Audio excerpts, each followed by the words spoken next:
What's happening, everybody? Welcome to day 2 of the NFL draft here. If you caught us on day 1 last night, we appreciate you for tuning in for day 2 as well. In case you didn't catch us last night, don't know who we are. I am one half of This Side Guys, Mr. Umar This Side, joined as always by my good friend, my good buddy, the other half of This Side Guys, Mr. Tad This Side.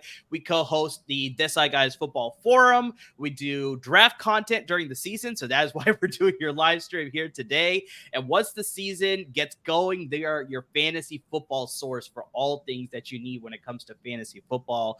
Tad, I mean, just let's start it up here before we even get into round 2. Before that starts, wild first round. What are your thoughts on everything that happened there? Just, what are some of your favorite picks, your least favorite picks? I mean, just like shocking things. I mean, just give us a quick summary of how you felt about round 1. Holy shit seems to be the best way to do that. No, it was truly crazy. Like I woke up this morning, I was trying, first thought was kind of like recapping all the picks in my head, and there were so many so fast. I was just like, oh, that's right. So-and-so took this person. Like I couldn't even remember who the Giants took. And I was at the beginning of the draft. I was like, did they take Joe Alt? And I'm like, oh no, Joe Alt's a Charger now.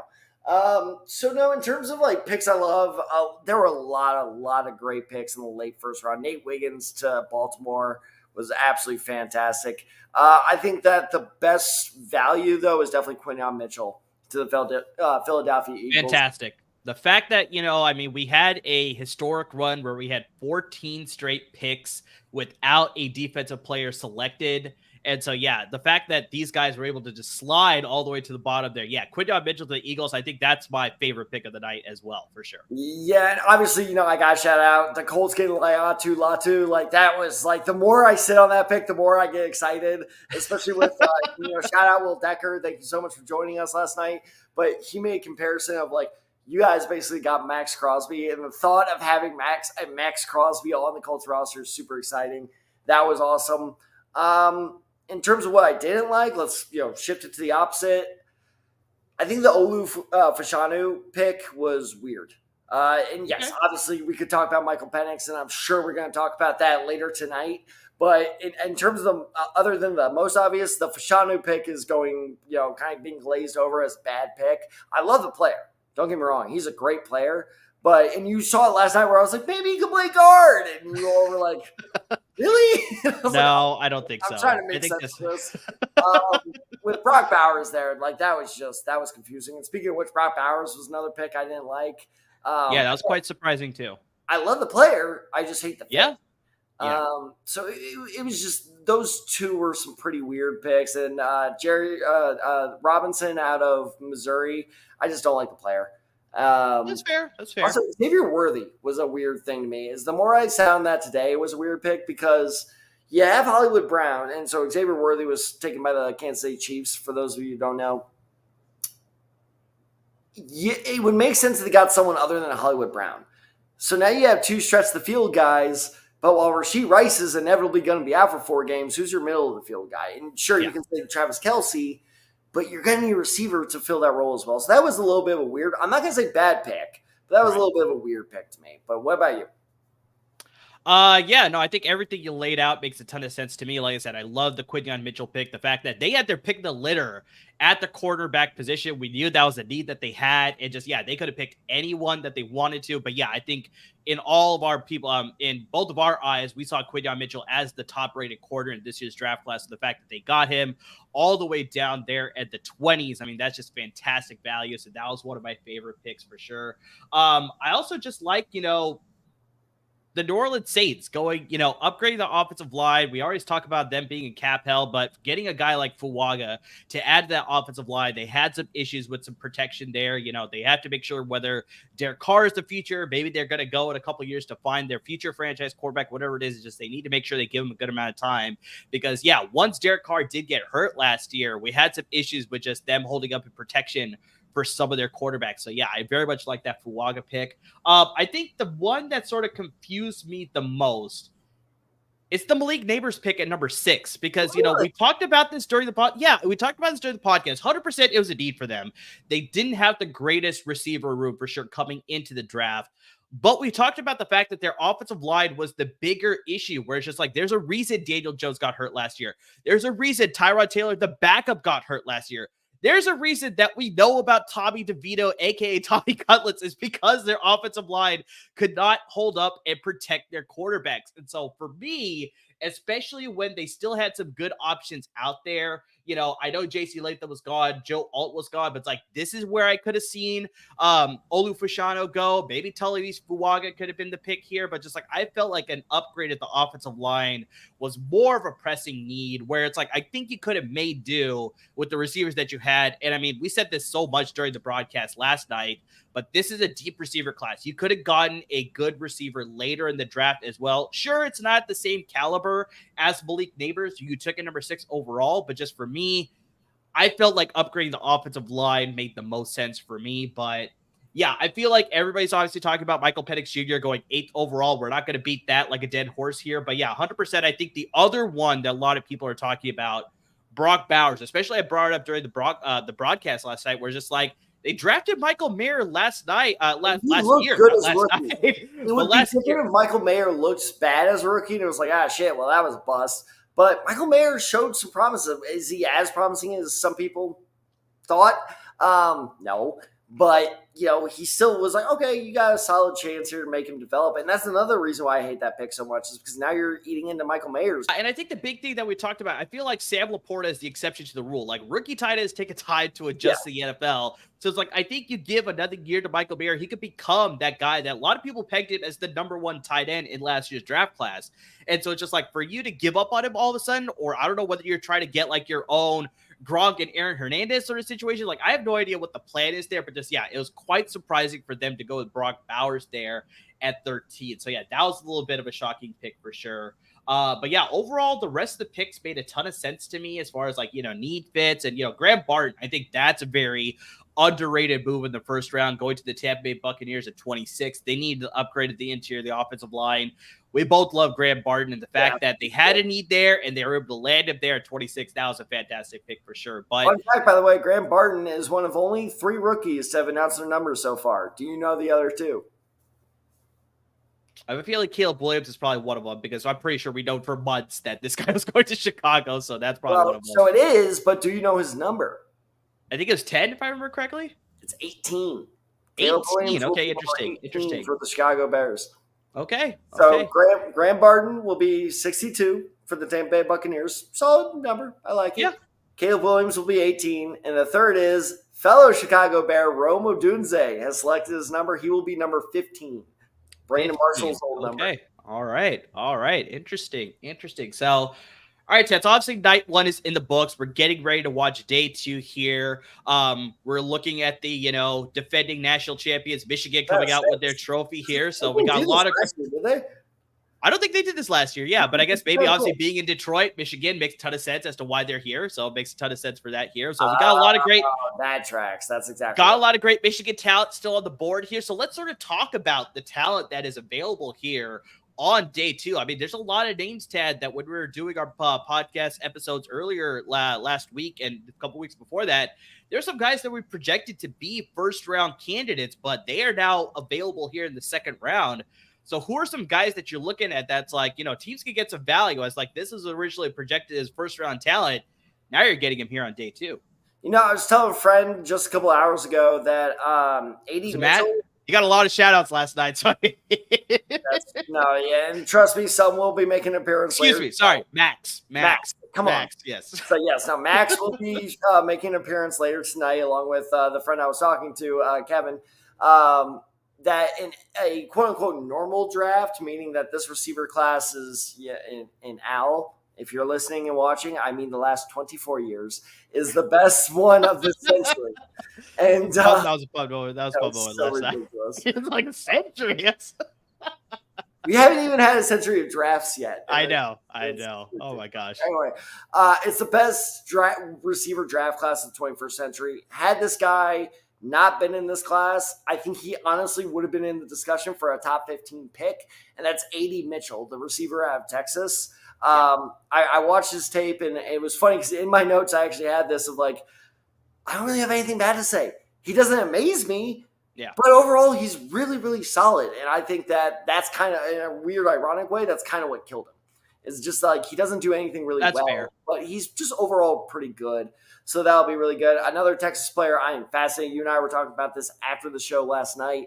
I thought your bold prediction that no running back would go, until round 3 was the prediction? Yeah, that's my bold prediction. So we'll see I how thought that that was plays ridiculous out. at the time. I was like, Jonathan Brooks may sneak in the first round. Now I'm like, oh shit, this actually might happen because I think we're going to see a run on defensive players to start the second round. Yeah. And then it's anyone's game. So it's very realistic. So, but I think once Jonathan Brooks is taken, it's going to be kind of the floodgates type sort of open, and we're going to see a run on running backs as well. So Jonathan Brooks is another name I'm keeping my eye on.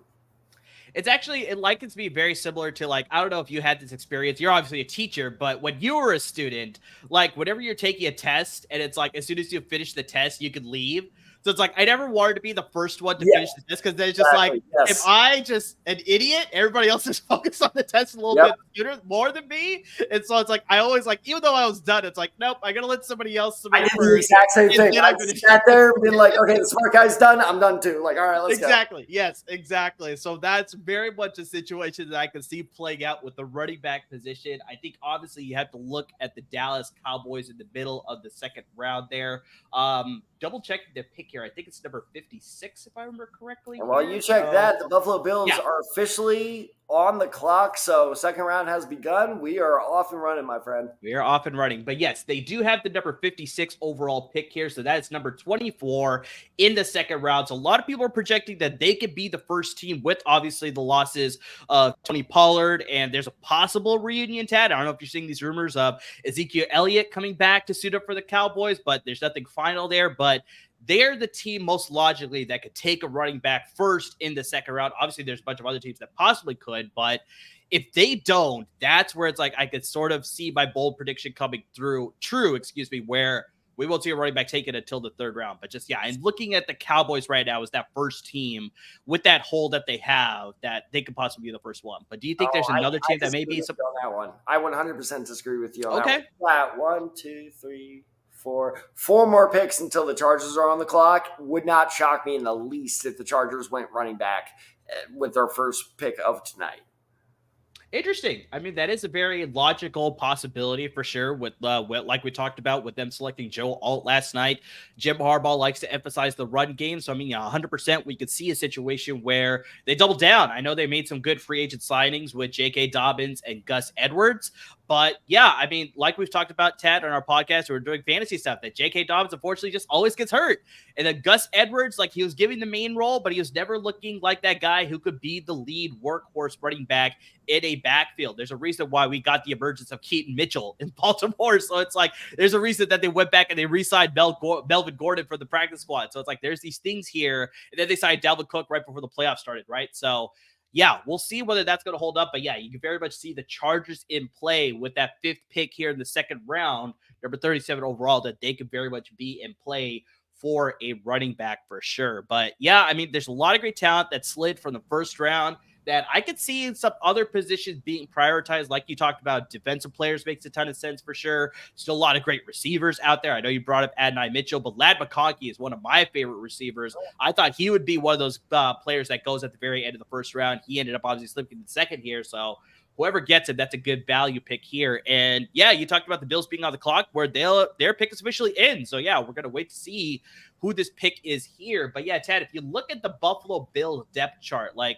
what do you think is their position of need? Because the crazy thing is that you talked about Xavier Worthy. The Chiefs traded up with the Bills to get Xavier Worthy. Then you thought they were going to make that pick there at number 32, but then the Bills traded back with Carolina. The Carolina Panthers were originally supposed to be at number 33 overall, but they traded up and they got Xavier Legette out of South Carolina last night at number 32 overall. So yeah, the Bills haven't made a pick yet, and it's sort of surprising with some of the holes that they have. That's like, why wouldn't you want to take a first-round pick? I think our good friend Al Rowe actually brought it up. That's like, what are the Bills doing? Where it's like they have these needs, but they're not fulfilling them in the first round. So what do you think is their direction here at 33? What do you think the pick is going to be? And I think Al hit the nail on the head. What he said after that was maybe they're trying to save money because, like you said, they already Yeah, saw 100%. they just 100%. don't want Yeah. to deal. Now it's a little weird that they're fine with 33 to save like $1 million without that 5th-year option. That's certainly a choice. It is a choice, that's for sure. But I think that, in my personal opinion, I think that this is going to be AD Mitchell right here. But it could also be safety. I know they just re-signed, or not re-signed. They just signed Taylor Rapp, who's fine. But after releasing Jordan Poyer, and who was the other safety they released? Jordan Poyer. They didn't re-sign Micah Hyde. They released Tre'Davious White, who was now injured Los Angeles Rams. So yeah, exactly. And so it wouldn't shock me if this was a corner or a safety, especially because Tre'Davious White's now gone. So their secondary is very, very thin. So it wouldn't shock me, but I fully expect this to be a receiver because, like we always say, you have got to support your best player. And your best player, even though he throws a hell of a lot of picks, is Josh. I want to say Josh Allen or Josh Jackson, but it is Josh Allen. Josh Allen. Yeah, it is Josh Allen. And wow, that's the best they could get for the Bills is Aaron Williams. Wow, okay. Well, obviously, they got to get whoever they can who's willing to come out, obviously. So, yeah, we got I guess it's hard to find a good Bill from the 21st Bills. century. Yeah. I mean, you get like Trent Edwards. That would be a fun little throwback. Trent Edwards. That would be pretty cool. Exactly. That's a good throwback. Stanford kids. Whoa. Okay. All right. So like you said, Tad, they had to need a wide receiver. So the Buffalo Bills have gone with Keon Coleman, the wide receiver out of Florida State. And so, yeah, this is definitely a need for them. I mean, we talked about their wide receiver room. They signed Curtis Samuel the offseason. But other than that, they got Khalil Shakir. They signed Mac Hollins. They got Andy Isabella. Just overall, just not a lot of names that you're excited about. As of right now, the pass catcher that I trust the most would be Dalton Kincaid at the tight end position. But outside that, it's just, I'm a little bit worried here. But yeah, adding Keon Coleman, I think this is going to be an instant day one starter. But yeah, I feel like the need was wide receiver makes a ton of sense here, right? 100%. And Coleman's an interesting one because I would like of anyone left, he's the best bet to like transform into a number one threat. He's got the talent for sure, which is why I think they took him here. But I really like him. Everything he does once he makes the catch is awesome. Everything he does before the catch is where all my concerns land. Do you want to know my nickname for him? Let's hear it. He's the hockey rink. The hockey rink. Okay. I don't know why I call him the hockey rink. Why is that? Because this man cannot make a corner cut to save his life. There are no sharp angles in his route. True. He just curves everything. Like, and in route, he just runs it like this. It's the weirdest thing. I've never seen a runner or a receiver run a route, the way he does. And you can especially see on the curl routes where he just kind of like drifts out of them. But once that man has the ball, wow. And the other thing I'll add it to is not only once he has the ball, but he's willing to attack the ball. So he has a basketball background as well. So it's like you see that when he's going up against defensive backs. It's just like you see him boxing out. He's going after the football. 50-50 balls are going to side in his favor based on the tape that I saw when I was watching the Florida State tape of Keon Coleman. So yeah, this is a guy that's willing to get after it and get after passes in the air. So, hey, I mean, Tad, we talked about the Chargers. We have a trade now. We got the Chargers now on the clock here. At number 34, so they have made a trade. They're jumping up here, so maybe they're going after a receiver. Maybe they're going after a running back, like you said. I don't know. That's a possibility. But Mitchell here, that makes a lot of sense. They do need an upgrade at the receiver position. I mean, I love Quentin Johnston, man, but just he did not give a lot of hope based on what I saw last year. So it's like they could use some help for sure. All right, well, I mean, this just is logical. Let's look at the teams they jumped. So they were after, all they had to give up was a 4th-round pick for that. And they got 5th round out of that. That is a fantastic trade for Los Angeles. Okay, so for those of you who aren't watching, they Los Angeles went from 37 to 34 for the 37th overall pick and a 4th round pick. New England gave them obviously number 34 and a 5th round pick. So really didn't even lose that much value. It's a pretty good trade for sure to jump up a couple of spots and get the guy that you want here for sure. But okay, so they jumped Arizona and Washington. I guess maybe receive because but Arizona took Marvin Harrison Jr. yesterday. They still need some help at the receiver position. So it's like outside of Marvin Harrison Jr. All right. They need help everywhere.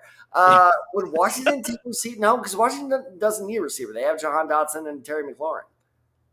No, it's true. It's true. But I mean, in a pass first league, you can never have enough passing weapons. And yeah, especially, with the new quarterback there, Jane Daniels, it couldn't hurt to add another weapon there. But I have a feeling it's more of a defensive pick. I think they may go secondary here. Jer'Zhan Newton, because Washington desperately They needs do have a whole at the front line for sure. Yeah, they could use an upgrade. So yeah, Jer'Zhan Newton still being available. He's one of the guys that I projected to be a first round pick. But yeah, so unfortunately, he slid down. But I mean, guys, interact with us if you're watching us on YouTube or any of the various social media channels that we have going on. We'd love to hear your comments, especially if you're watching us on the Chargers LAFB Network YouTube channel. We'd love to hear from you as far as your thoughts. What do you think about this pick? Once the pick happens, what do you think about it? So interact with us as day 2 is going on. We'd love to hear your thoughts about everything that is going on with day 2. So how about this, Tad? We got a guy from the 7th. This guy's name is my nightmare.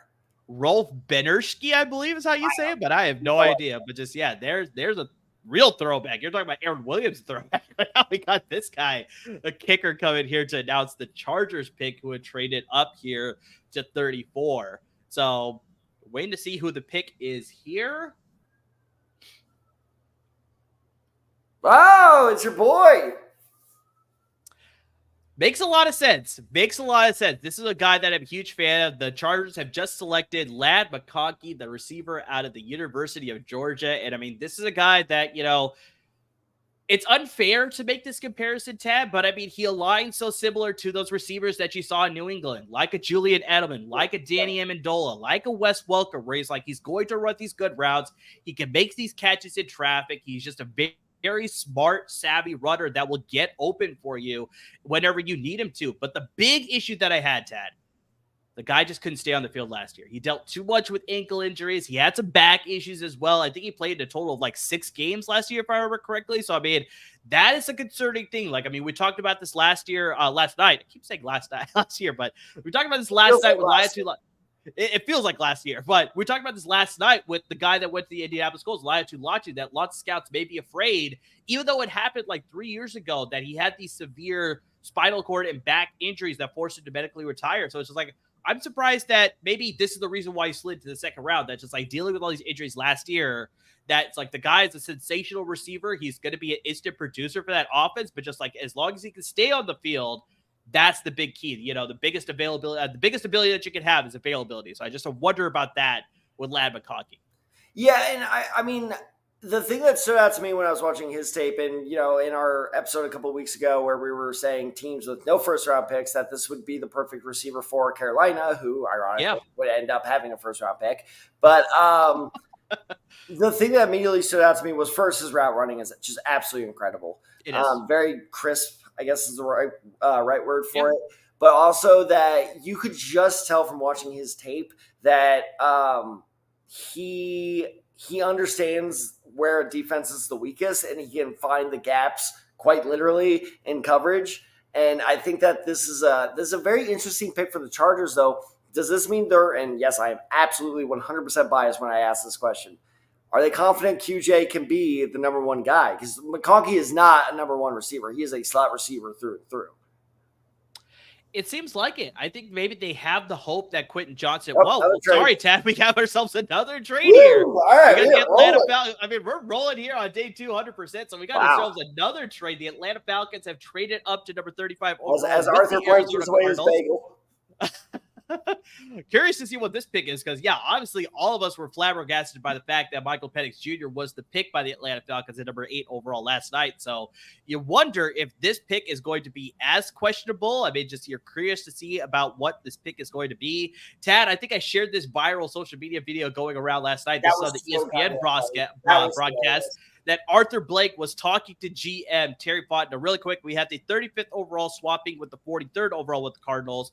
Cardinals also got a 3rd-round pick this year, and the Falcons received a 6th-round pick here. So a little bit more of a bigger side for the Arizona Cardinals compared to the Atlanta Falcons compared to that previous trade with the Chargers there. But not that much to sort of trade up here. But just, we saw that viral video of Arthur Blank. Seemed like he was questioning the move made by Terry Fontenot, the GM of the Atlanta Falcons, just like, can you explain this to me about what happened? It's like we signed this guy, Kirk Cousins, with a guaranteed $100 million contract at least. I mean, it's more than that, but just that's how much guaranteed money he's getting. And it's like now you're drafting a 24-year-old rookie and Michael Penix at number 8 overall when we had other pressing needs. So that seemed like what was going on there. We don't know for sure what the conversation was, but just like here, trading up for a guy, I mean, just like, what do you think the reasoning is here? Like, do you think they see a player here that they want to draft here? I'm guessing they go defense.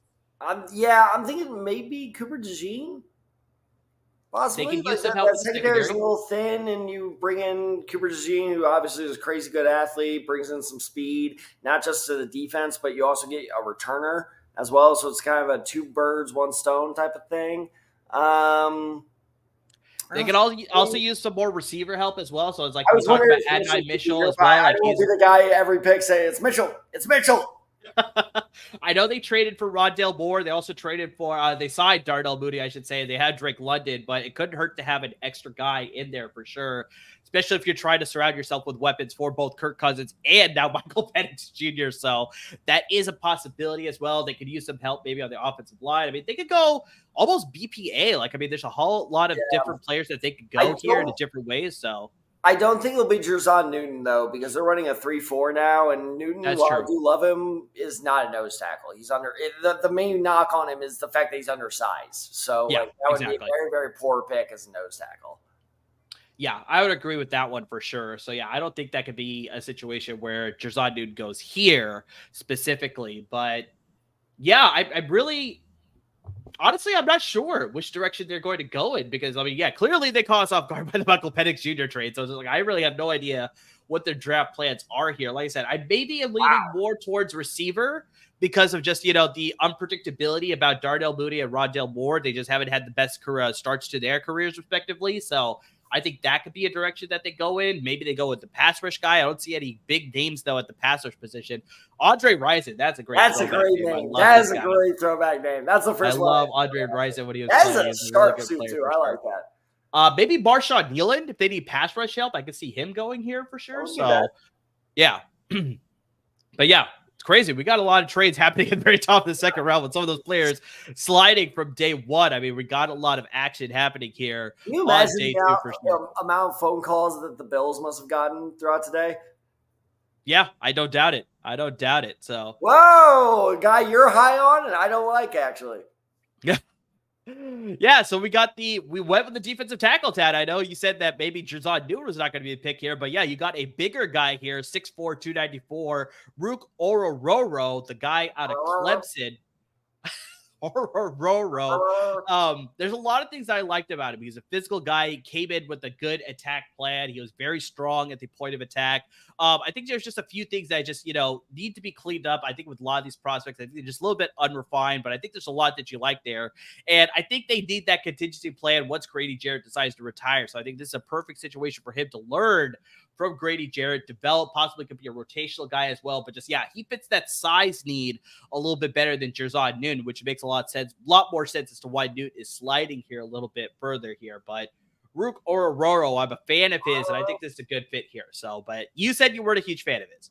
So, well, it's funny. So I wasn't a huge fan of him as a starting D tackle or any of that, but as a nose tackle, I actually don't mind him because my whole thing was my whole issue with him was he was a very popular pick as a sleeper candidate on the defensive side of the ball. So I went in with not high expectations, but expecting to be wowed, and he was fine. He plugged the gaps just fine, but he never got past the line. He was just kind of in the trenches there. I will say it was very hard to get past him in the trenches, but he never really pushed upfield. But you don't really want a nose tackle pushing upfield because that means either the center is goddamn terrible or the nose tackle is not doing his job, which is just plug up that A gap. And I think can do a fantastic – I am never going to stop making that joke. I sound like I think he does that very well. So as a nose tackle, I actually like him a lot. Now, he's going to need to put on weight. 294 is a little skinny. A little bit, yeah. Tackle, but, I mean, dear God, look at Joe Thomas. He's just going to do the opposite of that. Putting on weight, putting on strength in the NFL is not hard. So, yes, it is a player going into the process I was not a big fan of, but the fit – all of a sudden, no, I actually kind of like that fit.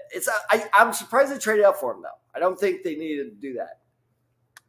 Yeah, that is a little bit surprising too, for sure. But maybe obviously, very similar to what we saw with teams last night. It's like, you're worried about teams possibly taking him right after. So maybe there's some interest in Rook or Ororo for sure. But yeah, I think the big thing that you laid out is just like, yeah, he needs to build up a little bit more mass, because one of the knocks that I had against him was just he wasn't that great in run support. He was great at getting after the passer, so he was able to use his quickness and his first step to sort of get into the backfield that way. But he wasn't that great at sort of stacking and shedding blocks to be an effective run stopper. So yeah, you build up a little mass. Maybe you lose a little bit of the production in the pass game, but now you have a better all-around defensive tackle as opposed to just a guy who's good at one facet of the game compared to the others. So, but I like the fit. I like the fit. With how quick Washington's pick came in, I do wonder if these teams know something. I would be shocked that this was not a defensive lineman or an edge rusher here. It seems like both Atlanta and Los Angeles were kind of, or I guess not Los Angeles, but Atlanta. I wonder if that's why they traded up, is because there are rumors that Washington's going to take a defensive lineman. That's the only thing that could justify that in my mind.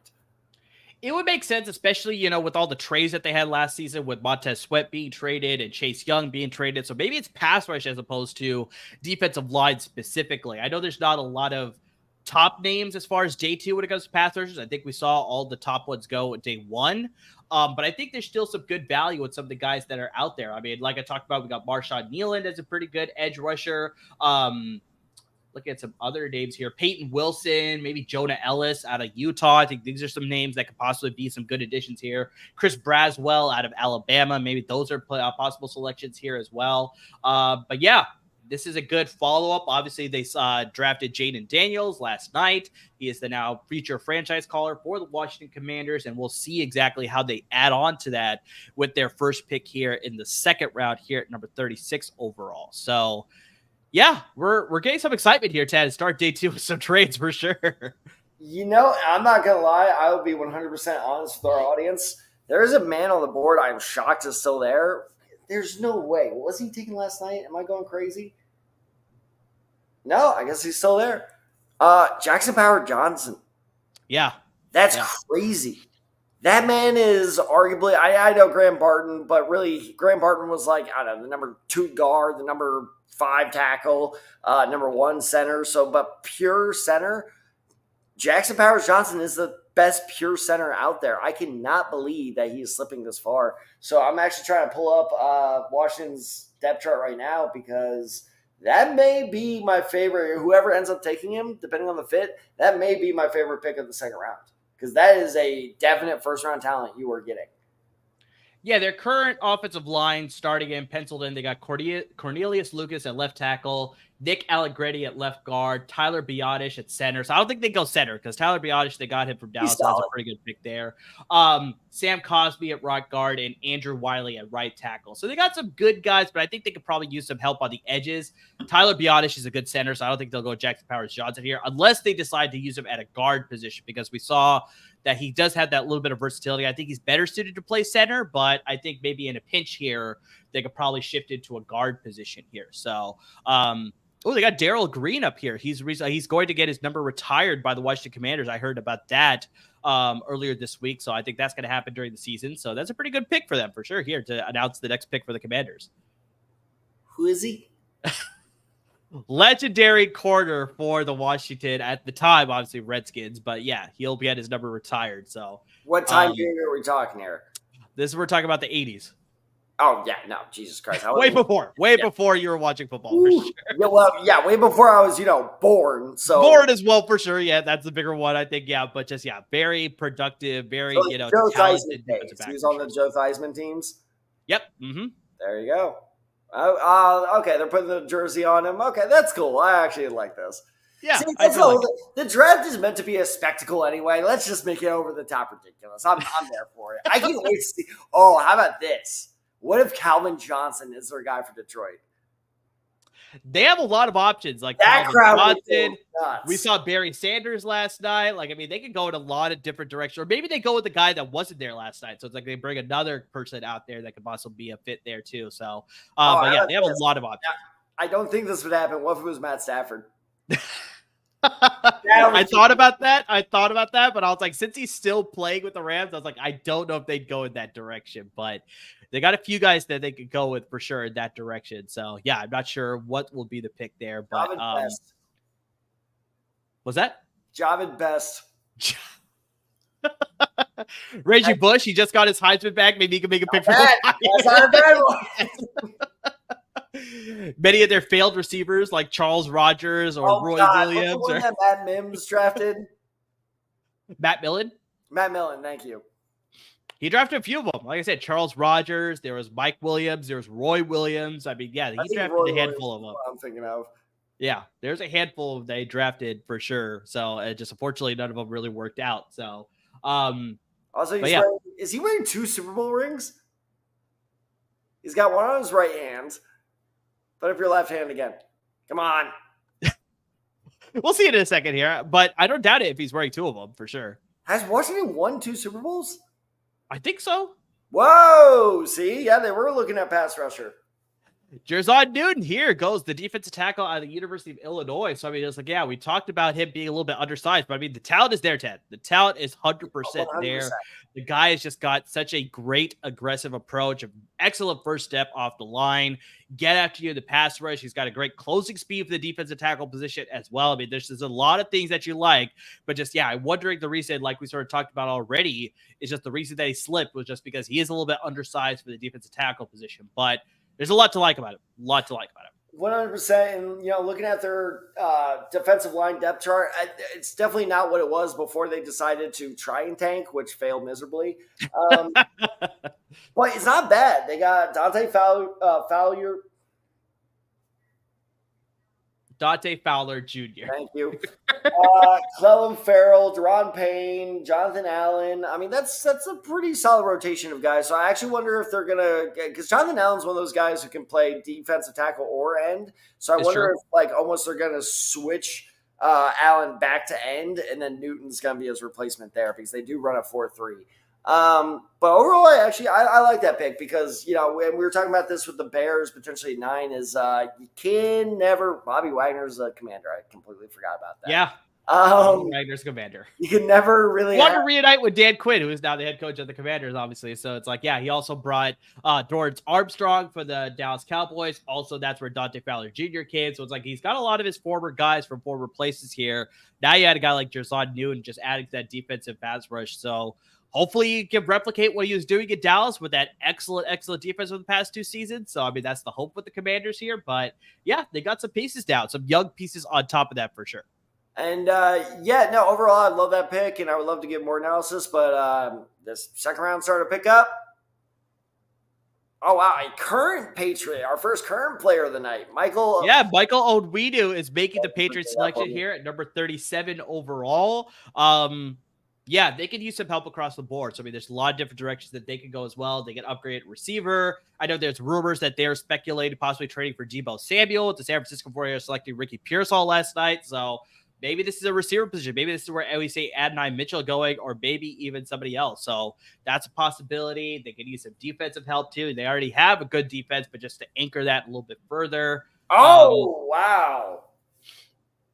Yeah, like I talked about, they could go to receiver. They didn't go with Adonai Mitchell. They went with Jalen Polk, the wide receiver out of the University of Washington. I mean, we talked about the University of Washington, Tad, before, where it's just like they had a lot of great talent at the receiver position. It's part of the reason as to why Michael Penix Jr. had the season that he had, and he was a Heisman Trophy runner-up, sort of thing situation. So they had Jalen Polk, they had Jalen McMillan, and of course they had Rome Odunze. And so, yeah, Jalen Polk was just a great supplemental piece to what they were doing there in that passing offense. And there's just a lot of things that you like about him. And just like, yeah, it makes sense. The New England Patriots need the upgrade at the wide receiver position. And yeah, you get a guy like Jalen Polk here. That's a great upgrade. I'm torn on this pick, and here's why. Okay. This feels like a very Patriots pick, and I'm not sure that's necessarily a good thing because it just feels more of the same for the Patriots, which is great. We got a guy who's not the biggest one in the world, but he's pretty good in the slot. He's pretty athletic. I feel like that's what they've been throwing at the dartboard for the last 3 or 4 years. Even the last year of Brady, going back to that, I think that was a big weakness of that team. I think that's why they lost to the Titans in the playoffs, is because it's like, hey, if we can contain the middle of the field, they don't have a guy on the outside who can make those contested catches. Now, you can argue that maybe Polk is good enough. He is 6'1", and yes, I'm aware I'm being a heightist right now, but at a certain point, that does kind of fit. Like, you need a big guy. It's freaking football. So So yeah, I mean, I like the pick and I like the player. I think Polk is a very good kind of stretch the field type of guy. And if he can't stretch the field to the next level, I think he could do very well in the slot. I was legitimately questioning whether Michael. I said the same thing last night about Jaden Daniels. I do have a legitimate wonder if Michael Penix made the receivers or if the receivers made Michael Penix. And unlike Jaden Daniels, I'm actually kind of leaning towards the latter. That it was the receivers that helped out Michael Penix look better. And so I really like Polk as a player. I don't know if I like this fit. It is interesting. So, I mean, just like some of the notes that I have on this guy, like, I mean, just great ball skills. He's got the body control to make him a reliable target. Shows some good physicality going into his routes. And, at the catch point, he's able to sort of overpower some defenders that way. Just demonstrates excellent balance and just a tenacious running style. So, I mean, this guy has good yard after the one ability for sure. Just one of the things that I just worry about, though, is just like he doesn't have that top level speed that you would want for a receiver. So it's like in open field plays, defenders are going to be able to catch up to him for sure. I think I just saw a lot of inconsistency as well with just, some focus drops. It just, when he sees a lot of traffic, congestion, he's dropping some balls that way as well, too. And just, his route tree, I think they limited as far as what he was doing in his route tree. So it's just like he saw a lot of vertical routes, he saw a lot of slants and goes and things along those lines. But you wonder whether he could develop more of that, which he'll need to here at New England, obviously, for sure. So there's a lot of things you like. There's a lot of things you don't like with a guy like Jalen Polk. But you add him to a receiver room where it's like they don't have a true number one. Because I mean, Tad, if you look at their wide receiver room right now, with the addition of Jalen Polk, they signed KJ Osborne to the offseason for the Minnesota Vikings. They have Kendrick Bourne. Demario Douglas is an undersized receiver as well. Jalen Reagor's undersized. I mean, Tyquan Thorne's a speedster. Juju Smith-Schuster just was not living up to the hype that we saw when he was in Pittsburgh. So, got a lot of guys, but just like, it's very just inconsistent production. I'm wondering, I know you're sort of siding with the that facet that the University of Washington receivers made Michael Penix as opposed to vice versa. But I think in this situation, I don't know how much more of a benefit Jalen Polk is going to give to his wide receiver. And that's why I don't love the fit, because it's just like Polk is a great complementary receiver, but it feels like now, especially with where you're drafting him, you're placing the expectations of, all right, you're our guy. And it's like, like, I don't know. It just, and plus it's also tough because we don't know what this new look Patriots team is going to be like. That is true. So new head coach Jer'Zhan Mayo, so that's going to be a lot different too. Exactly. So it's just, I love the player, the fit. I'm just a little iffy on. And God knows I'm iffy on this next team, so screw that. So speaking of that next team, we do have the Tennessee Titans on the clock now, or I should say they made their pick officially. We're at a commercial break, so we're waiting for that pick to come in right now. But they were able to make an upgrade of their offensive line. They're going to get Cooper DeJean, aren't they? They can use I don't know if they go Cooper DeJean. They signed Chidobe Awuzie in the offseason. They traded for L'Jarius Sneed, so they have two good corners. Oh, I forgot about the Sneed trade. I forgot about that. They have Roger McCreary at the nickelbacks. I mean, they have some good secondary pieces, so I don't know if DeJean will be they got L'Jarius Sneed.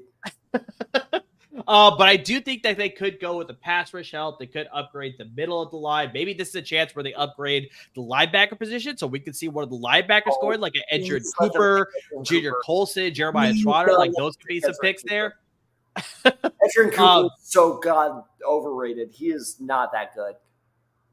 So they could go in a couple of different directions for sure. Maybe they're not set on Treylon Burks, so maybe they upgrade at the receiver position too. So it's like they obviously signed Calvin Ridley. They have DeAndre Hopkins, but just like, there's a reason Treylon Burks, and we haven't seen the production from him as a former first-round pick. So it's like, what if they took Jonathan Brooks? Maybe that is a pick. Because I mean, who they signed, the Cowboys guy. Why am I blanking on this? Tony Pollard. Thank you. I almost said DeMarco Murray, and I'm like, that is definitely not right. But we saw the running back situation. They had Tony Pollard. They had Tyjae Spears. Like, I mean, very similar running backs. So, maybe you get a guy like Jonathan Brooks who's a little bit different than that. And that's a possibility there. So, but Warren Moon, that's a fantastic pick for the Titans awesome. Here. I love that coming up with the Gold Hall of Fame jacket. Yeah, that is fantastic. Especially with the Oiler uniforms coming back. Yeah. Well, they came back last year. So, we'll see them come back again this year, too. But just, that's a fantastic look. I love that retro uniform for sure. That's a conversation I want to have with you later, Tad. We have some new uniform changes this year, so I don't know if you have an opinion. Yes, we will have this later, but those Jets redesigns are goddamn terrible. I told you he was going to go in the second round still. Interesting. So the selection here is T'Vondre Sweat, the defensive tackle out of Texas. And I don't think there's any doubt to his talent, Tad. I think it's more about the off-the-field issues with this guy. 100% it was, but I fucking told you they wouldn't care. But, I mean, obviously, he was telling people when he was doing his media interviews before the draft obviously happened, when he was doing his 30 visits and meeting people at the combine and things along those lines. That's just like, yeah, he enjoys partying and he enjoys, like, having a good time. So it's like you had a little bit of question marks as far as, like, can we trust this guy coming against the NFL and handling that type of lifestyle? And then what do we hear, Tad? Only just a couple weeks ago, he was arrested with a DWI. So you have to wonder, like, okay, not only did he say he enjoys partying and he's, having some fun off the field, but then we see it happen right before the draft. So it's like you wonder whether that was going to affect his draft stock. The talent was definitely there. So, I mean, yeah, to see him going in the second round, it's purely a talent pick. It's not because of the off-the-field issues. Because if it was the off-the-field issues, I could see him slipping into round 3 or possibly even day 3. And I said, my original prediction was that he would go to the Carolina Panthers because they also need a nose tackle. But this is, big news. The Rams. Yeah, I'm sorry, Tab, but yeah, we got to kind of cut off your take here because, yeah, we had the Rams trading up here into the number 7 spot with the 39 overall spot for sure. All right, hold on. Let me pull up the Rams depth chart. I'm trying to think. Not receiver, not tight ends. Is this Cooper DeJean? It could be. They need some upgrades at their secondary position, but I think with the Rams on the clock, I think it's the perfect time to add one of our guests from last night, Chauncey Talese. We have the Rams with the trade up here. I think you made perfect timing with appearing on the finally there. Yeah, so we have a trade up here at 39. I mean, me and Tad were sort of discussing as far as just like, what do you think the pick was here? What position do you think they address here with this trade up? And before you answer that question, I've always wanted to ask this: what's the Batcave like? I know. Give me a second. Let me turn on the lights. I forgot that you need lights. Man, lights. Yes, exactly. Lights are kind of important here, but yeah, we have the Rams trade what if up it's here. your guy Chris Jenkins? That would be interesting. I actually would really like that pick. Chris Jenkins would be a good fit at the defensive tackle position. I'm trying to see what other. I'd rather them go receiver.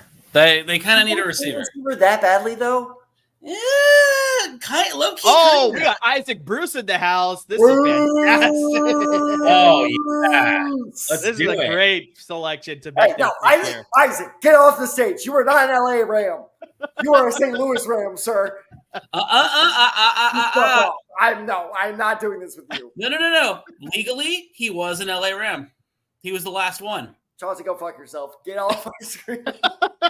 I'm just saying when they moved, I will take you off this stream. When they were stolen, he was one of the people that came over. Chauncey, don't do this. But yeah, I could see them going receiver. They could use another piece there, especially with Adonai Mitchell slipping. Like that's a very good possibility. I told you. But yeah, Tad, like you talked about, they probably needed to address the defensive tackle position, find a replacement for Aaron Donald. I know this guy's not going to be the same fit, but I love this guy. I love the tape that he had here. Braden Fisk, fantastic piece that they're adding here for the Los Angeles Rams. So, Chauncey, I know you said that they probably should have got receiver here, but how do you feel about a defensive tackle replacement here for Aaron Donald? Not the same level, obviously, but he's got a lot of talent. I mean, it would be very unfair for me to expect him to be Aaron Donald. Yes, no, for sure. You know what? I mean, I know nothing, so his highlights seem fine, but again, everyone's highlights seem fine. I've never seen a bad highlight from somebody, I guess, unless you're Coach Rowe. And no, that's fair.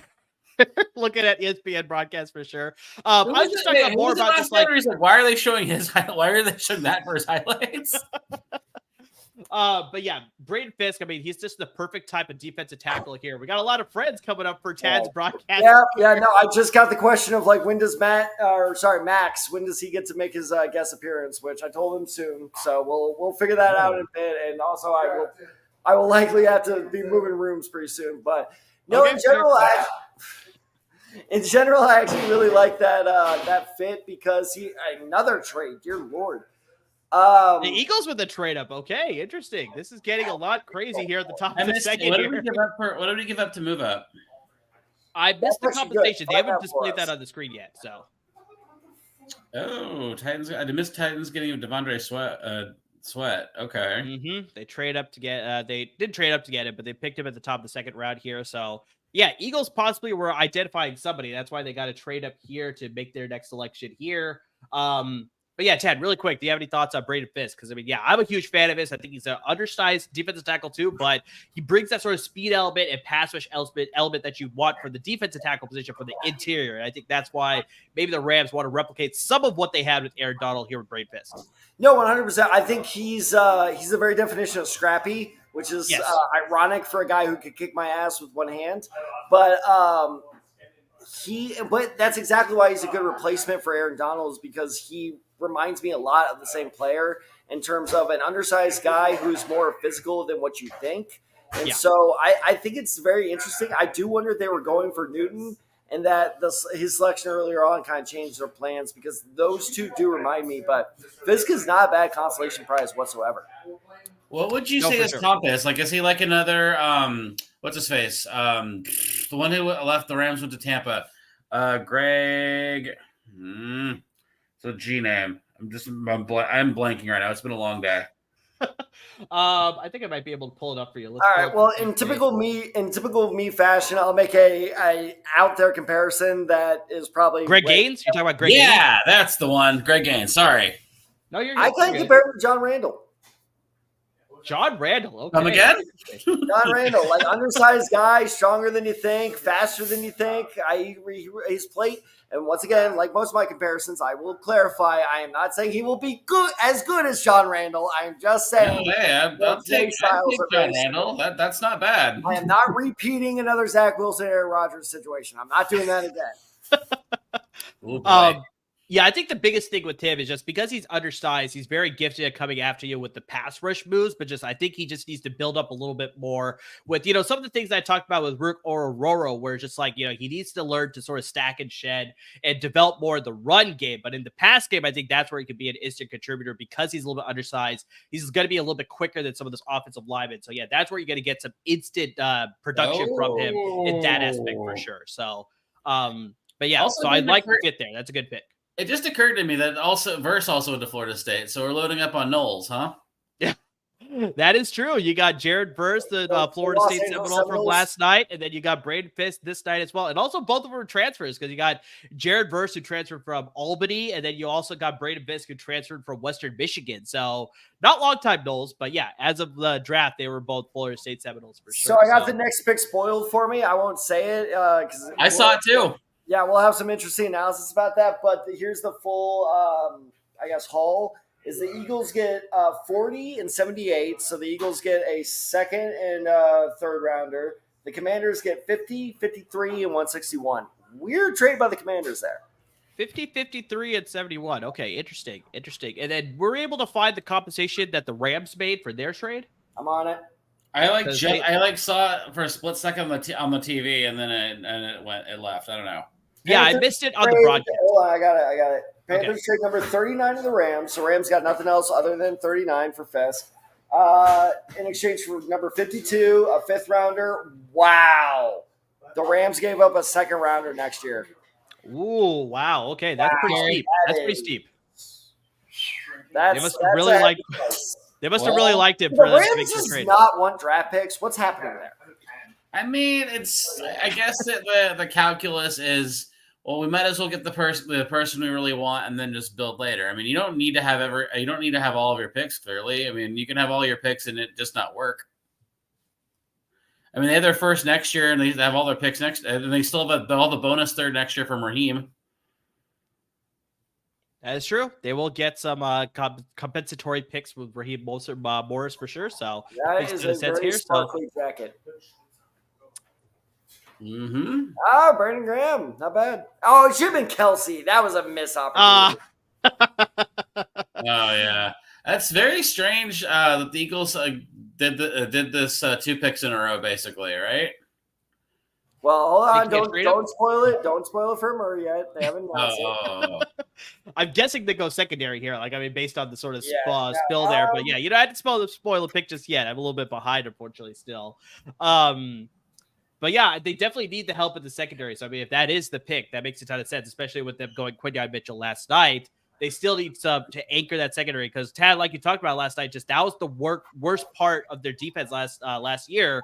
That's the reason why they sort of were on the slide that they were to enter the playoffs and actually got destroyed by the Tampa Bay Buccaneers. Just if you really want to be quick, everybody. I mean, the worst part of their defense was Matt Patricia, but Well, that's that aside for sure. But I mean, just they had some issues. I think the secondary is part of it. They have some aging secondary members too, so that makes a ton of sense as to why they go. And this makes a ton of sense with this guy still being available. I got the pick here, Cooper DeJean, the defensive back out of Iowa. I mean, he's got the versatility to play corner, or if they want to move him to safety as well. I mean, they got that sort of flexibility with there. But just that's a fantastic pick by the Eagles to double up on secondary because they need the help back there for sure. Exactly, they need the help, and I think you absolutely hit the nail on the head. And Chauncey, to answer your question, why would they double up at corner?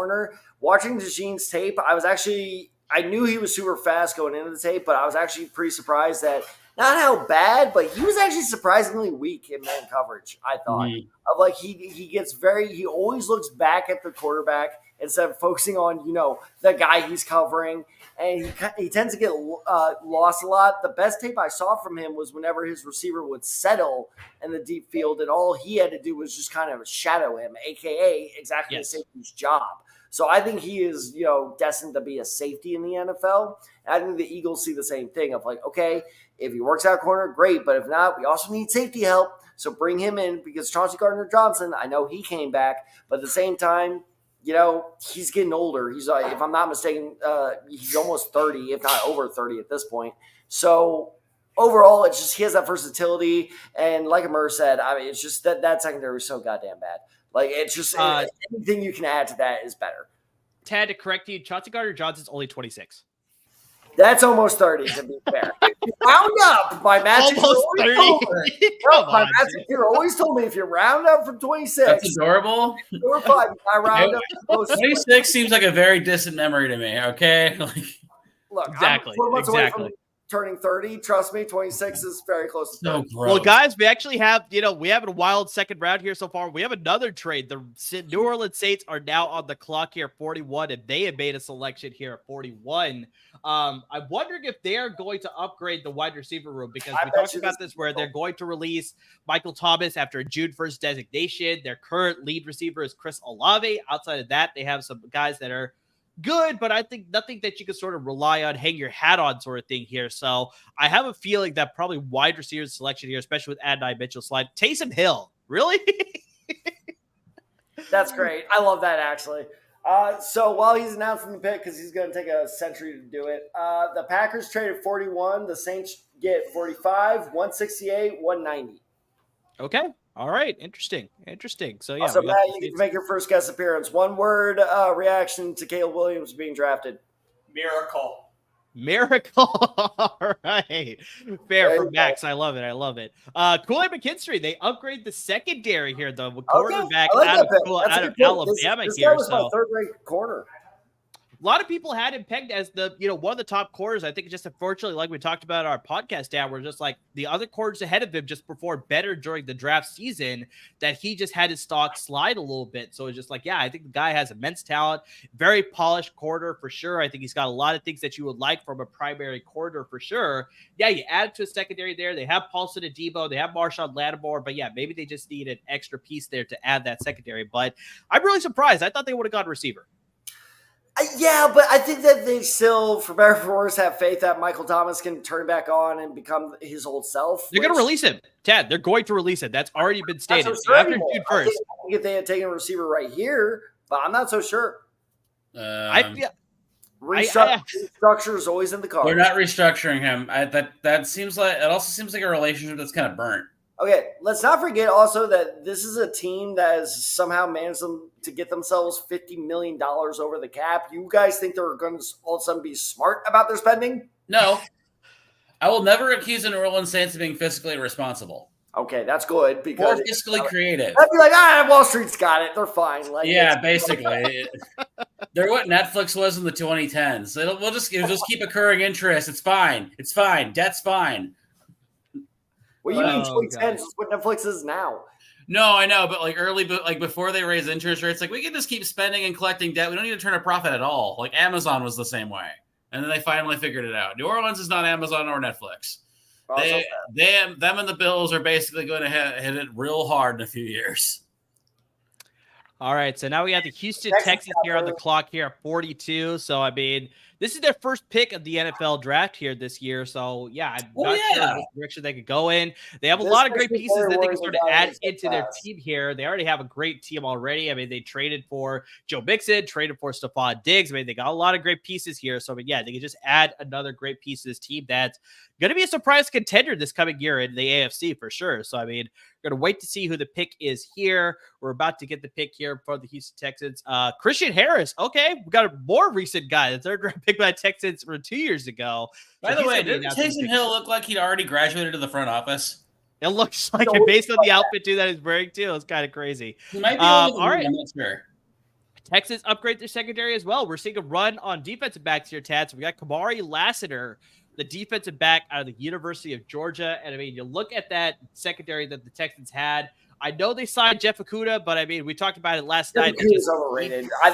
He just unfortunately has not lived up. He's not lived up to his first round pedigree when he was drafted by the Detroit Lions. So they definitely need a replacement there. Stingley has been good for them, their former first round pick, and they got some good secondary pieces with Jalen Petrie and Jimmy Ward. Desmond King in the nickel is pretty good, but yeah, I think you need a more solidified piece instead of Jeff Okudah. I think Jeff Okudah is like a good reclamation project. If he works out, fantastic. But I think that's why you draft Kamari Lassiter here. It makes sense. Here's the interesting thing about that. You saw it, if you're watching NFL Network, is one of the bullet points here is I don't think Lassiter is going to be like ever a true number one corner or really a true number two corner. So let me clarify that. I'm not saying he's going to be a bust though, because I actually really liked what I saw from him. He is an extremely, as are all Georgia corners, an extremely physical defensive back and an extremely smart one at that. But with that said, he reminded me a lot. And of course, I'm biased because I watch this guy all the time. I think he will have a very similar career to Kenny Moore. I think that he will have a very good niche carved out for himself as a nickel corner, which the Texans still need. I wonder if Kool-Aid was going to be their pick, and now they're like, shit, and they just had to take the next one. It seems like it was oh crap, our board got busted. Yeah, because again, I think he'll be an excellent nickel corner, but they need a number two corner before they find a nickel corner. Trust me, I'm well aware. That's why I was okay with the Colts. Maybe that's like fine. We'll go dumpster diving in August. I'm not even saying it's a bad strategy. It's a I'm just like that's something to think about. Right, it can be inevitably frustrating because that's what the Colts were last year, where he was like, great, we're shutting down their second guy, but the first guy is fucking killing us again and again. That's why I wouldn't have minded if the Colts took Quinnion Mitchell last night. So in general, that's not a bad pick. It's an interesting one worth noting. Yeah, no, I agree with that one. So, Dad, we're here at a commercial break. Why don't you hit us with one of the trivia questions that you didn't get to last time? I forgot the Rams have they kept both of their third rounds, which is very interesting. That is good that they got some extra picks here on day 2. So for sure they could still make some good additions this year while giving up their second round pick next year. So you guys want Jeopardy themed? What? Oh my God, Al, fuck off. What? He's not overrated, Al. You watched 30 seconds of his tape of a highlight that ESPN ran, and then you made your decision based off one bad play. Man, get on the stream if you want to talk about it. Otherwise, go away. He's a one-man Statler and Waldorf, that guy. He is. Gosh. My goodness. But anyway, all right. Do you want Jeopardy themed one or a multiple choice one? Sure. Jeopardy, I guess. Jeopardy? Yeah, let's go with that one. Okay. This Vikings running back was drafted in the 5th round and is considered one of the best backs in the league. 5th round. Gotta get Aaron Jones. Damn it! Who was Aaron Jones? Damn it! I was hoping to I saw that. I was like, Vikings, right? I completely forgot he was a Viking. Yeah. I forgot he was a Viking, and also I'm like, he's not talking about Mattson, is he? Because that's bullshit. No, yeah, because Madison's all Raiders. As someone who rode that train, I'm like, I can tell you right now. All right. This one's not a trick question. This 2018 first-round quarterback is currently a free agent and threw his last regular season pass for the Atlanta Falcons. 2018? 2018 quarterback. Wait. Who is Josh Rosen? Wow. Josh Rosen was a Falcon. I had no idea. You know, I didn't know that either. He threw as As somebody who had Josh Rosen penny stocks for a long time, I want time to put him to Eli Manning. Trust me, I'm right there with you. Can I just ask a stupid question? If he had been drafted not by the Cardinals that year and not been tainted with that horrible one season run team, would things have been better? They would have been better in terms of, I think he would still be a backup in the league. I don't think his decision making was pretty bad, but he was kind of the one who got burned. It felt like a scarlet letter because it wasn't really a fair situation. It was the worst situation because it's we're 1-15. We're not all going to fire our coach, but cool, we can get Kyler Murray and we're going to bring in an offensive guy. So I know he drafted you. Sorry. Yeah. I 100% agree with that, Chauncey. We're just he got a bub deal. I think if he'd been on the Browns, if he'd gone number one instead of Baker, I know he wouldn't have been Baker, but would it have been a little better? I think he would have stood a better chance because, I'm 100% with you guys. Where just I had a lot invested in him because that was the year that I was looking at all the quarterbacks. That was before the Niners trade for Jimmy Garoppolo. And so I was watching a lot of his tape, and I was like, this is a guy that I like the most out of all the other quarterbacks. It was Sam Darnold, Josh Rosen, and Josh Allen. And I was watching a lot of Josh Rosen. I was just like, this is a lot of things that I like about him. I think it's very much a situation where he just fell into a bad one where just he stuck there for 1 year, that they traded him, and then he was able to find his footing anywhere. But if he got more of a run with that first team that drafted him, I think he could have been a little bit better for sure. I know. I went to the UCLA USC game, by the way. I saw them really? both. Yeah, nice. I forgot he got us tickets because he's a huge SC guy. I was like, you know what? I'll go see Rosen and Darnold. This is going to be seminal. It wasn't. It wound up being Jim Mora's last game, which I was very happy about. So we got the Cardinals on the clock here at number 43. We got Leonard Davis, offensive lineman, making the pick for the Cardinals. This man is going to haunt my nightmares. He is terrifying. What shoulders, man.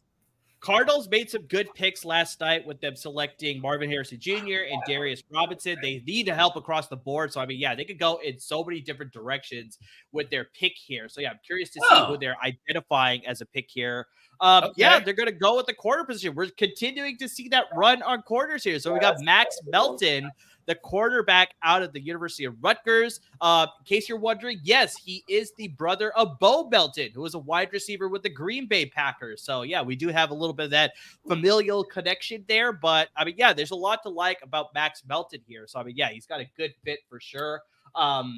Pulling up the notes that I have on Max Melton, I got to dive into our master doc. Like Tad said, we got about 80 pages worth of notes here on Max Melton. So, finding the notes here that I got here.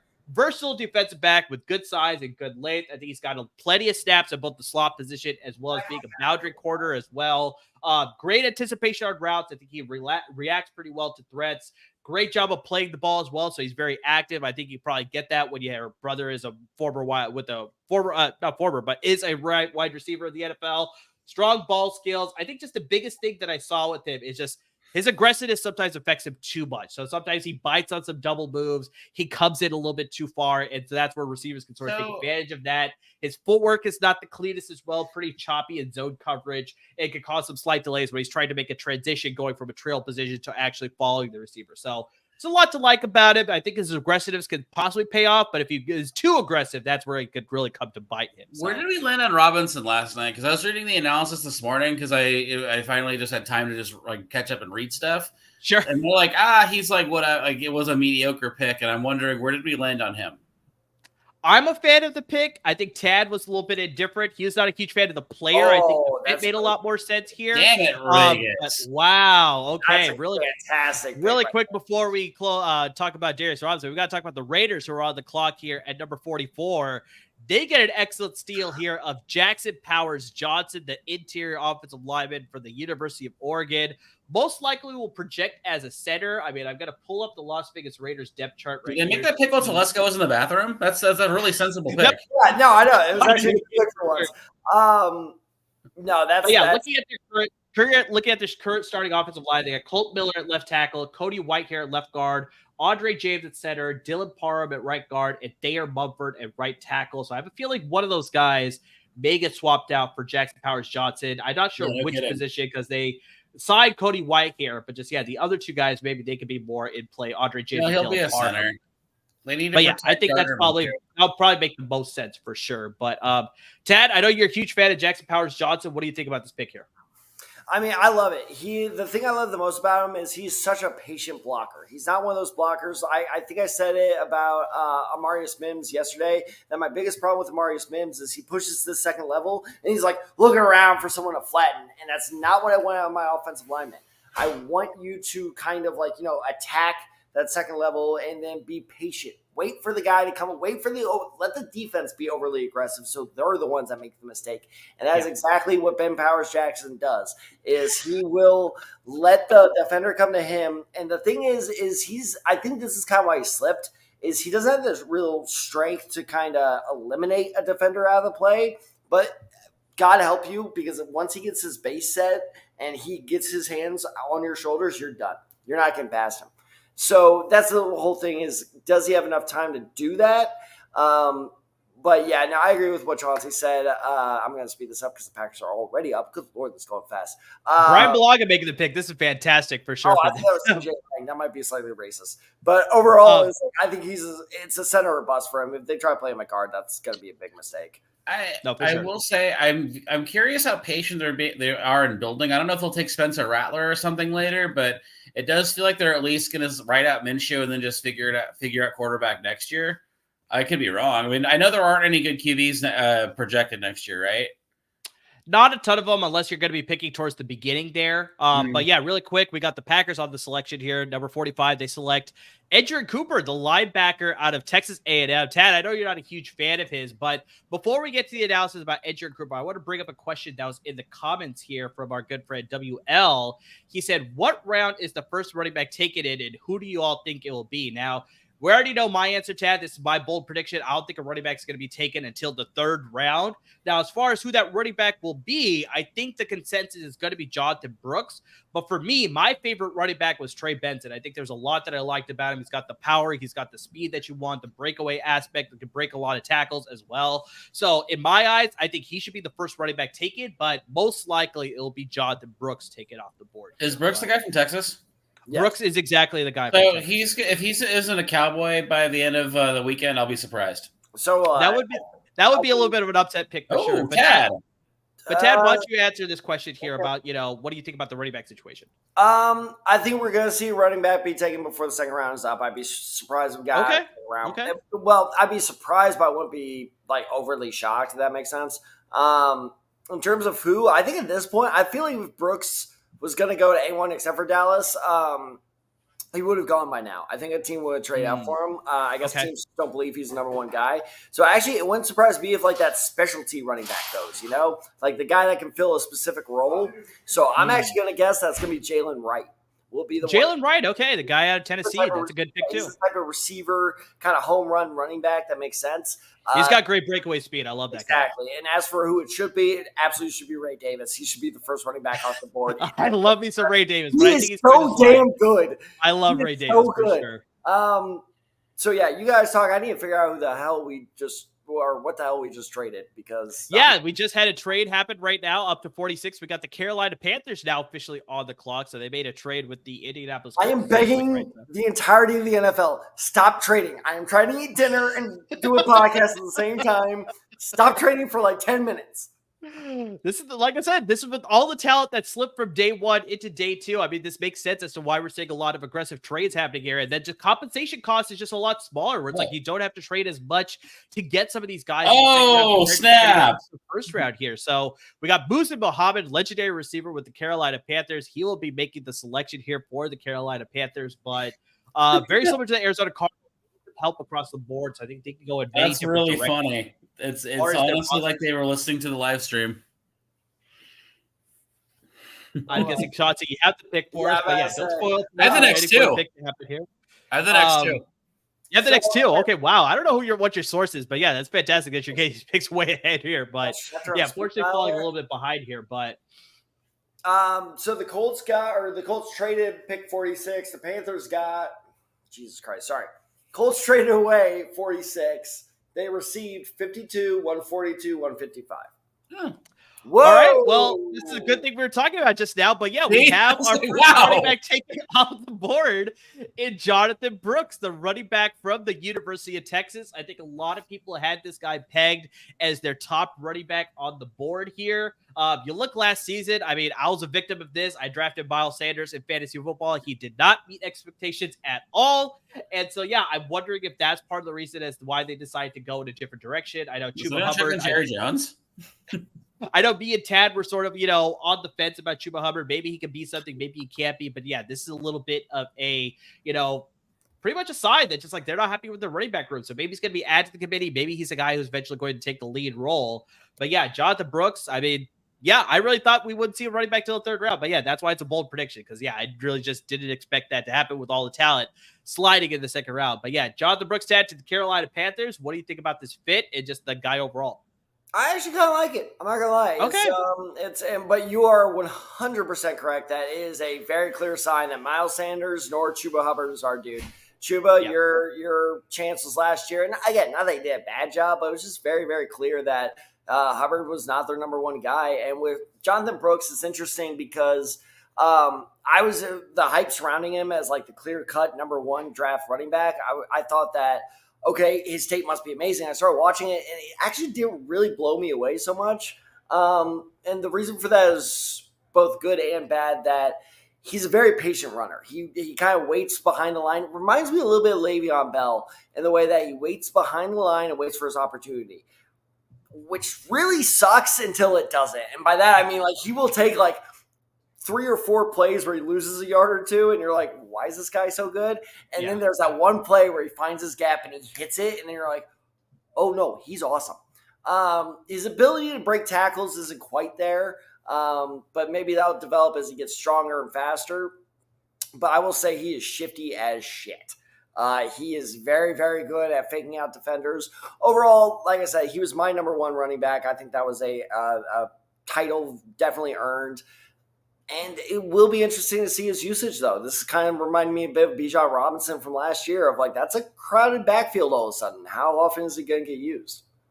That's the interesting thing for sure. Just like, I don't know whether they're, fully giving up on the running backs that they have in Chuba Hubbard and Miles Sanders. They paid a lot of money to Miles Sanders to be the running back there, but that was also a move by the former regime with Frank Reich and some of those guys. So now you have a new head coach in Dave Canales. So it's like, maybe he's trying to find his running back to lead this backfield. And so, maybe that's Jonathan Brooks here.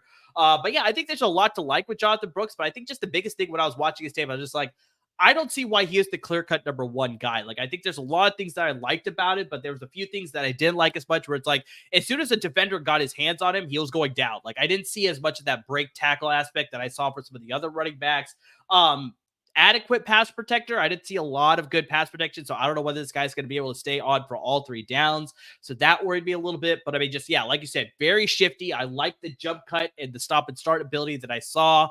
I know he suffered the ACL injury. That's why he wasn't at the combine. He didn't test all that much. So you wonder whether he's going to be ready to start the season, and just can he bounce back from that? I know we see a lot of running backs do it. A lot of other players do it as well. But just that worries me a little bit as well. But I understand the fit there. I understand why they made the pick as well. But just, like I said, for people to say that he's the number one, like clear-cut number one running back, that's where I'm a little bit surprised. All right, so another friend guest spot is my friend Kevin over here. He is a Giants fan. Giants are on the clock. All right, Giants are officially on the clock. They made their pick here, number 47 as well. So what do you think the direction is here, Kevin? Running back, they definitely need. Okay. Spencer Rattler has been talked about. Oh, that would be interesting. I could see that happening, even though I don't really like Spencer Rattler. But I mean, I was about to say, I was like, if you compare Spencer Rattler to Daniel Jones, I see similar types of play styles. So I was like, is that really an upgrade? I don't think so.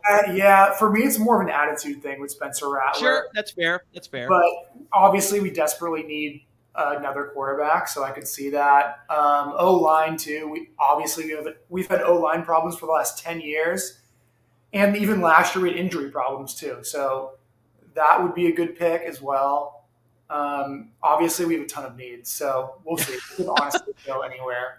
The interesting one, if they go running back, would be Trey Benson The running back out of Florida. I love Trey Benson. That'd be a fantastic pick. He's the running back that is, now that Jonathan Brooks is off the table, is most capable of carrying that number one. I think that's the name I've heard too. Yeah. See, there you go. So I think But really quick, we have Kevin here. I want to jump back to last night because I was talking to Tad about this before we started the broadcast today. It was just that I felt that the Giants probably should have addressed their offensive line as opposed to going to the receiver position. So how did you feel about the Neighbors pick?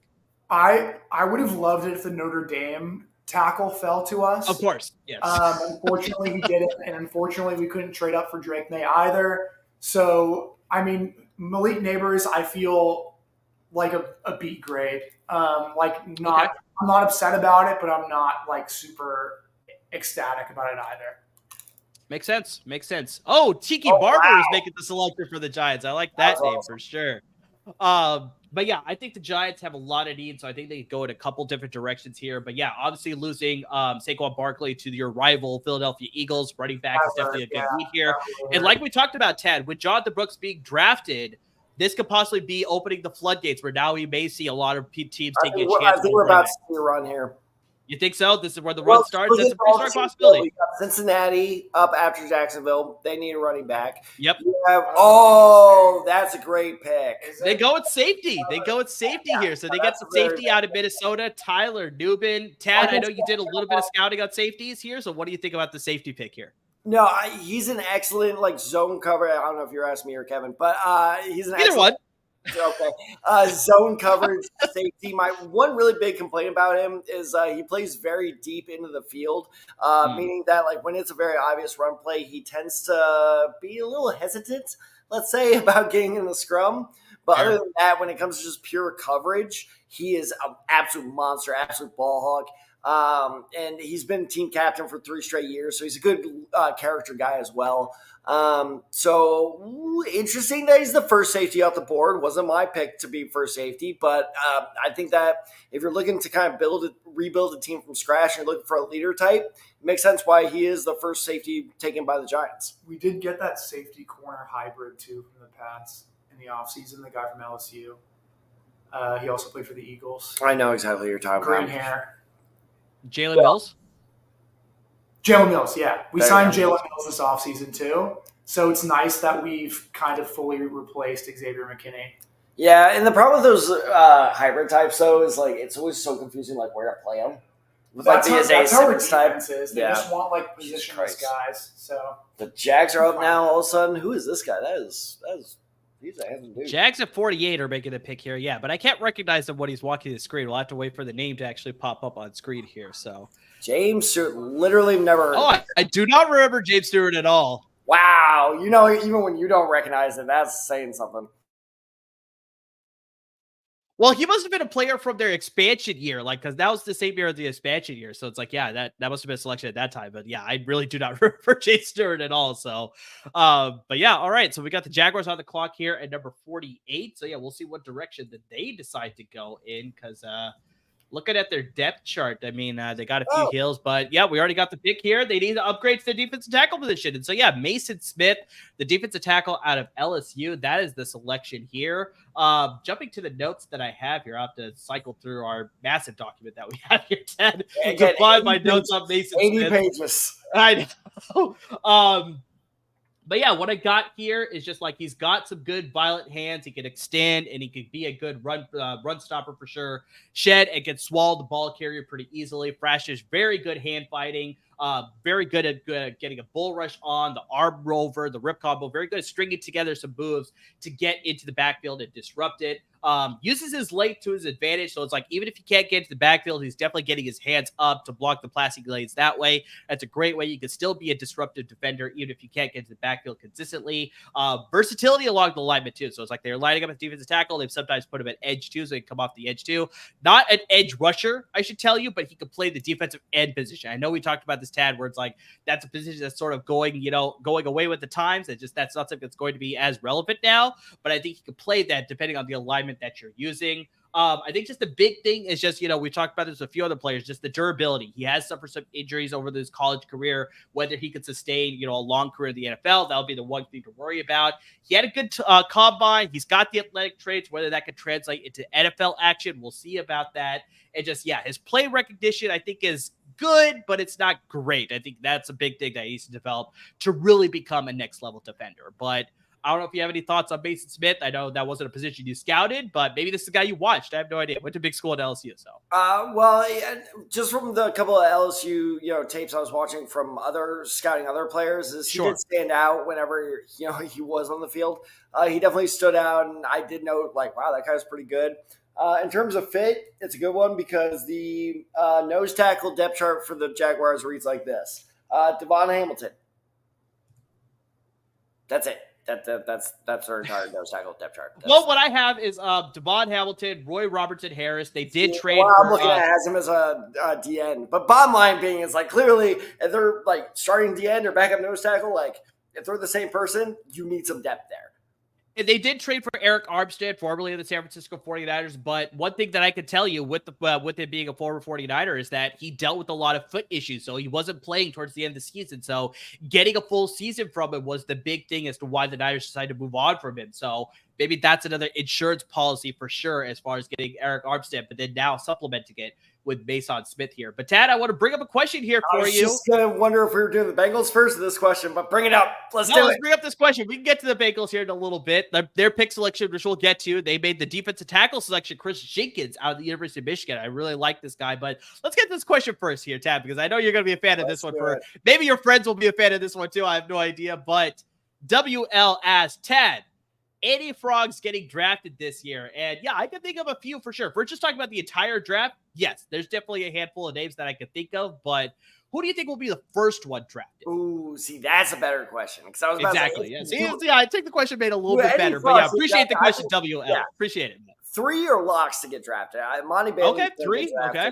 Brandon Coleman for sure is going to get drafted, and Josh Newton is going to get drafted. As for who the first one will be, I do think it will be Brandon Coleman, the guard, because it does just seem like he's in higher demand. And also, you know what? I'll credit a guy the Rams drafted last year, Steve Avila, who had a fantastic. I was torn between phenomenal and fantastic there, but it just goes to show how good his rookie year was for the Los Angeles Rams. So I think that also helps Brandon Coleman's stock a little bit. But yeah, I would be surprised if any more than 3 TCU players got drafted, but I definitely think those 3 are locks to be drafted. But I think Josh Newton and Monty Baylor are going to have to wait till tomorrow. Wow, you're not counting Josh Wiley. I forgot about him. Yes, him. I knew I was forgetting about someone. I thought that was going over my head. I thought you were going to go Josh Wiley, Josh Newton, and Brandon Coleman. I was like, those make the most sense to me. But yeah, me and everyone watching, we need to keep that to ourselves because my friend out there is a diehard TCU fan, and he will disown me as a friend if he knows I forgot about him. You'll just come back and watch the recast of the broadcast here that we're doing here. So that's okay. That's okay. He doesn't need to know about that. Yeah. Wow, back-to-back Michigan players. Yeah, so let's talk about these Michigan guys, Tad. So we just had the Washington Commanders here at pick number 50. We're already at pick number 50 here of the NFL draft here. So we just got Mike Seidrustil, the quarterback out of Michigan, most likely going to project as a nickelback. But let's jump back one pick further because, Tad, I'm a huge fan of Chris Jenkins. His dad played in the league, longtime Carolina Panther. I mean, just shows some of those similar skills. A little bit of a faster defensive tackle than Chris Jenkins. I'm sorry, a little bit faster than his dad, I should say, Chris Jenkins. But yeah, the defensive tackle, Chris Jenkins Jr., I should say specifically. I think there's a lot of things that you like from him. Try to pull up the notes from him once again, going through this massive amount of notes that we have here to pull it up.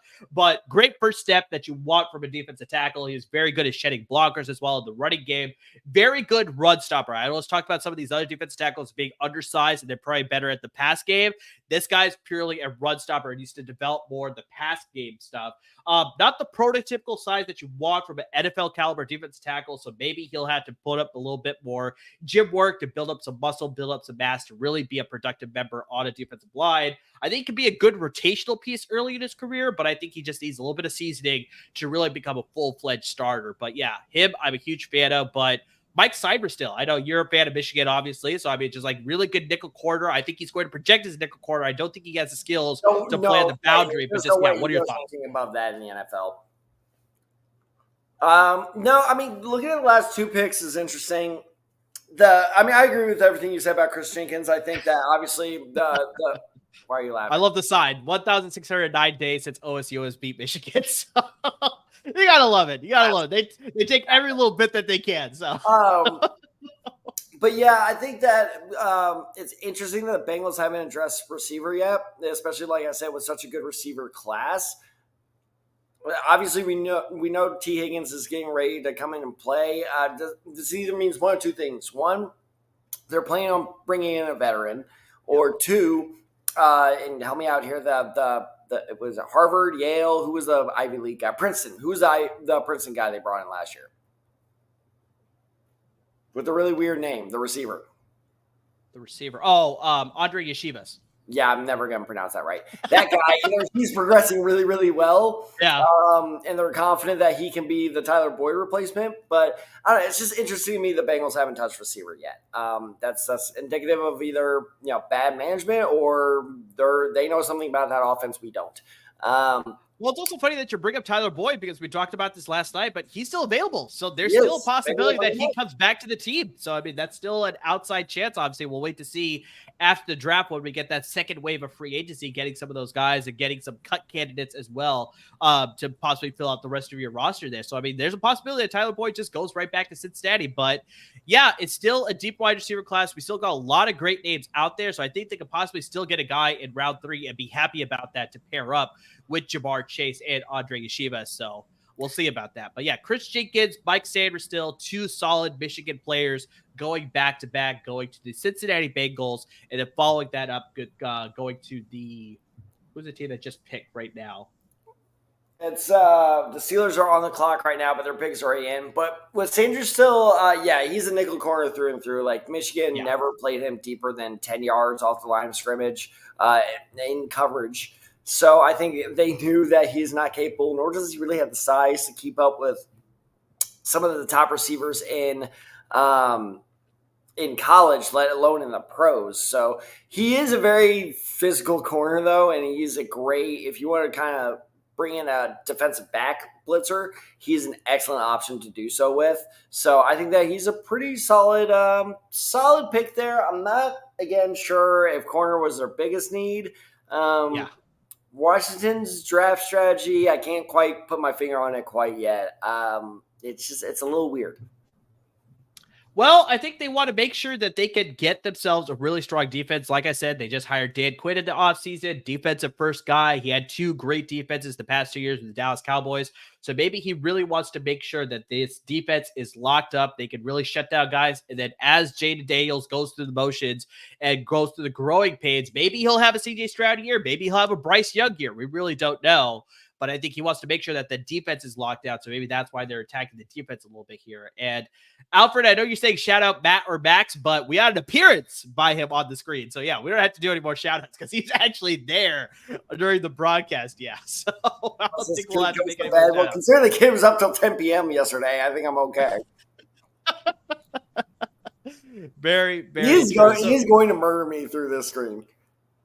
All right, Tad. So obviously your Colts are just to pick away. We're waiting for the Steelers to make their pick here, but just looking at the best available, who are some guys that you think could be some interesting fits for some teams that are still surprisingly sliding? Well, it was funny because I was kind of toying with the idea of the Colts taking a receiver in the first round all offseason. So if the Colts got A.D. Mitchell, I actually wouldn't mind that. That'd be fantastic. Alec Pierce did not show us. He had a pretty good rookie season, but his sophomore season, that is an excellent pick by the Steelers. This is a fantastic pick, Tad. I know you're a huge fan of his, so we could talk about it before we get to your Colts pick really quickly. Zach Frazier, the center out of West Virginia. A lot of people were projecting, based on rumors, he might have gone on day 1. I mean, the guy shows a lot of talent, but I know, Tad, you did some good scouting on him. You're a huge fan of his, so why don't you speak about Zach Frazier? Then him landing with the Steelers, that's fantastic. Yeah, well, he's the perfect fit for the Steelers too because he is. It's funny. The biggest complaint I have about him is that he's too aggressive, and so it's like it's perfectly it's a perfect fit that he is a Steeler because he is kind of that mall type of blocker. As if you're watching NFL Network, you can see he was a high school wrestler, former wrestler. Yep, exactly, and he definitely uses that in his blocking technique. So he can be over aggressive, and it can be easy to get past him at some points if you know the real handsy type of pass rushers do the Mr. most Miyagi, wax on, wax off. Yeah, no, Miyagi taught me well, but he does the most. I think taught Zach Frazier pretty well, I guess, too. Exactly. But no, he definitely does the most damage, or they do the most damage to Frazier. But when Frazier like really is on it and he starts like really pushing back on defenders, he honestly is probably maybe one of, if not the strongest offensive lineman in this year's draft. So that is a fantastic pick for the Steelers. And it really seems like they're pretty intent on rebuilding this offense. Yeah, clearly, because they went last night. They went with Troy Fautanu out of Washington at the tackle position, maybe guard position. We'll see about that. And then, yeah, they doubled down with going with Zach Frazier to now upgrade the interior of the offensive line. So they want to make sure that Russell Wilson can stay upright. He is protected for sure to give some chances to obviously move this offense down the field or establish that running game with Najee Harris and Jalen Ward. So, yeah, we'll see about that. Not just offensive linemen, but I have the same notes about Troy. I have the same notes about him. I'm not trying it anymore. I'm not doing it. Especially based on what Will said. He said Fautanu. He said it wrong too, right? He said it too, so I wasn't sure what is right. I don't think anyone knows what's right. But the one thing I said about him is he's got that finesse, man. Like he has that aggressiveness. So this is back-to-back aggressive offensive lineman. So I honestly kind of like it. Bring back, the old classic Steelers of just absolute maulers. I totally forgot that Joe Flacco is a member of the Indianapolis Colts. I totally forgot about that one. Flacco. But yeah, Ted, your Colts are on the clock here at number 52 overall. What do you think is the move here? What positions of need do they have here? They went with Latu. Both of us are huge fans of that selection, landing with them at number 15. But yeah, what do you think the pick is here? Sorry, I have swallowed pizza crust there. I might be a bad Colts fan, but I'm pretty sure this is Antone Bethea. And if it is, that's an awesome throwback. But I'm hoping it's A.D. Mitchell. No, that's not Bethea. Never mind. No, I was going to say Zaire Flakeland. Okay, so current Colt. Leading Colts tackler. I believe either just got married or just had a kid. But either way, congratulations, Sam. I hope it's A.D. Mitchell. I think he would be a nice addition to the offense. Yeah, the Colts could definitely use an upgrade. I think because Alec Pierce he's kind of had a letdown season. So worst case scenario, A.D. Mitchell gets pushed a little bit. Or sorry, Alec Pierce gets pushed a little bit. Best case scenario, A.D. Mitchell takes over and is more athletic than Alec Pierce, which he already is. All right, welcoming back Chauncey. I think he took a quick food break, I think. So, appreciate you coming back, man. Yeah, buddy. Yeah, I had to walk really far to pick up my food.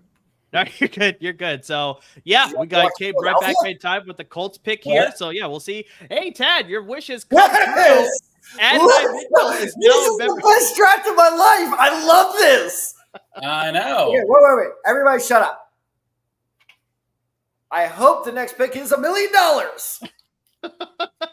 Really doubt that's going to happen. But yeah, Ted, you talked about the Colts needed an upgrade. I mean, Alec Pierce, I know he dealt with some injuries as well, but just didn't look all that strong last year. I know we saw a lot of good production from Josh Downs. He just re-signed Michael Pittman Jr. to a big contract, but got to give Anthony Richardson a good amount of weapons. I know there's some issues at the tight end position. There's a possible trade up for Brock Bowers. I heard that was a rumor, but unfortunately it just didn't end up happening. And then they ended up Brock Bowers going to Las Vegas Raiders just a couple of picks before the Colts there, but you get another good piece. I mean, Adonai Mitchell, a lot of people predict this guy to be a first-round receiver. You got him in the second round at 52 overall. This is a great pick. Yeah. No, I absolutely love this pick. And like I said, I was surprised by both the Texas receivers when I was scouting them because I didn't think that Xavier Worthy was going to be very good. I thought he was a combine warrior. And A.D. Mitchell, I was like, well, he's at the end of the first round. How good could he really be? Both of them were really solid, I think. And like I said, I think in a actually, I don't think I got to finish this thought earlier, but in a non-receiver loaded draft like this year's has been, I honest to God think A.D. Mitchell would be in the conversation as a top 15 pick because he doesn't really jump out at you for anything in particularly well, which I'll touch on in a bit because he does do one thing really well. But there were no real big weaknesses I could find. I was trying really hard to be like, I got to criticize him on something. That's the whole point of scouting, find his weaknesses. And I'm not saying that he has none, but he also doesn't have any glaring ones, is my point. And the one thing that I was really impressed by is his route running in terms of, especially going vertical, is so good that he makes it look easy, even though I know it's not, to create space without making contact. His route running is that good, and his speed is that good as well. So, like I said, this is going to light a fire under Alec Pierce's ass. And worst case scenario, now we have 4 pretty good receivers in Pittman, Josh Downs, Pierce, and now A.D. Mitchell. Best case scenario, that's best case scenario. Worst case scenario, Pierce bust, but then we have his replacement ready to go right now. So, excellent pick. Colts are, and look, I know I'm biased while I'm saying this, but the Colts are in the conversation for the team having the best draft so far. 2 solid picks for sure to start the draft for sure. Yeah, so that's solid. 2 great picks, sir. Okay. I'm sorry. So we'll see how it all plays out. So while we're here at a commercial break, Tad, I mean, we didn't get a chance to talk about this much last night, but we're big fantasy guys. Obviously, we do our fantasy podcast during the season. A great fantasy podcast. So I want to get into the conversation here. Like so far, especially now with A.D. Mitchell landing with the Colts, like what's one of your favorite picks as far as a fantasy contributor next year? Oh, that is a great question. Let me take a look real quick. Scanning. I don't actually. I'll go the opposite to start off with. Jonathan Brooks. I would not touch him in fantasy football until we have a clearer idea of how that backfield is going to go. Honestly, if you want my guess, I think one of those guys, obviously not Brooks, but I think either Hubbard or Sanders is going to be a August cut. I think that's going to be a final cut. It could be a cap casualty. That would make a ton of sense for sure. Chauncey, I'll put those question to you too. Is like, how do you feel about the fantasy situation with any of the guys that just got drafted? Sorry, Chauncey, I'm going to jump in front real quick. Lad McConkey. That's going to be interesting, just from pure volume of Chargers don't have anyone else to throw it to. He seems like McClunky. I know it's not his name, but attaboy. No, I have a feeling he'll be like the waiver wire hero of the year, like Puka was. Yeah, that's fair. And conversely, I think, excuse me, Jesus Christ, Xavier Worthy is probably going to be the guy that gets drafted way too high. He'll be like the Clyde Edwards-Helaire of his year. I like that pick for sure. Yeah, I could very much see that situation happening where it's just like a lot of people are going to overdraft him thinking that's like, oh, we're going to get the Patrick Mahomes of 2018 where he's just going to throw 50 touchdowns this season. He's going to bomb it everywhere. He's going to be a fantasy find. Same thing with Xavier Worthy, but I very much am in the same boat. Especially if Rice gets suspended too. Like it'll be like it'll be like Sky Moore's rookie year where it's like, oh, well, hey, let's buy in early on this guy. Yeah, people I think are going to overcompensate. They're going to be like, Rashee Rice is out. We don't know about the rest of the receivers. Let's draft Xavier Worthy, a deep threat. He's going to get open in his offense. He'll be that sort of, Tyreek Hill beta version where it's just like he's going to get that good speed. He'll get open Patrick Mahomes. He's going to score a lot of touchdowns. But I think I'm very much in the same boat that people are going to overdraft him, think it's very much like a Clyde Edwards-Helaire situation, landing in that situation, perfect situation. But yeah, I don't think it's going to pan out as well. I mean, the three big rookie receivers also will get drafted very high in leagues. I don't know if people want to go in on Brock Bowers just yet because they're like, I don't like that Raiders offense because I still don't. But I can definitely see like there's someone's gonna take a Duze and just bet on Caleb Williams being good, and Marvin Harrison maybe not just because of the Cardinals are a mess.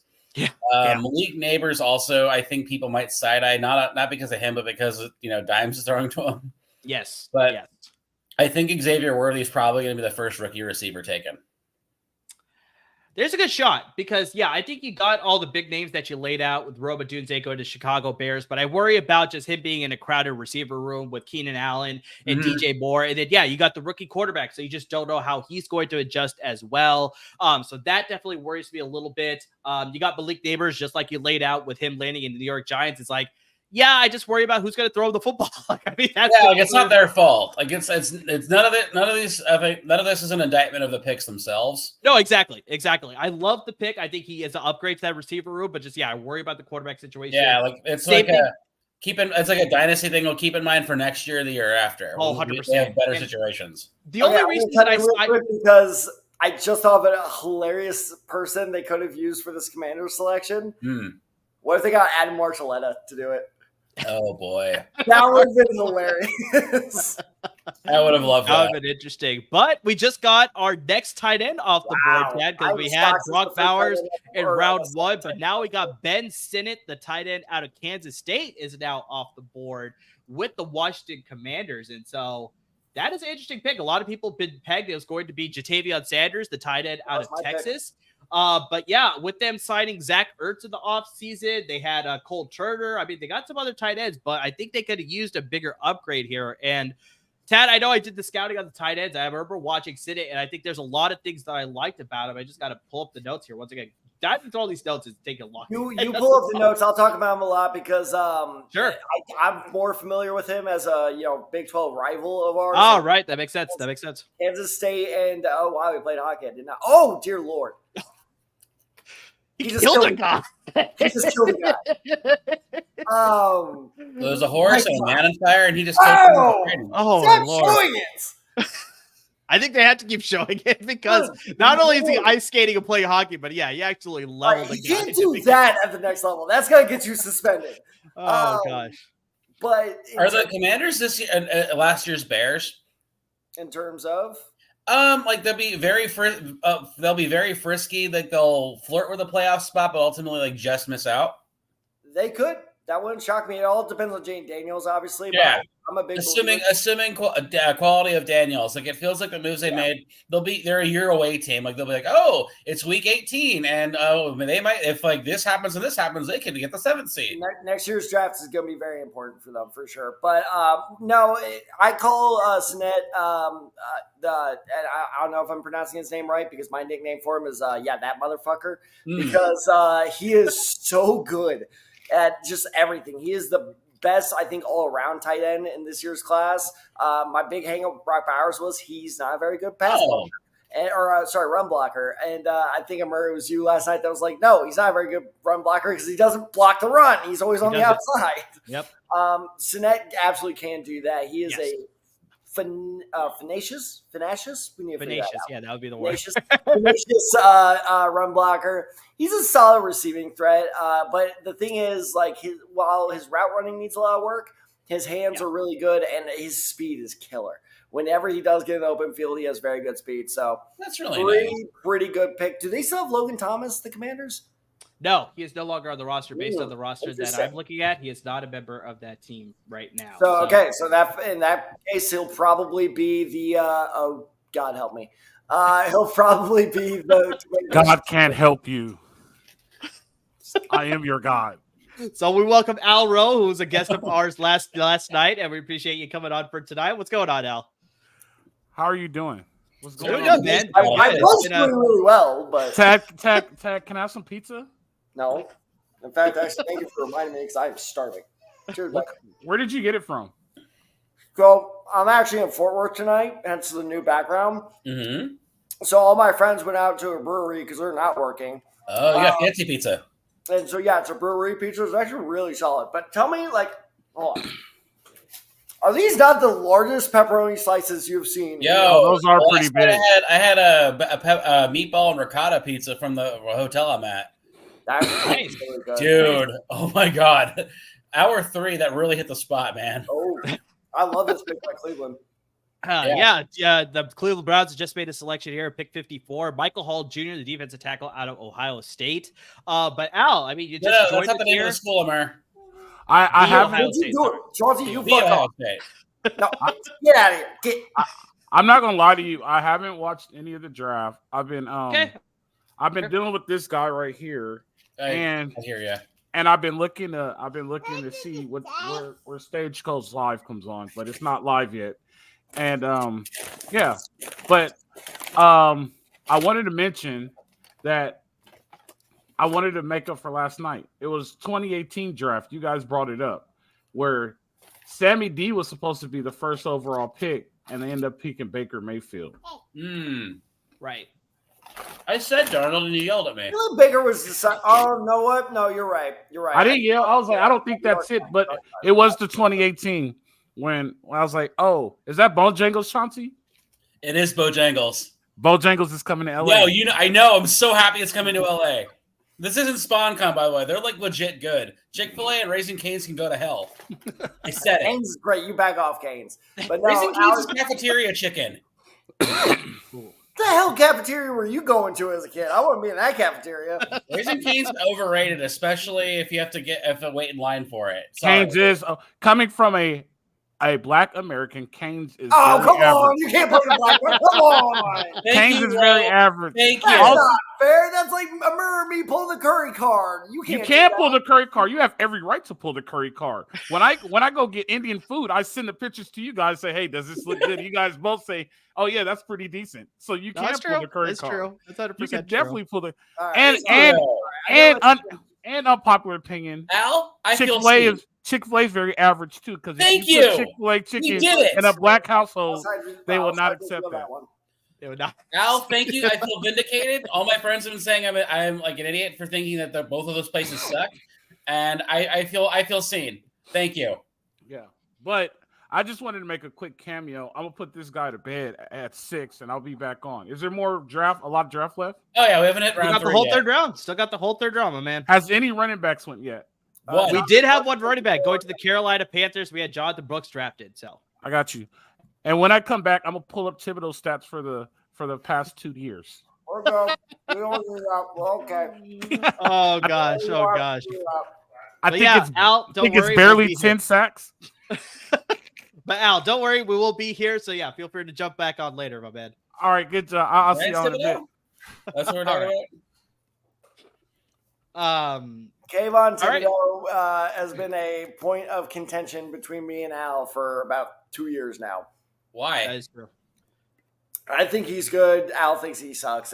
Here's what I'll say, because I didn't really get to see much Thibodeau, but when he played the Rams, like he was one of those disruptor guys. Like maybe the stat sheets don't back it up, but he's definitely involved in every play. No, that's fair. This is a.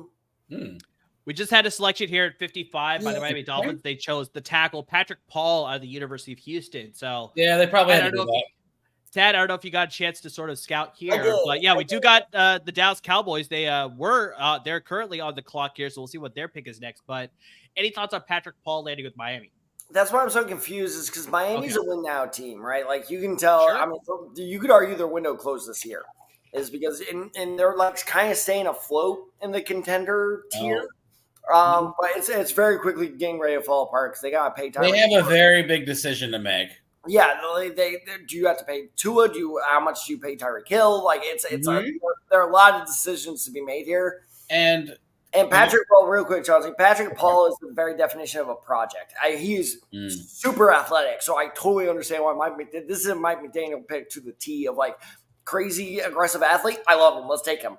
But I just don't know at this point in the franchise's history if this is the time to take him. Because Patrick Paul's a monster. He's 6'7". Let me pull up real quick.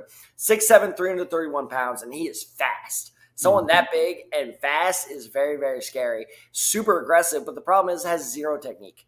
Zero technique. He doesn't know how to hold a defender, and I don't mean like penalty holding, that type of thing. Like he doesn't understand how to contain a defender. He just keeps like pushing them away, and that's just not going to work in the NFL. He just reeked of a player who just depended on his athleticism in college because he's so much bigger and faster than everyone. And those players I am always very, very scared of. So I think with a couple years of good development, he can be really, really good. But a couple years of good development, is that really what the Dolphins need here in the second round? If he was a fourth round pick, 100%, I'd be like, that's a great pick. But this early, I don't know about that.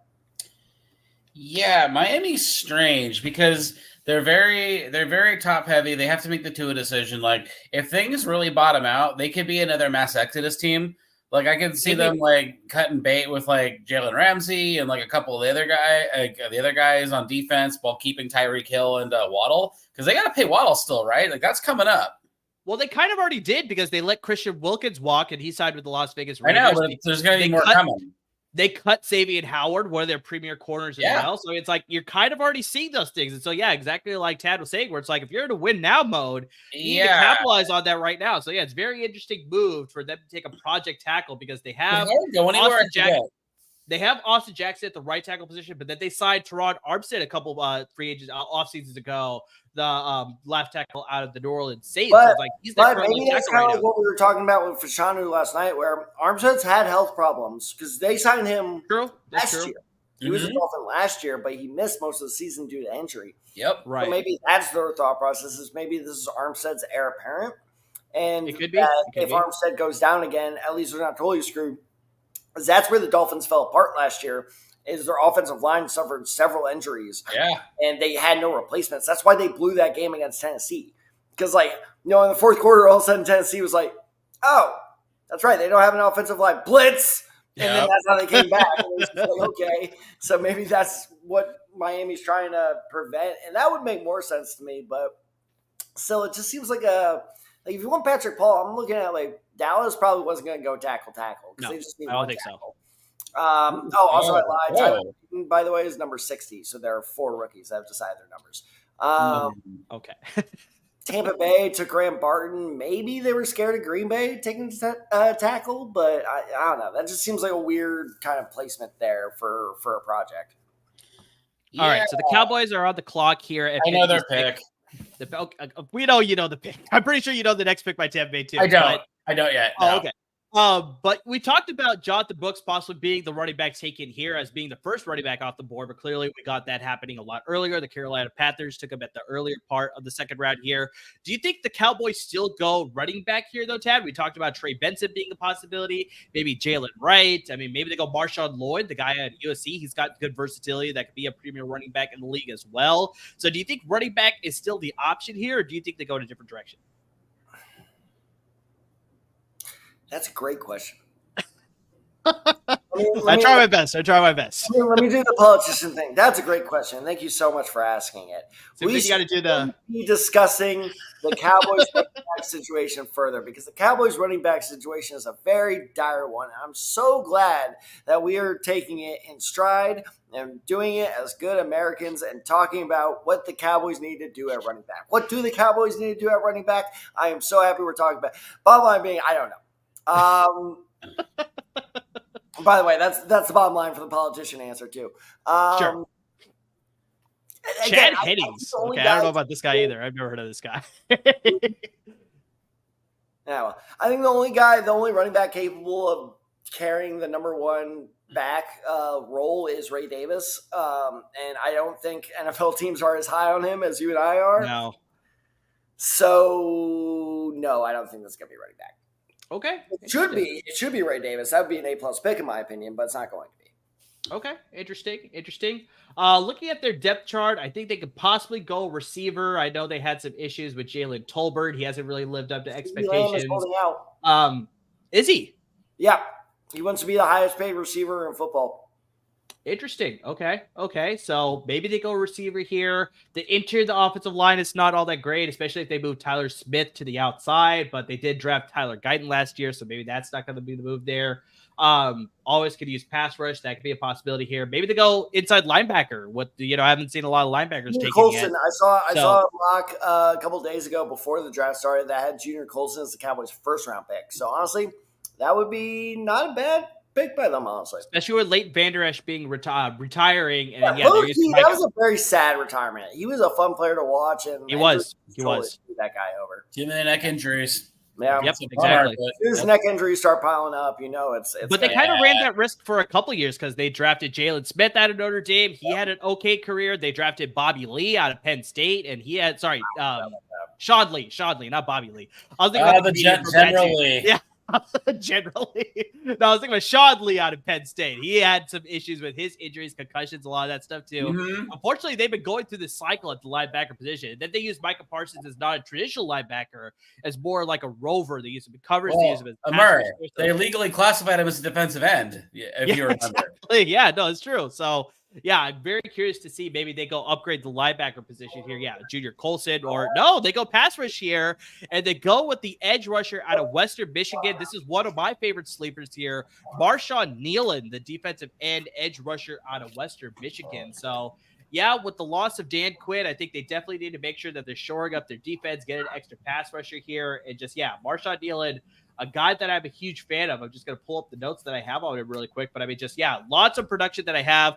Really good strength. I mean, this guy's bull rush was very underrated, especially like if you compare it to the rest of the talent out there. Like, I mean, he's very comparable.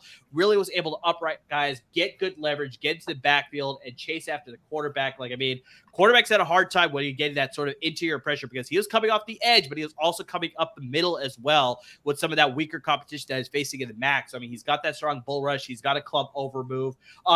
good counter move as well. He can sort of just get, based on what the offensive lineman is doing, he can sort of counter it and get to the backfield that way. Good agility for a player of his size, because this guy's a big dude and he's got good agility. He's a converted high school tight end, so you can sort of see why he has that good movement skills. I think just a few things that I think could be a little bit of a polished things that he needs to work on is that, like I said, he gets good leverage getting up there, but sometimes gets a little too upright. And that's how offensive linemen can sort of take advantage of that and limit his power then. Like we talked about, didn't face the toughest competition in the MAC, so it's like you wonder whether that could translate to the NFL, but he was invited to the Senior Bowl, and he was able to hold his own against some of those Senior Bowl combine invitees, so he's able to look pretty good there. He was named the Defensive Player of the Week during the Senior Bowl, so, I mean, he was looking pretty good there, and I think just his read and recognition skills could use a little bit more refinement as far as developing those skills as well, but a lot of things that you can like. He could be a plug-and-play starter in his rookie year, but I think there's just a little bit more that he needs to work on. Instead of him being an every-down guy, he could be more of a rotational guy to start his career. So let me ask you this, because you said one thing that always scares me when we talk about, especially small school pass rushers. You said his bull rush is really good. I don't doubt it. Will it stay really good in the NFL? Because that's why I don't like bull rushers, like pure bull rushers is, yeah, it's awesome in college when you're stronger than the other guy, but the problem is you're not stronger than most other guys in the NFL, especially as a rookie. No, you make a fair point. Like I said, that's why when I saw the Senior Bowl practice tape, like what he was able to do there, I don't have a doubt that I think he could be just as effective. Maybe the bull rush will not be as strong as it was back in college, but I think he's got the skills that he could develop that a little bit further, maybe build up a little bit muscle, or maybe they make him go the opposite direction. They make him lose a little bit and make him a little bit faster, and then he becomes just a pure edge rusher then, because he's got some good counter moves. He can come off the edge pretty well and then use his strength to get past tackles that way. But like I said, when I was watching him at Western Michigan, they lined him up on the interior as well, and that's where the bull rush was able to catch some of those unathletic offensive linemen in the MAC a lot easier. But yeah, that's not going to happen at the NFL level. So they'll probably keep him at the end, and they'll either make him go up and then use his strength that way, or make him come down and then use his speed that way. So he's got to make a direction. Well, he's got to make a decision, one way or the other. And I want to shout out one of our commenters here, WL, who's been doing a really good job all night of, interacting with us and everything. So you get your second shout out of the night, if I'm SC held Lloyd back, being Marshawn Lloyd. He didn't get as many touches as he should have. And the reason I'm shouting this out is, one, you were absolutely correct. And two, you called me out on my BS. I was wrong. Ray Davis is not the last one capable of it. I totally think that Marshawn Lloyd is capable of being number one back as well. I think that USC leaned a little too heavily into the Caleb Williams hype as well.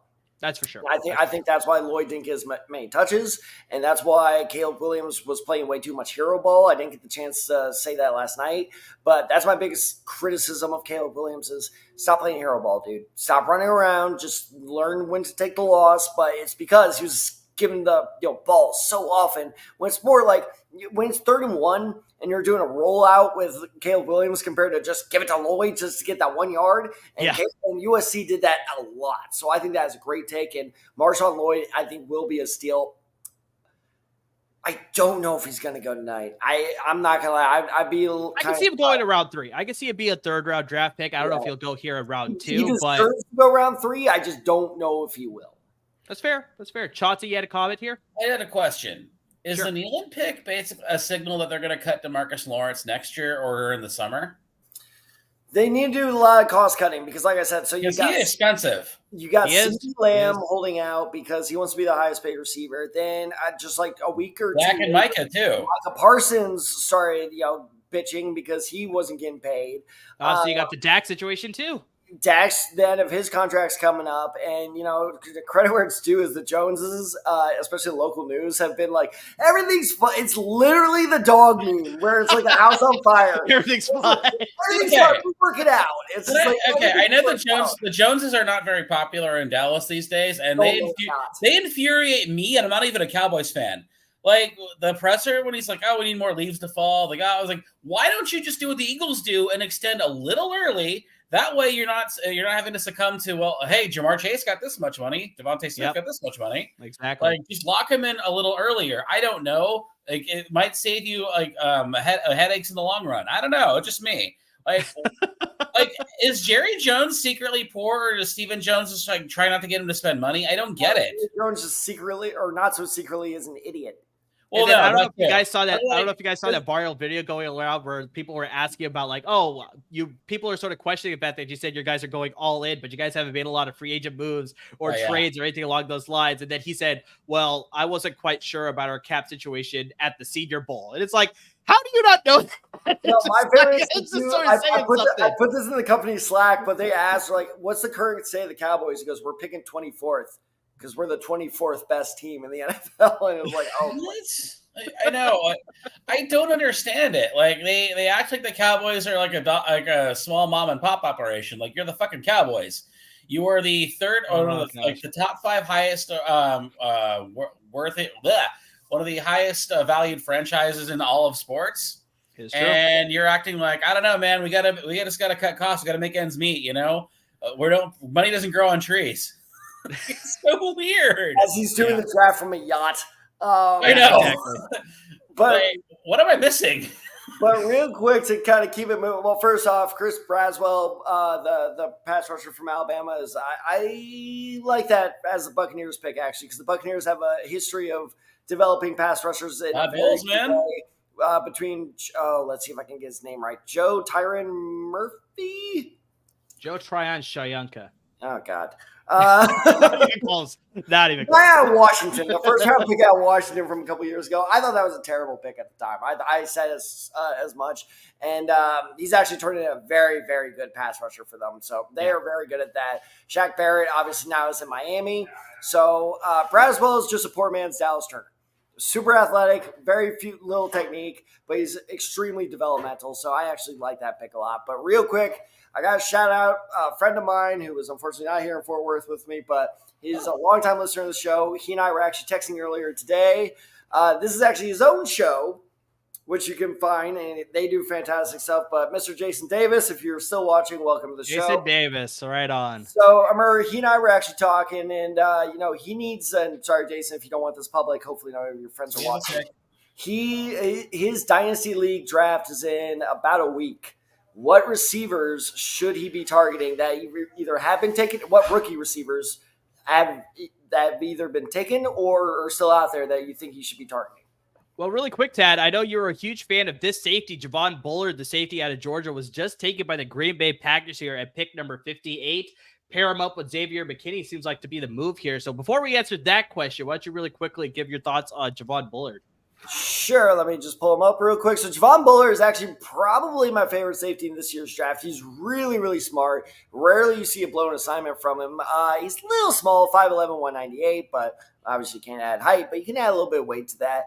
His zone coverage is absolutely phenomenal. The amount of times that, he would pick up an assignment from a corner that, obviously – a receiver goes into his zone, he picks him up flawlessly. It's really impressive.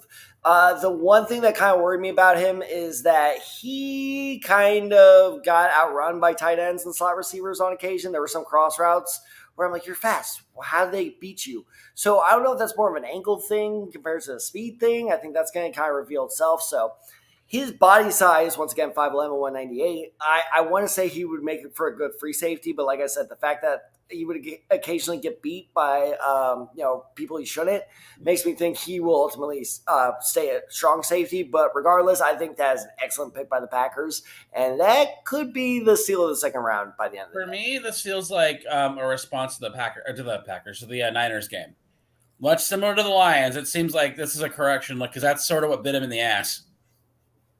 That's fair. Getting to the next pick here, we have the Houston Texans take Blake Fisher, the tackle out of Notre Dame, going at number 59 overall. But yeah, let's just jump back to that question that you had with Jason Davis's Dynasty League. So we're actually talking about that, Tad, when you took a brief moment to step away from the camera here. We're just talking about the fantasy selections about receivers. It's just like, unfortunately, a lot of these top receivers landed in situations that may not be the best, where it's like, you got Malik Neighbors going to the Giants.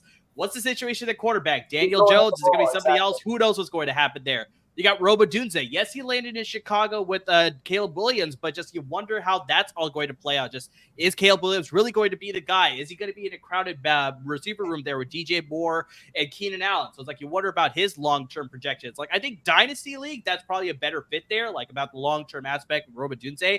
But Neighbors, that's a little bit more questionable because I don't know what their quarterback situation is going to be. For me, underrated pick. I think we brought this up before, but Ladd McConkey going to the Chargers. I think he's going to be that guy. By pure volume too, especially in Jason. Apologies, I can never remember if it's PPR or not. I think it's like kind of. I think it's half PPR if memory serves, but yeah, I'm in a half PPR league with all these guys in the backyard behind me. But I think McConkey, especially PPR, he's going to rack up those points because again, okay, fine, they're using Quinn Johnson as their number one guy. He's going to get the most attention. God, I don't even know who's our third guy, number 12. I can pull up the depth chart while you're sort of trying to think of it. I'm going to be so bad. Can I ask a reverse question? What secondary players are you reticent to draft now because of their new quarterback situation? So, like JJ McCarthy going to the Vikings, does it make you a little wary about taking Addison and possibly? So like what veterans am I more wary of? Yeah. Like whose stock drops a little because they have new quarterback situations, particularly the rookies. Bo Nix in Denver. That worries me as far as like what the situation, Marvin Mims, like that whole situation worries me quite a bit as far as just like how good Bo Nix is going to be in his rookie. I think first off, fantasy wise, I wasn't even that high on Addison going into Really? I'm not even that high going into him this season. It's Justin Jefferson just demands so much attention. Addison's best weeks came when Jefferson got hurt. I don't really think anyone took a bad hit, to be honest. Because J.J. McCarthy is good enough to at least get the ball of those guys, so I think their stock largely stays the same. Penix doesn't matter because he's not going to play unless Kirk Cousins gets hurt. Let's see who. What about Keenan Allen? I think all the Bears went up. I think it went slightly up. I wouldn't say it went like a long way up, but I think it just took a slight tick up compared to Justin Fields. Caleb Williams willing more to pass the ball compared to Justin Fields. So, and speaking of Jason Davis, he actually texted me a couple days ago. He was like, "Should I trade the second pick in the 4th round for Keenan Allen?" I told him, "Oh, so like you're getting Keenan Allen?" He was like, "No, I'm giving him up." I'm like, "Don't do that." Yeah, because I think that Keenan Allen could have a really, really good year this year because the Bears system is just kind of slowly move the ball down the field and wait for that kind of big play, and that's Keenan Allen's bread and butter right there. Yeah, we had a Texans pick, by the way. Keenan Allen racking up those PPR points. Woo! Texans just went with, who did they just pick right now? They went with Blake Fisher, the tackle out of Notre Dame. So yeah, we didn't talk pick. Yeah, definitely. They need to upgrade that tackle position. Get some good tackles. This is all about protecting Stroud. Yeah, exactly. So they do have good tackles right now with Titus Howard and Larrabee Tunsil, but yeah, I think this is more of a move to think about down the road there. I think that's probably more of the pick there for sure. But the other one that I think doesn't really need much talking about, but I'm going to bring it up is the other quarterback there didn't mention their tab was Drake May. But we were talking about that receiver room. We're just like there's not a lot of receivers in that room that I was drafting anyway. If you're drafting just like receivers, you are in trouble. So that's what I said. So it's like I don't know if that affects their stock anyway. It's like I wasn't thinking about the receivers anyway, so it's like their stock stays the same, if not goes down maybe a little, maybe it raises up a little, but just like overall it's not affecting too much on my radar as far as like, oh, now that Drake May's there, I'm gonna start targeting these guys. It's just like, I don't know. I wasn't really thinking about that receiver room anyways. Yeah, the Pats they're a fantasy stay away. Exactly. So unless you have their kicker, I guess. Maybe. I don't know. Possibly. So, yeah, we'll see how that plays out here. But we got the Bills on the clock here at number 60. So they have their pick is in right now. And this is the final 5 picks of round 2. So, I mean, guys, we're getting a lot of great interaction, from Jason Davis of Dis Live D Sports, WL. We got a lot of other great people commenting as we're watching along here. So, yeah, guys, keep on going with the commenting and the participation. We'll highlight your comments if we got good questions there for sure. But, yeah, we appreciate it for sure. And stick around. We still got a whole round to go with round 3 after we got these final 5 picks of round 2. So, I mean, guys, please keep up the interaction. We appreciate everybody tuning in for sure. So, yeah, we got the Bills pick here coming up right now with pick number 60. Cole Bishop, safety out of Utah. I was a big fan of his when I was watching his tape. I think he's a guy that sort of like, attacks the ball carrier, very much like a ball hawk. He's very much a run defender too. But Ted, I mean, what are your thoughts on Cole Bishop and then landing with the Bills? Clearly they need to upgrade because they lost both Jordan Poyer and Micah Hyde. So yeah, this is a good, cheaper upgrade for sure. Yep. He gets the first tag of the night. I meant what I said last time, by the way. We need to come up with a graphic for it. This guy has it. Finacity. This is the Finacity safety. Yeah, I mean, you're seeing it on the tape here. Yeah. Monster. he is an absolute ball hawk, and I include when the ball is in the quarterback's hands. It does not need to leave the quarterback's hands before he earns that title. He's always looking for the big play, which is awesome, except for when it's not. It's his biggest strength and his biggest weakness is he is way too susceptible to double moves and play action. But it's bet big, win big, where when it does pay off, it really pays off in a big way. So he is a super aggressive safety. In terms of the next level, I'll be honest, I don't think I ever really see him as developing into a full-time starter, but he is one hell of a rotational guy to have on your defense, especially if you can kind of find interesting ways to use him. And that's why I love that fit with the Bills, is he is a perfect fit for that defense. Is his stealing Eric Weddle? He's not as good in coverage as Eric Weddle, but the same type of aggressive play. Absolutely. Yes, I agree with the aggression. No shit Sherlock analysis, but considering like if you want to go to the Super Bowl, you probably have to go through Kansas City. So this is that's why I love this pick, because how do you beat Patrick Mahomes? Well, yes, by covering his receivers, but there also covering him. So you put a DB who can pressure Patrick Mahomes that can also cover the receivers. Like, that's just chef kiss perfect. And conversely, like the NFC, a lot of teams that are loading up on corner are doing it to counter the Niners. True. Also fair. Tad, we were talking about the Detroit Lions as far as who's their legend that was going to come up. Well, we got the mayor, Mike Duggan here, but of course it had to be Barry Sanders, right? It had to be. Should have been Megatron. That would be a good pick. I still feel like he's kind of burnt by like the whole situation with how the way the Detroit Lions handled it, where it's like, I know he was possibly thinking about like unretiring and going somewhere else, but the Lions were like, no, we're going to keep him. The wild card game. I feel like there were a couple years like immediately post retirement where it was a little what's the word? Awkward. Yeah. But I think those feelings have kind of passed by now, especially he's just he's close to getting in the Hall of Fame. Is he in the Hall of Fame yet? He is in the Hall of Fame, right? Yeah. So I think once you make the Hall, you're like, I made it despite you guys. Whatever. I'm not gonna go into my Hall of Fame deal right now, but like Torrey Holt should have been in there before Megatron. I'm sorry. Like I'd agree with that. I'd agree with that. That's absolute horseshit that he's still not in the Hall of Fame. No offense to Megatron, but it's like you just retired. Like, Holt made an all-decade team. He had a better 2000s than Moss and T.O. So, like, what are we doing here? I would agree with that. The latter two, obviously, the better overall careers because Holt got injured and, like, he just never had that late run. But, like, what are we doing here? No, that's fair. That's fair. I think, there's always, you look at some of the Hall of Fame classes, you're just like, did they really need to get in now? I would have lost my shit if Andre Johnson made it in before Torrey Holt, because that's bullshit. So, this is weird to me. The Eagles double dipping at corner, I could justify that. The Lions double I tipped that to you, by the way. You're welcome.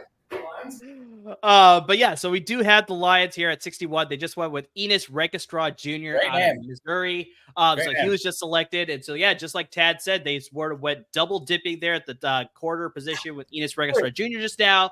They were Terry and Arnold last night, who they traded up to get on top of that too. It's very interesting as to why they want to do that. But like Chauncey was saying, maybe this is in fact because of the reason as to they're trying to now make up for the losses that they had last year, where it's just like they were in the championship game and they had some why did they lose that game? Covered. Yeah, exactly. So it's like I think maybe this is part of that reason. They're just like, you know what? Let's sort of resolve all those issues and let's double down at the quarter position.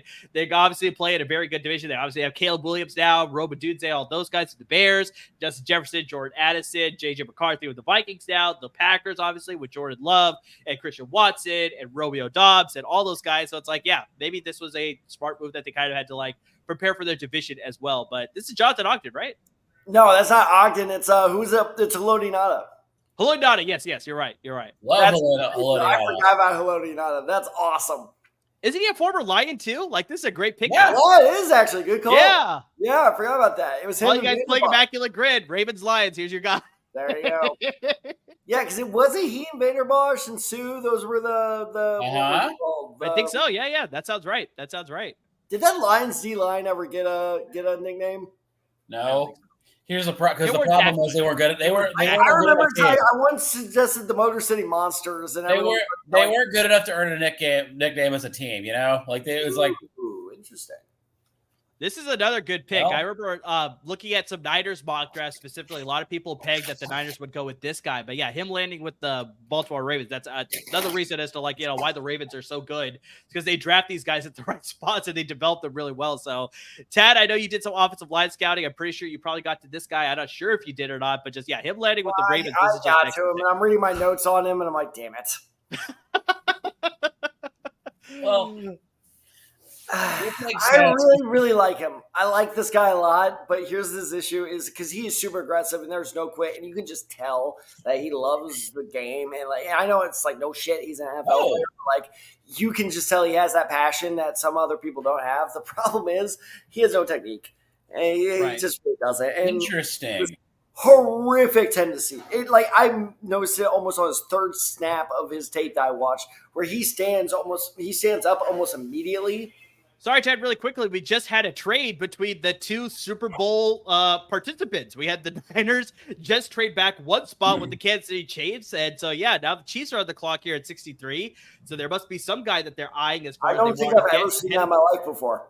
That is a very interesting move that they wanted to jump up one spot. The Niners, I'm pretty sure, got a pretty good compensation. We'll see about that once we actually get the reveal here. But just, it looks like the Chiefs are now on the clock here at 63 to make their selection. But, I wasn't sure if you have any last minute notes. Pick also, again, not to be a broken record and not to sound like a dummy, but it does seem like a response to why they lost the AFC Championship game, because it just seemed like their line ran out of gas towards the end. I mean, a lot of that was also coaching and play calling, because they abandoned the run, but maybe this is to be able to do that late in games. I don't know. No, makes sense. All right, so we're swapping the second round pick, 63 to 64. Niners got a fifth round pick, number 173, and the Chiefs got a sixth round pick, God damn it. 211. So what's up? This is Christian Haynes. I'm going to kill you, Amar. Ooh. That could be the case. Could be the case. Let's look at the Chiefs depth chart. Let me pull that up here right now. What did the Chiefs get for Snead, by the way? Trey Smith's rookie contract is coming up, I believe, after next season. What was the compensation for Snead again? It wasn't anything that extensive. It wasn't anything that. That's why I was so pissed when the Titans got him, because I was like, they didn't even have to give up anything. I think it was a. Oh, interesting, Casey. Interesting. Oh, that's a good. Charles. Charles, that's awesome. Should be a lot of people compare Jonathan Brooks to Jamal Charles. I was like, I didn't see the same comparison. I was like, I didn't see the speed. I didn't see the same shiftiness. I was just like, no, I don't think so. Just because they both went to Texas, I was like, I don't think so. No, that's a god-awful comparison. Oh, okay. I see. I guess I understand. I 1,000% understand why this is happening. Okay, so really quick on the L'Jarius Sneed trade, it was a 2025 third-round pick and a swap of seventh-round pick. So, it was pretty low. Pretty low, the compensation that they got for L'Jarius Sneed. Is it because they had to extend him? Was it that part of the deal? It's probably why. Because then, the Titans gave a 4-year, $76.4 million contract. But, Kingsley Suamataia out of BYU. I think this was another guy that the Niners, I think, were projected to possibly get all the way in the first round, actually. I remember I was hearing some rumors that this guy might go in the first round initially. Maybe they made that switch because they thought the Niners may address this because they have a need at the right tackle position. And so, I don't doubt that maybe this was a move to get ahead of that to avoid the Niners taking this guy. So, I mean, the rich get richer in Kansas City. This is it's find a way to get these things, right? So they really needed to start doing this. Yeah, so Kingsley is first off, he's an Oregon transfer. So he was a 5-star prospect. Okay. He went to Oregon. After 2 years, he transferred over to BYU. I swear to God, I mean this. I'm not just blowing smoke. He's probably the most athletic tackle in this year's draft. That man is crazy. If you're watching NFL Network, they just showed the video of him doing the jump out of the pool thing. Yeah, that was fantastic. That's not fake. There was a play when BYU was playing Texas Tech where the running back breaks off a huge run, like a 70-yard run, and it's the running back and Kingsley are running into the end zone together. He's keeping up with the running back. And I'm like, oh my God. And I'm like, even if I was a defender that could catch up with the running back, I'm not doing it. Not with that man running next to him. I'm just hanging back. So he's really, really good in terms of athleticism. He's, of course, super strong as well. The biggest problem with him is his footwork needs a lot of work. He does this weird thing, tackles are supposed to kind of slide. They're sure, yeah. Their feet, they're supposed to do this. This is what he does. Very choppy. That's the weirdest thing I've ever seen. Offensive lineman. It's so weird. And so that really leaves it because when you do, and the reason you slide is because if mid slide you get caught, you can kind of catch yourself, keep that balance. Well, if you're doing this and then someone pushes you, you kind of fall over.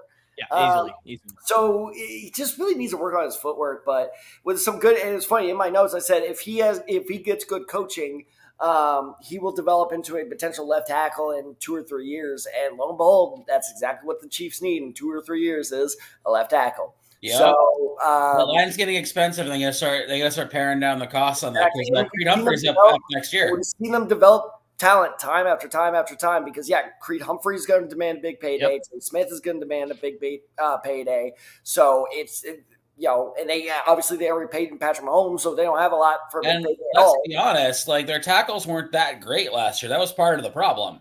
Yep. Yeah. So there's all the criticism about Donovan Smith having that extra foot to sort of like get the false start, but it wasn't being called and all that stuff. So just like, they have some issues at the tackle for sure.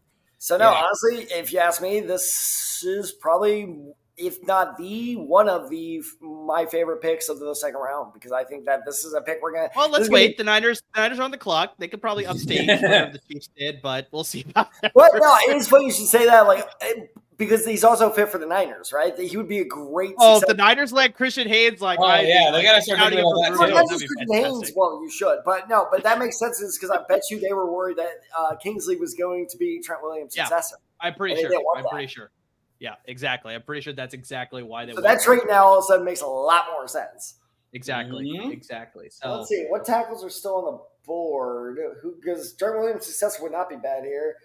Gonclaves of Pittsburgh. Yeah, he wasn't really that good. Huh. Oh, Christian Jones would be interesting. The tackle at Texas. I really like him.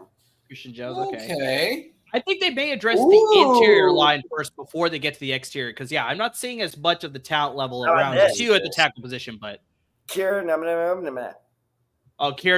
out of Yale. That'd be an interesting pick for sure. But they need a plug-and-play guy. Is Kieran Amegaji a starting tackle? I think he's still a more developmental guy, right? But he's less development. I think he has a better chance of starting sooner than Kingsley does.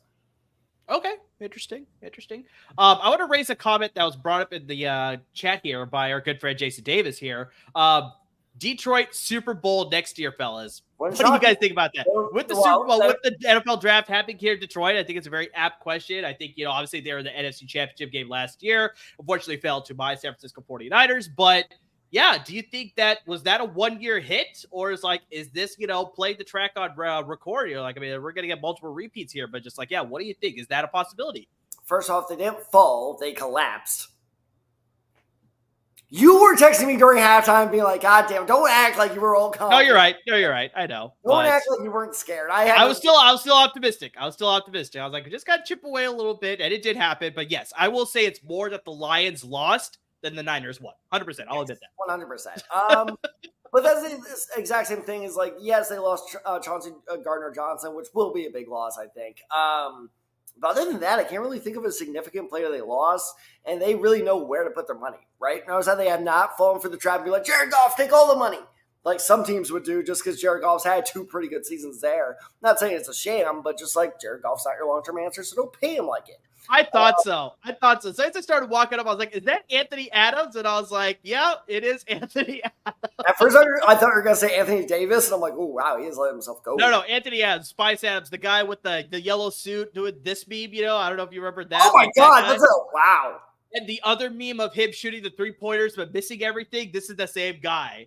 And so, former Niner, Anthony Adams. Yeah, I had no idea that was, because I know the meme you're talking about. I had no idea that was a football player. I love this corner. I love this corner out of Florida State. Renardo Green, the corner out of Florida State, landing with the San Francisco 49ers. This is a guy that I'm a huge fan of when I was watching with Combine. So, why don't I just speak to him? I'll bring up the notes that I have on him as soon as I find him through the massive amount of notes that we have here. We got. But, versatile guy. He could play a press man or off coverage. I mean, he's just an effective and productive player. Like, that's the biggest thing that I saw when I was watching the tape of him. I mean, just he has lateral quickness. He can mirror the receiver's routes. I mean, he's very good, instinctual type of guy. Stays very much in line with the receiver. But then you also see the aggressiveness that they're showing on the tape here. He's got that aggressiveness. He's willing to get in there. He's willing to tackle. He's willing to be that guy that's willing to come downhill and make some plays in the backfield. He's not just going to sit back and wait for the play to happen and be the cleanup guy. He's willing to get aggressive, get into there. On deeper routes, I think he's got the foot speed that can keep up with some good receivers, but not the elite foot speed that you want to keep up with like the very elite fast receivers. But I mean, he's got good enough that's like, in case of an underthrow ball, he's got that recovery speed to catch up sort of thing. Really quick, before I finish my talk on Renard Green, we have a trade up by the New York Jets. They are now on the clock. Just made a trade with the Carolina Panthers at the top of the third round, guys. We're officially starting the third round now. So they will have pick number 65 to start the third round. But I mean, just the only thing that I can say with Renard Green, like I said, I like the aggressiveness in the run game and also the pass game. But once again, very similarly to another player that I talked about where it's just like the over-aggressiveness can come back to bite him. I think just, the active hands can lead to penalties at the NFL. Maybe some of those things he can bite a double moose, and that could be a victim of those things as well. And I think just smarter receivers that are a little bit sharper with their route running, they could be a little bit more deceptive to him. Like I said, play into his over-aggression and get by him that way. But just, Renard Green, without scouting him, I was like, this is a guy that I liked at the combine, and I was watching his tape. I liked it. I was like, this could be a late round find. The Niners to get this guy, I'm pumped. I am pumped by this pick for sure. So this is an interesting thought and I know you and I both like this guy. I'm trying to think who the Jets trade up for, and I'm trying to think, why did I hate the Fashanu pick so much? They need a receiver. What if Malachi Corley goes here? Ooh, I'm a fan of Malachi Corley, and they definitely could use an upgrade at the receiver position for sure. So I mean, that would make a ton of sense for sure. But I'm very curious to see. So, Ted, 2 rounds are in the books. I mean, I know you said that so far, like one of your early picks is like you like the Colts and both of their picks in the first and second round. But I mean, overall, just how you feeling about 2 rounds? Like who's sort of a winner, who's a loser? How are you feeling? Well, I mean, clearly one of the winners is the Indianapolis Colts. I mean, they back-to-back absolute A+ picks is fantastic. I'm not being a homer. I'm not. You stop laughing. You stop supporting them. Not a homer. Amy Mitchell plus Latu.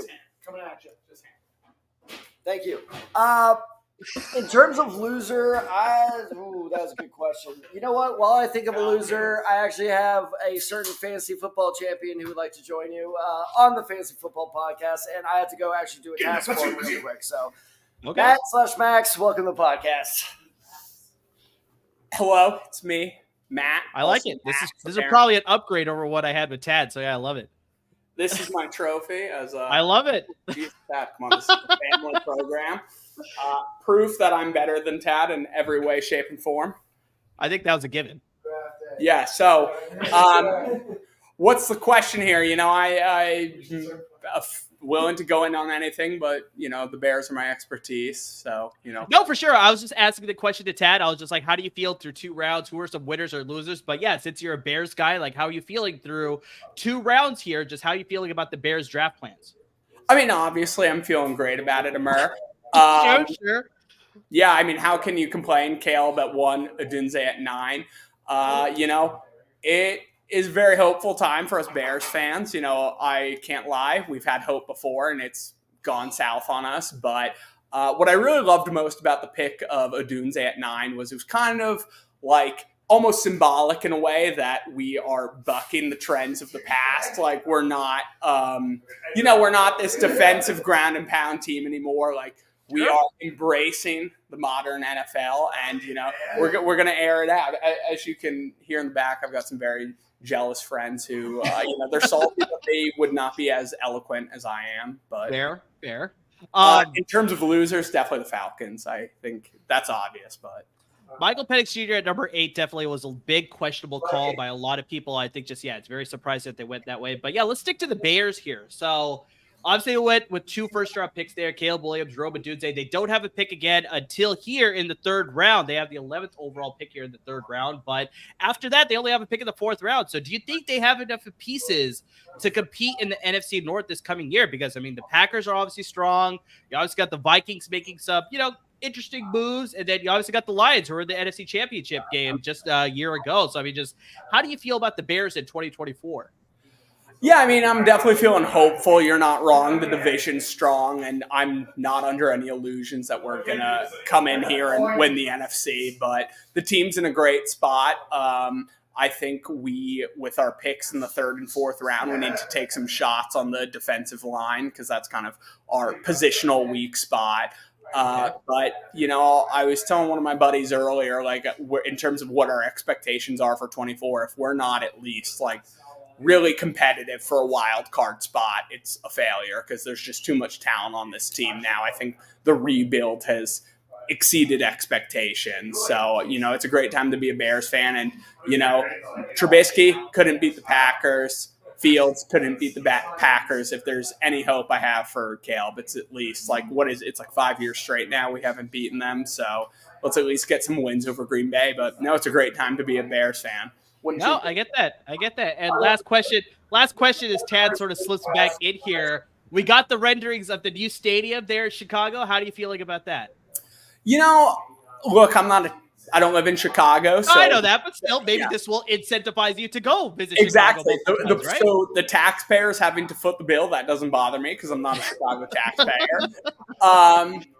Look, I can't lie. I would say this renderings looked amazing. Slightly, maybe sad's too strong of a word, but a little bummed that it's going to be an indoor stadium just because I think like outdoor football in the cold weather is such a quintessential part of Chicago Bears football. That's the best part of Soldier Field. I get that. For sure. And it can be a huge advantage in like the postseason or in late season.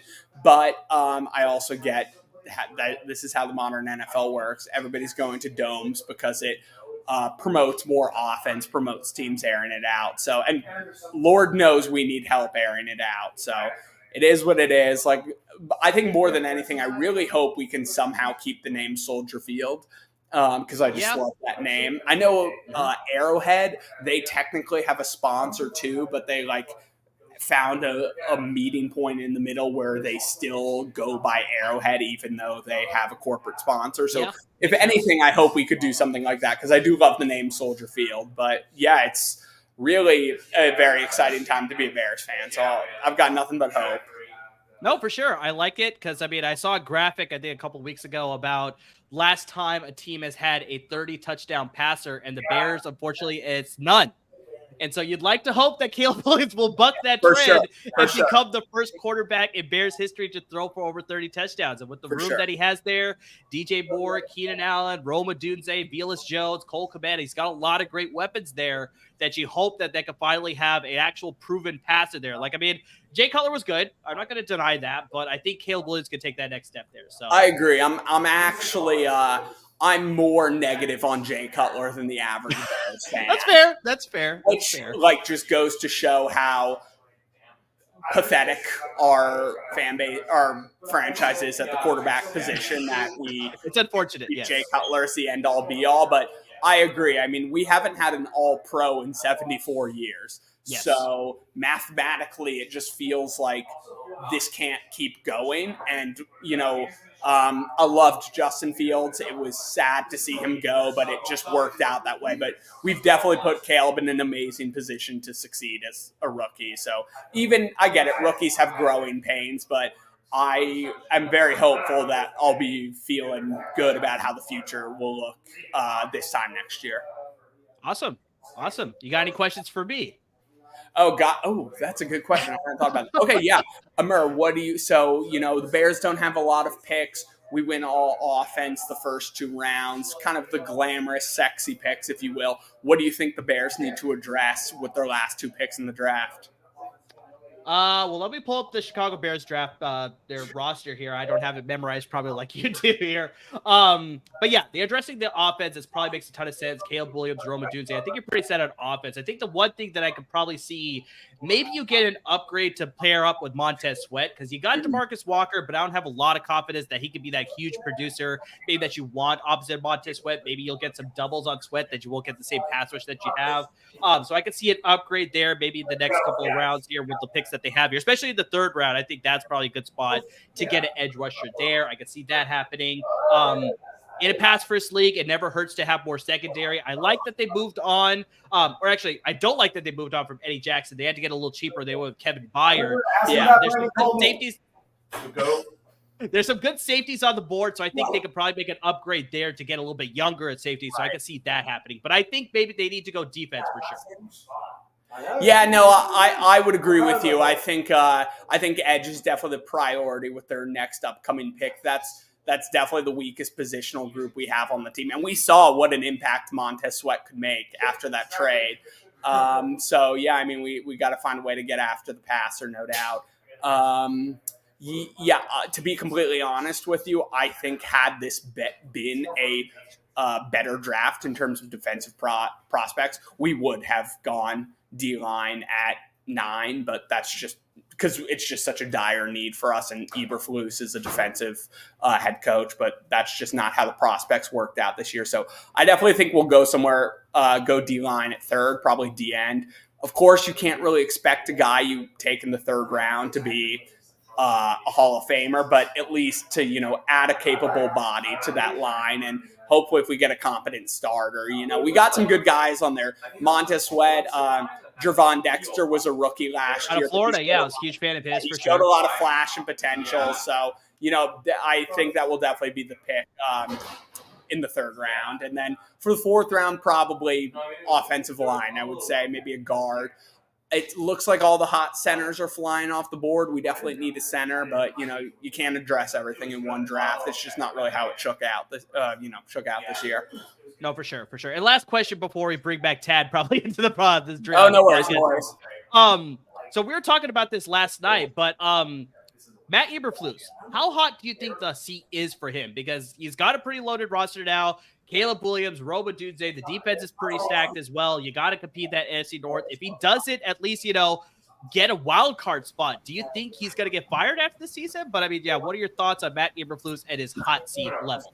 No, that's a great question. Obviously, if this goes really south, I do think he will be fired after this year, but I do think him and Poles, the general manager, coming in together, they have a really strong bond and a really strong working relationship. I'm not going to lie. At points of the season, I was very prepared for us to just move on and put all our chips into Jim Harbaugh. But the team showed a lot of progress and promise as the year went on, especially on the defensive side. And honestly, the best thing I could say about Eberflus is as bad as things got last year, the team never quit on him, which I thought was impressive because Agreed. If you had talked to me 1 year ago, I don't think I would have been as hopeful as I was today, but I was hopeful. Field showed a lot of promise. We got DJ Moore. Things really went south that first half of the season. The team didn't quit on Eberflus. So do I think he'll be fired this time next year? I don't, just because the team's in such a good spot. But if we wheel out, he's not invincible. If we wheel out a 4-win season, I definitely think he'll be gone. We'll kind of go into panic mode. But the owner and the general manager seem to have a great working relationship with him. I think he's built a strong culture, and the guys respect him and like him. So, and the beard. I'm not sure I've ever seen a better fashion glow up. He looks great with the beard. So, he seems like a good guy. I hope he sticks around because I would hate – it's the same issue we keep making. Trubisky, we replaced his coach after his rookie year. Fields, we replaced his coach after his rookie year. Fox and Nagy deserve to get fired, but I don't want to keep repeating that cycle. So, and I don't think we will because the offense, you look at the Bears' weapons, Kmet, Moore, Keenan Allen, Odunze, Gerald Everett, DeAndre Swift, Khalil Herbert, even Roshan Johnson, the rookie out of Texas last year, he showed some promise. So the offense is completely stacked and the defense is no slouch either. So I really don't think he will be fired, but for sure, if it completely explodes, he's done. No, that's fair. That's fair. Well, optimism as a Bears fan, I think is pretty high. It makes a ton of sense. And Matt, glad you could come on and interact with us. This is Matt. Shout out to Matt. Nice to meet you. Big fan. I heard you.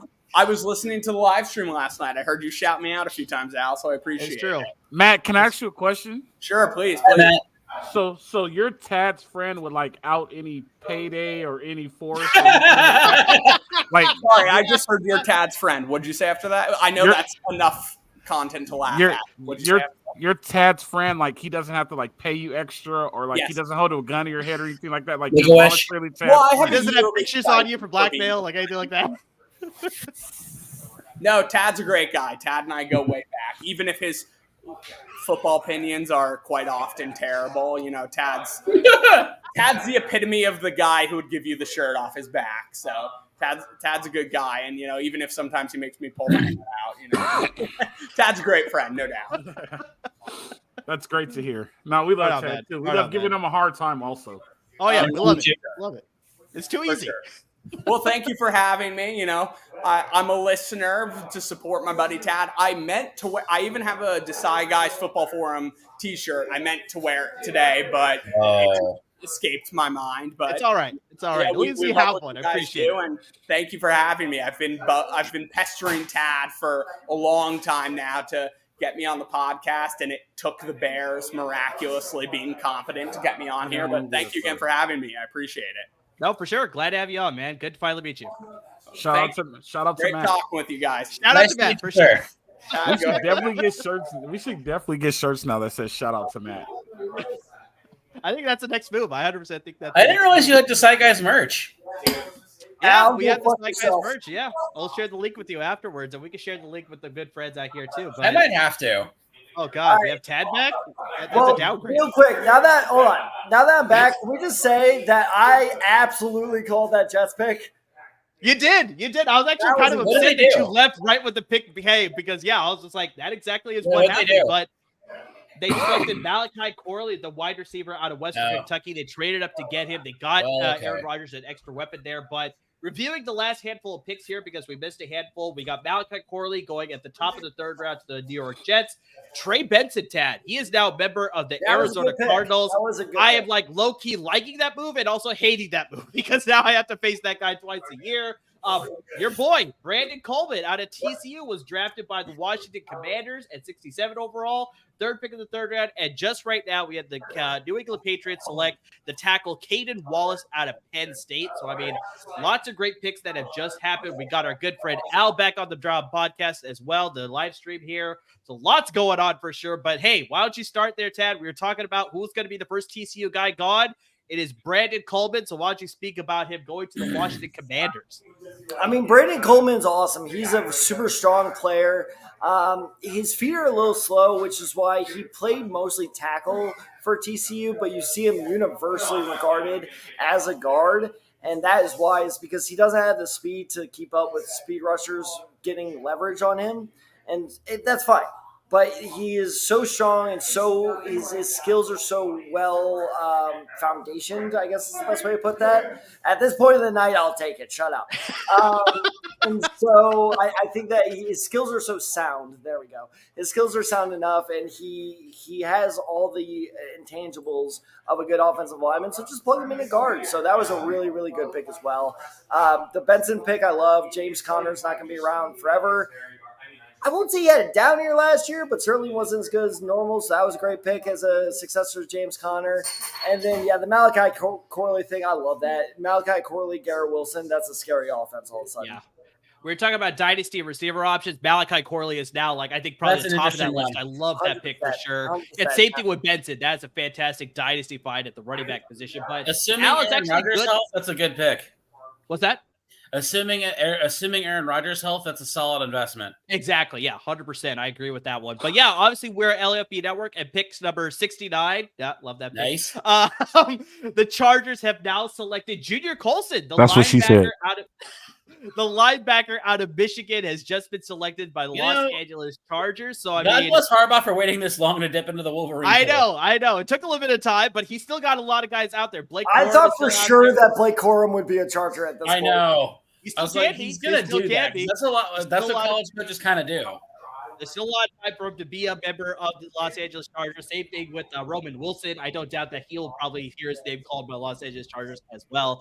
But Ted, you did some scouting on Junior Colson. I know you weren't as high as a fan of Edgerrin Cooper out of Texas A&M. You're like, I don't know why he's a lot of people's number one linebacker here, but I think you were more of a fan of Junior Colson. So, I mean, what do you like about him? Yeah, so it was funny because, like I said, the days leading up, so I scouted him probably 2 days before the draft, and that was around the time when people were saying this guy could sneak into the first round. And so my first note on him is he's not first rounder. And my last note on him is, and I swear to God this is true, he's a third rounder. So I actually now I love this pick because he is so athletic and so explosive. Here's how athletic he is. I swear to God, I replayed this like 3 times because I'm like, I have to be watching his tape wrong. He is so athletic that Jim Harbaugh lined him up as corner. Several times he lined up as a corner. And he is super explosive about attacking the offensive line on blitz plays, on just normal coverage plays or man-to-man plays. Thank God they are gone, so I don't have to yell. He is a super athletic linebacker. He doesn't. I couldn't really find any real big weaknesses on him. He doesn't, other than his athleticism. He's just all around solid. And that's why I said a third rounder because he's very, very developmental in terms of the block of clay. And with the right coach, which clearly he's going the right coach, who is his old coach. Exactly. He can develop into something super special because he's only 21 years old. So they needed more complementary defensive players.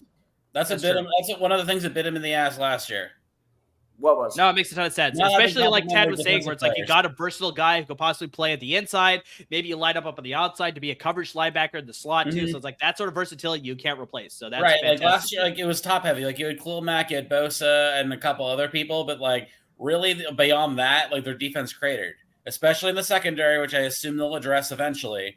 But only one Michigan player from the secondary is gone so far. Mm-hmm. Mike Cyber still. Yep, that's the only one so far. They're gonna bring let this asshole announce the Giants pick.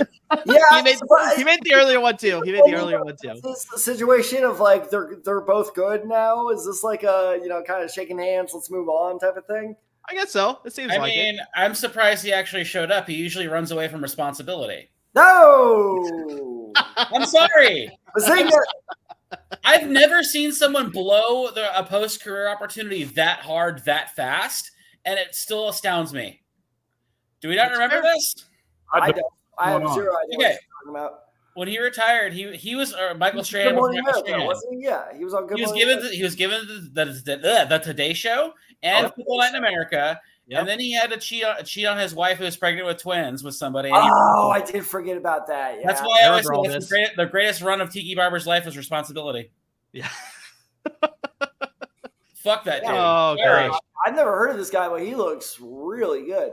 Well, Andrew Phillips, the quarterback out of Kentucky, has just been selected by the New York Giants. Here he is jumping over a car, apparently. So, I mean, this guy's got a lot of athleticism for sure. But we're talking about Tiki Barber, a running back. Al, it's actually good that you came on here because we're talking about running backs. We're talking about Jonathan Brooks, Trey Benson, guys who could be primary running backs in the NFL. And one of the guys that we discussed who possibly could be that guy is Marshawn Lloyd at USC. Exactly. So I just want to get your opinion. Like, stay away from Dallas. So I don't think he's going to go. Well, we don't know about him landing at Dallas, but just do you think he has that capability to handle an every down running back role in the NFL? He's a 1 through 3 running back. I can say that for sure. Okay. He's not going to get you the short yardage, but he can catch out of the backfield. He can run outside zone and he can run inside zone. He's sneaky fast.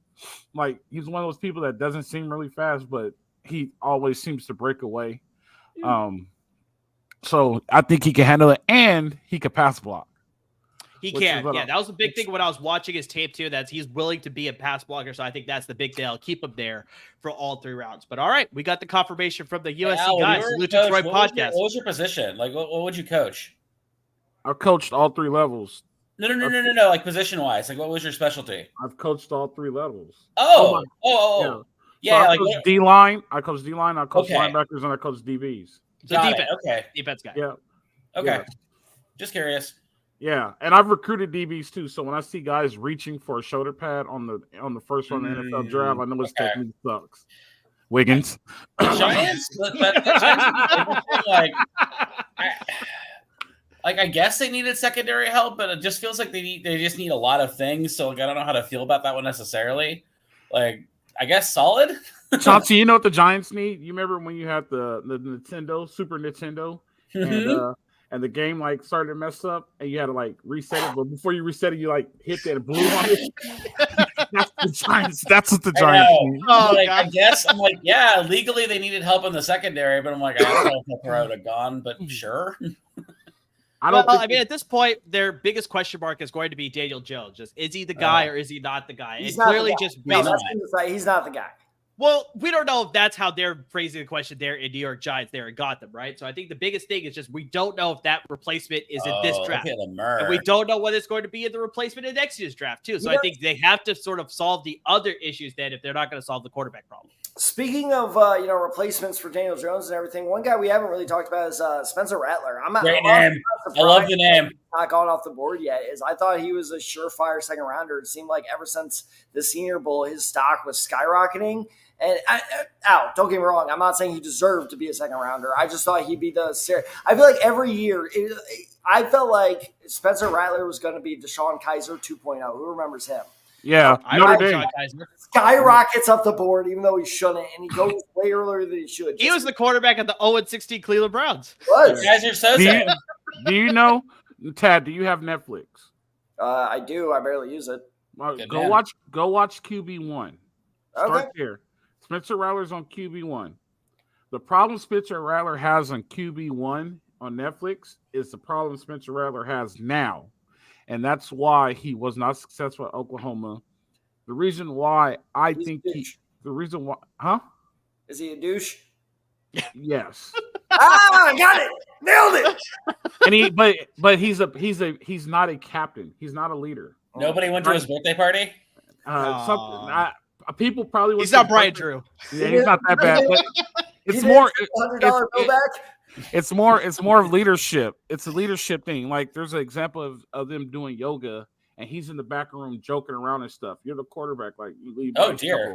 Yeah, like he doesn't lead. Even though you might not want to do it, but just don't.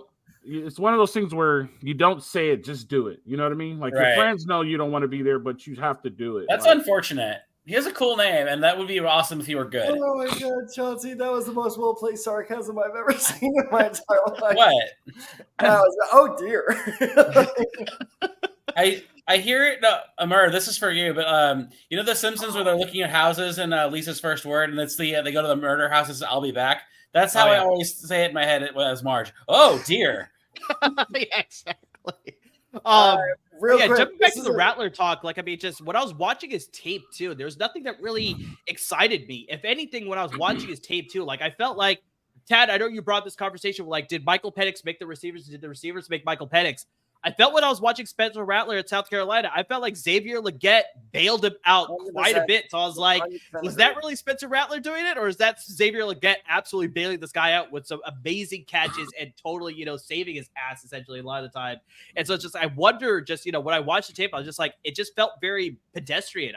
There wasn't anything about it that I was just like, yeah, this is really good. Or this is really good. It was just like, man, there's nothing that really excited me about. Is he in the tier of like backup third round discussion? But it's funny because actually one of my notes on a receiver was kind of like that, where it was with AD Mitchell, and I promise this was actually a note for him before he was drafted by the Colts. Was that I wasn't that worried about his quote, because one of the complaints about him was quote unquote lack of production, because he only finished, I think it was 500 or look this up for me, I believe it was like 55 receptions for like 850 yards, something like that. So people were thinking, A, why didn't he get more catches? B, why didn't he get more yards? And the more I watched Mitchell's tape, it wasn't his fault. Is that Ewers is a terrible quarterback.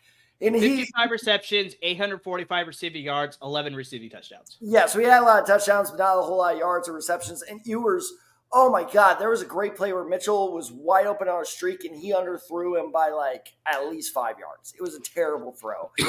So, again, we're getting next year's draft at this point, but Quinn Ewers is a quarterback that I think a lot of people were talking. It's like, oh, he could go first round. I'm like, in what fucking world? Because that dude is not good. Chauncey, I think you had a question about Spencer Rattler. Yeah, I did. Ahead. Is he going to be on that tier of guys like Christian Hackenberg where he's going to inexplicably start games because of injury or something like that? That's what I think, 100%. And people just really grow to hate him. Yep. Yeah. Okay. Yep. I think 100%. He becomes a don't bet on him guy. Yes. Okay. Speaking of, by the way, this Trevin Wallace guy is awesome. Panthers are having a surprisingly strong draft. You know, they were due, man. The Generals were due. So just to recap a couple of the last handful of picks here, we had the Giants at number 70 overall, took Andrew Phillips out of Kentucky. At number 71 overall, we had Isaiah Adams, the offensive tackle out of Illinois, going to the Arizona Cardinals. And just now we had the Carolina Panthers at 72 overall, take Trevin Wallace out of Kentucky. So Tad, you're excited by Trevin Wallace. I wasn't sure whether you want to speak about him for a bit. Let me see if I can, because I knew the name sounded. Here we go. Trevin Wallace, linebacker at Kentucky, 6'1", 237. I'm reading notes from, let me see. Apparently yesterday I updated this. Okay, I don't know why I scouted him, but apparently I scouted him for some reason. Oh no, he was an inside linebacker. That's why. Oh God. I'm so sorry. Only 2 of them have gone so far this. Well, it's not a robust linebacker draft, right? It's true. It's true. It's not a robust linebacker draft. That's for sure. See, I listen to the Decide Guys podcast. I know these things. There you go. There you go. Appreciate it. You are by far our most loyal listener. So no, Trevor Wallace. Shout out to Matt. I'm about to say, what about Matt? You just disrespect Matt like that? I know. Okay, Dallas. Look, Okay. I love Matt. He's my best friend. Will likely be the best man at my wedding. He listens to our show. Any little inaccuracy I get on the Bears, he will take. I will wake up at 6:30 in the morning on a work day, and the first thing I see on my phone is a text message from him being like, "You mischaracterized my take." Dad, I know you were about to get into your Trevor Wallace take, but yeah, I think I agree with Chauncey. He had a great exclamation for this one because the Cowboys, I think, got themselves a really good find here in the third round. The guard Cooper Beebe out of Kansas State. They had to do something. So, Tad, I know you scouted the offensive lineman as well. I'm pretty sure you did some homework on Cooper Beebe because I'm a fan of his. All right, well, let's go back to Trevor Wallace real quick. So he's just a very instinctive linebacker, and here's why I really like him is because in today's NFL, defending tight end is the toughest coverage ask of a defender, and he is the linebacker that is capable of doing it. He is the guy that can put right there, and I trust him. Like, okay, if I put you on this guy, I don't need to worry about him. I need to worry about the rest of the defense because you got it. You can do it. So he's absolutely phenomenal man-to-man coverage. He's a great blitzer. Getting off blocks, he's a great blitzer when he can kind of sneak through. But if he's one-on-one block, he needs to work on being able to get off those blocks a little bit better. But I'll tell you who he really reminds me of is coming, especially like I remember being equally as excited about this guy, and luckily he's paid off, is Jeremiah Owusu-Koramoah. Yeah, the Joker. I like Hey, it. Chauncey, I have a question for you real quick. Yes, sir. Did they show the Lions cheerleader today? Pardon me? Did they show the Lions cheerleader today? All right, I will say this actually. Me and Amir clarified. I don't think so. Me and Amir clarified this because it was very unfortunate timing for you. You were watching ESPN. Right. Said that, right? Yes. Me and Amir were on NFL Network while they were showing like a little league cheerleading squad at the same High school time. baby, probably. That's why we were like, we're not doing this. No. Maine. It was a grown woman. It was an it wasn't little league either. It was like high school. That's why I was like, no, we're not doing this. That's why I was like, no, we're nipping this in the bud. I'm like, no. I got you. I'm a teacher. We're not doing this. No, it was a grown woman. She was clearly over 18. Yeah, no. So Amir, I don't know if Amir had the same confusion as I did in the moment, but that's where I was at. I was a little confused too at the point, but then I think I realized in the moment too. I was like, I think he's watching ESPN because we're getting different people on the screen. So I was like, I thought you were scolding him for being horny on Maine. I really thought that's what you were doing. Chauncey knew what I was talking about. Chauncey's like, I'm on ESPN. Chauncey's like, Chauncey's on ESPN as well. That's why. Chauncey's like, I thought the same thing, but I didn't want to say anything. Yeah, and no. And so that's why I was on the TV. So like you're look, I'm not gonna say you're allowed to be horny on this show, but it's a live show. You do you. But when there's a high schooler on my TV and you bring that up, that's where I'm like, okay, let's not do this. You thought I will say that since Al brought up the Detroit cheerleader, we did get an uprise in viewers just now, so I think people are hoping to see the Detroit cheerleader. Hey, can I say something? Yes. Go for it. I don't know anymore, to be perfect. I would like to. I after watching So at work today, I didn't do any work. I was just watching a bunch of press conferences. Good man. That's the way to do it. That's the way to work. That's the way to work. I was watching a bunch of press conferences. So I watched the press conference of the Atlanta Falcons. And the theory of the pick makes sense. The theory. Now, listen to what I'm saying. The theory of the pick makes sense. Do you want to recap it for anybody of our viewers who didn't the conference? So pretty much. Directing. Huh?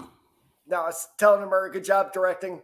Oh yeah, no. So pretty much they said that they'll never be in a 9 spot again, and all their future drafts they'll be too low to get a quarterback to replace Kirk Cousins.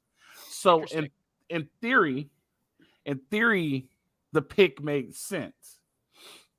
The problem is there's a reality, and I don't think they're living in reality. In theory, communism works.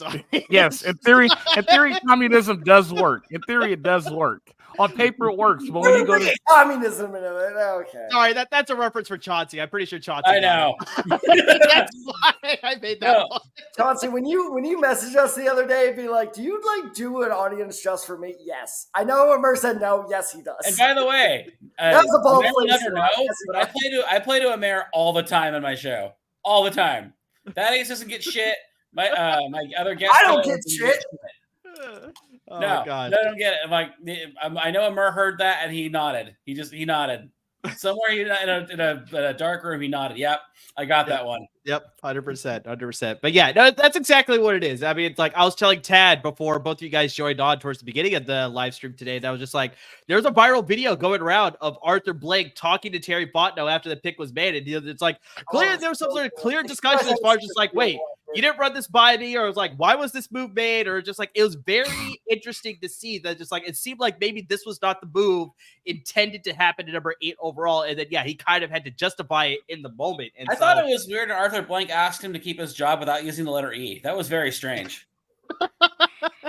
No, my favorite story, and yes, I know you guys are just making Simpsons references. Oh, of course, that's exactly what's happening now. No, my favorite part of the story of the Falcons in last night was apparently before the draft, they called Kirk Cousins and said, "Hey, just so you know, we're going to draft your successor this weekend." Really? Okay, I missed that. Yeah, no. So they told him that they were going to draft his successor, and he was like, "Okay, cool. No, I get it." They didn't tell him they were drafting him in round 1. So that's the part he was like, "Whoa, hold on!" Like that. Speaking of the Falcons, we missed their pick.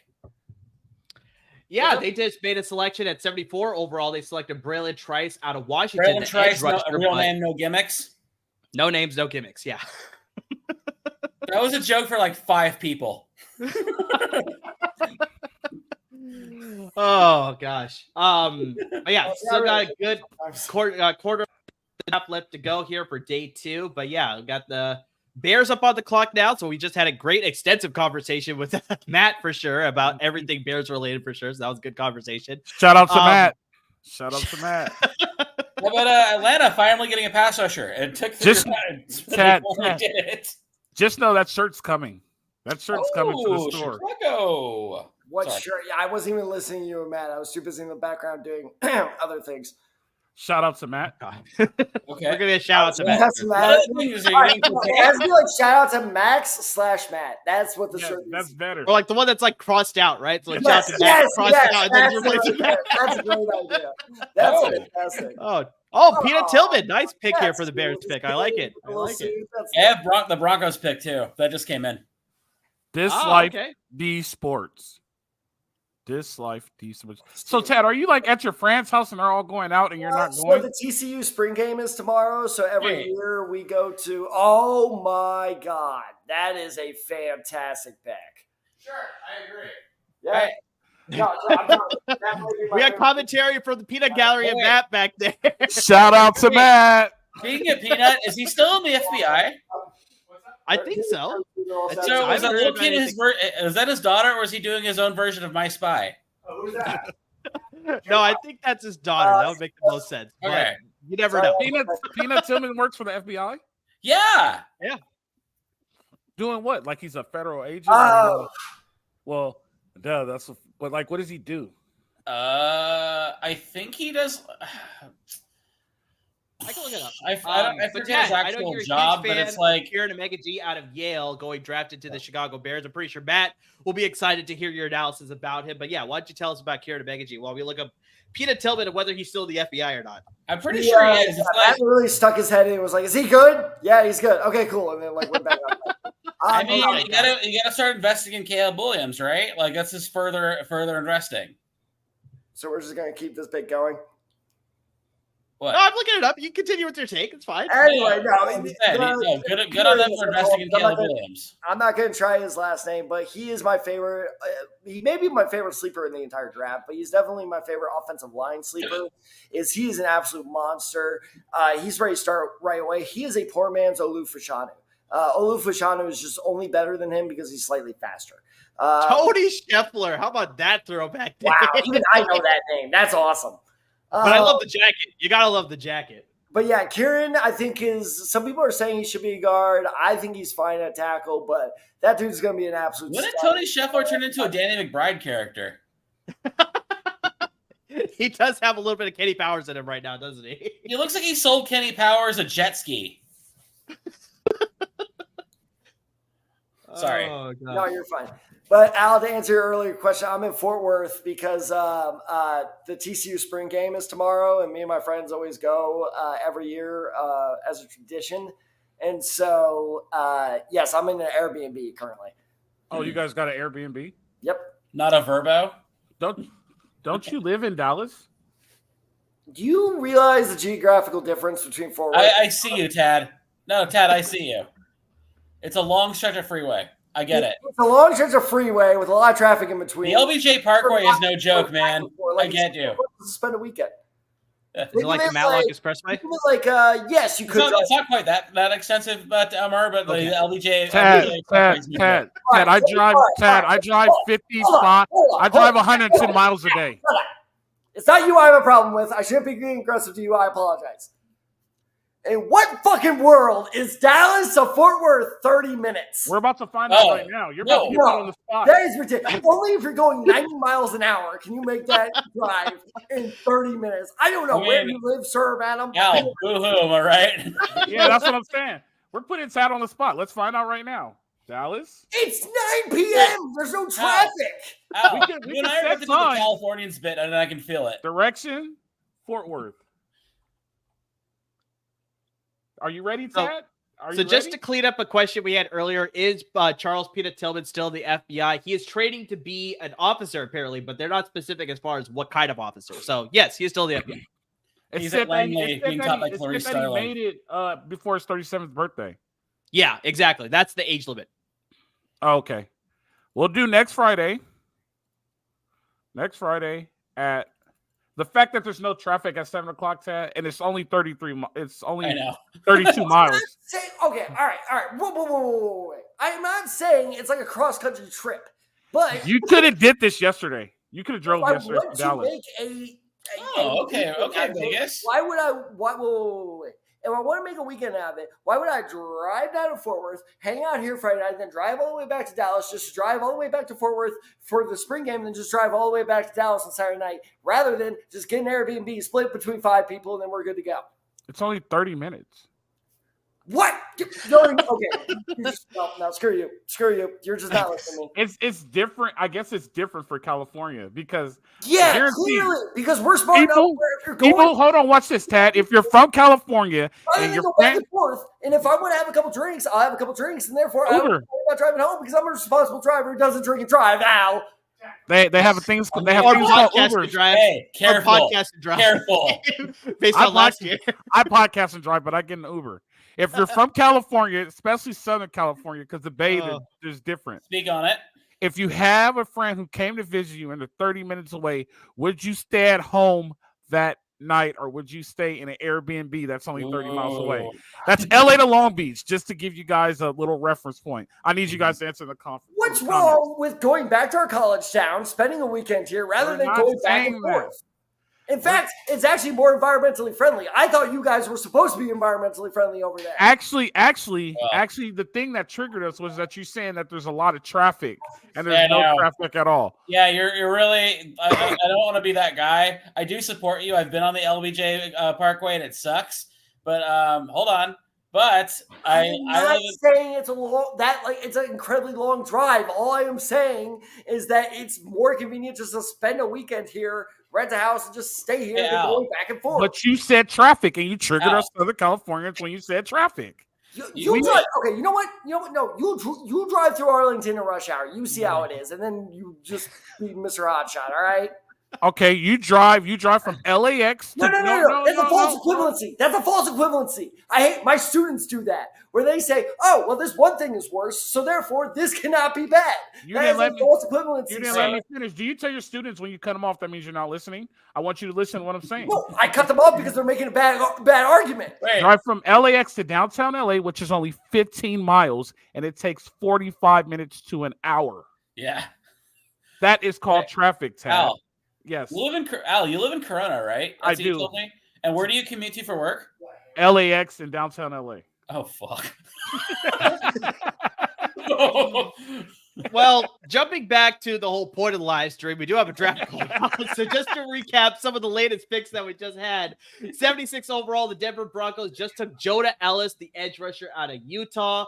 The Las Vegas Raiders at 77 overall took Delmar Glaze, the offensive tackle out of Maryland. And we just had a trade up with the Houston Texans. They are now on the clock at number 78 overall. So there must be a guy that they are eyeing to upgrade their team roster there for sure. But yeah, I can't speak to all the traffic things because I live in NorCal, so I can't compare with the Southern California traffic. You take the BART.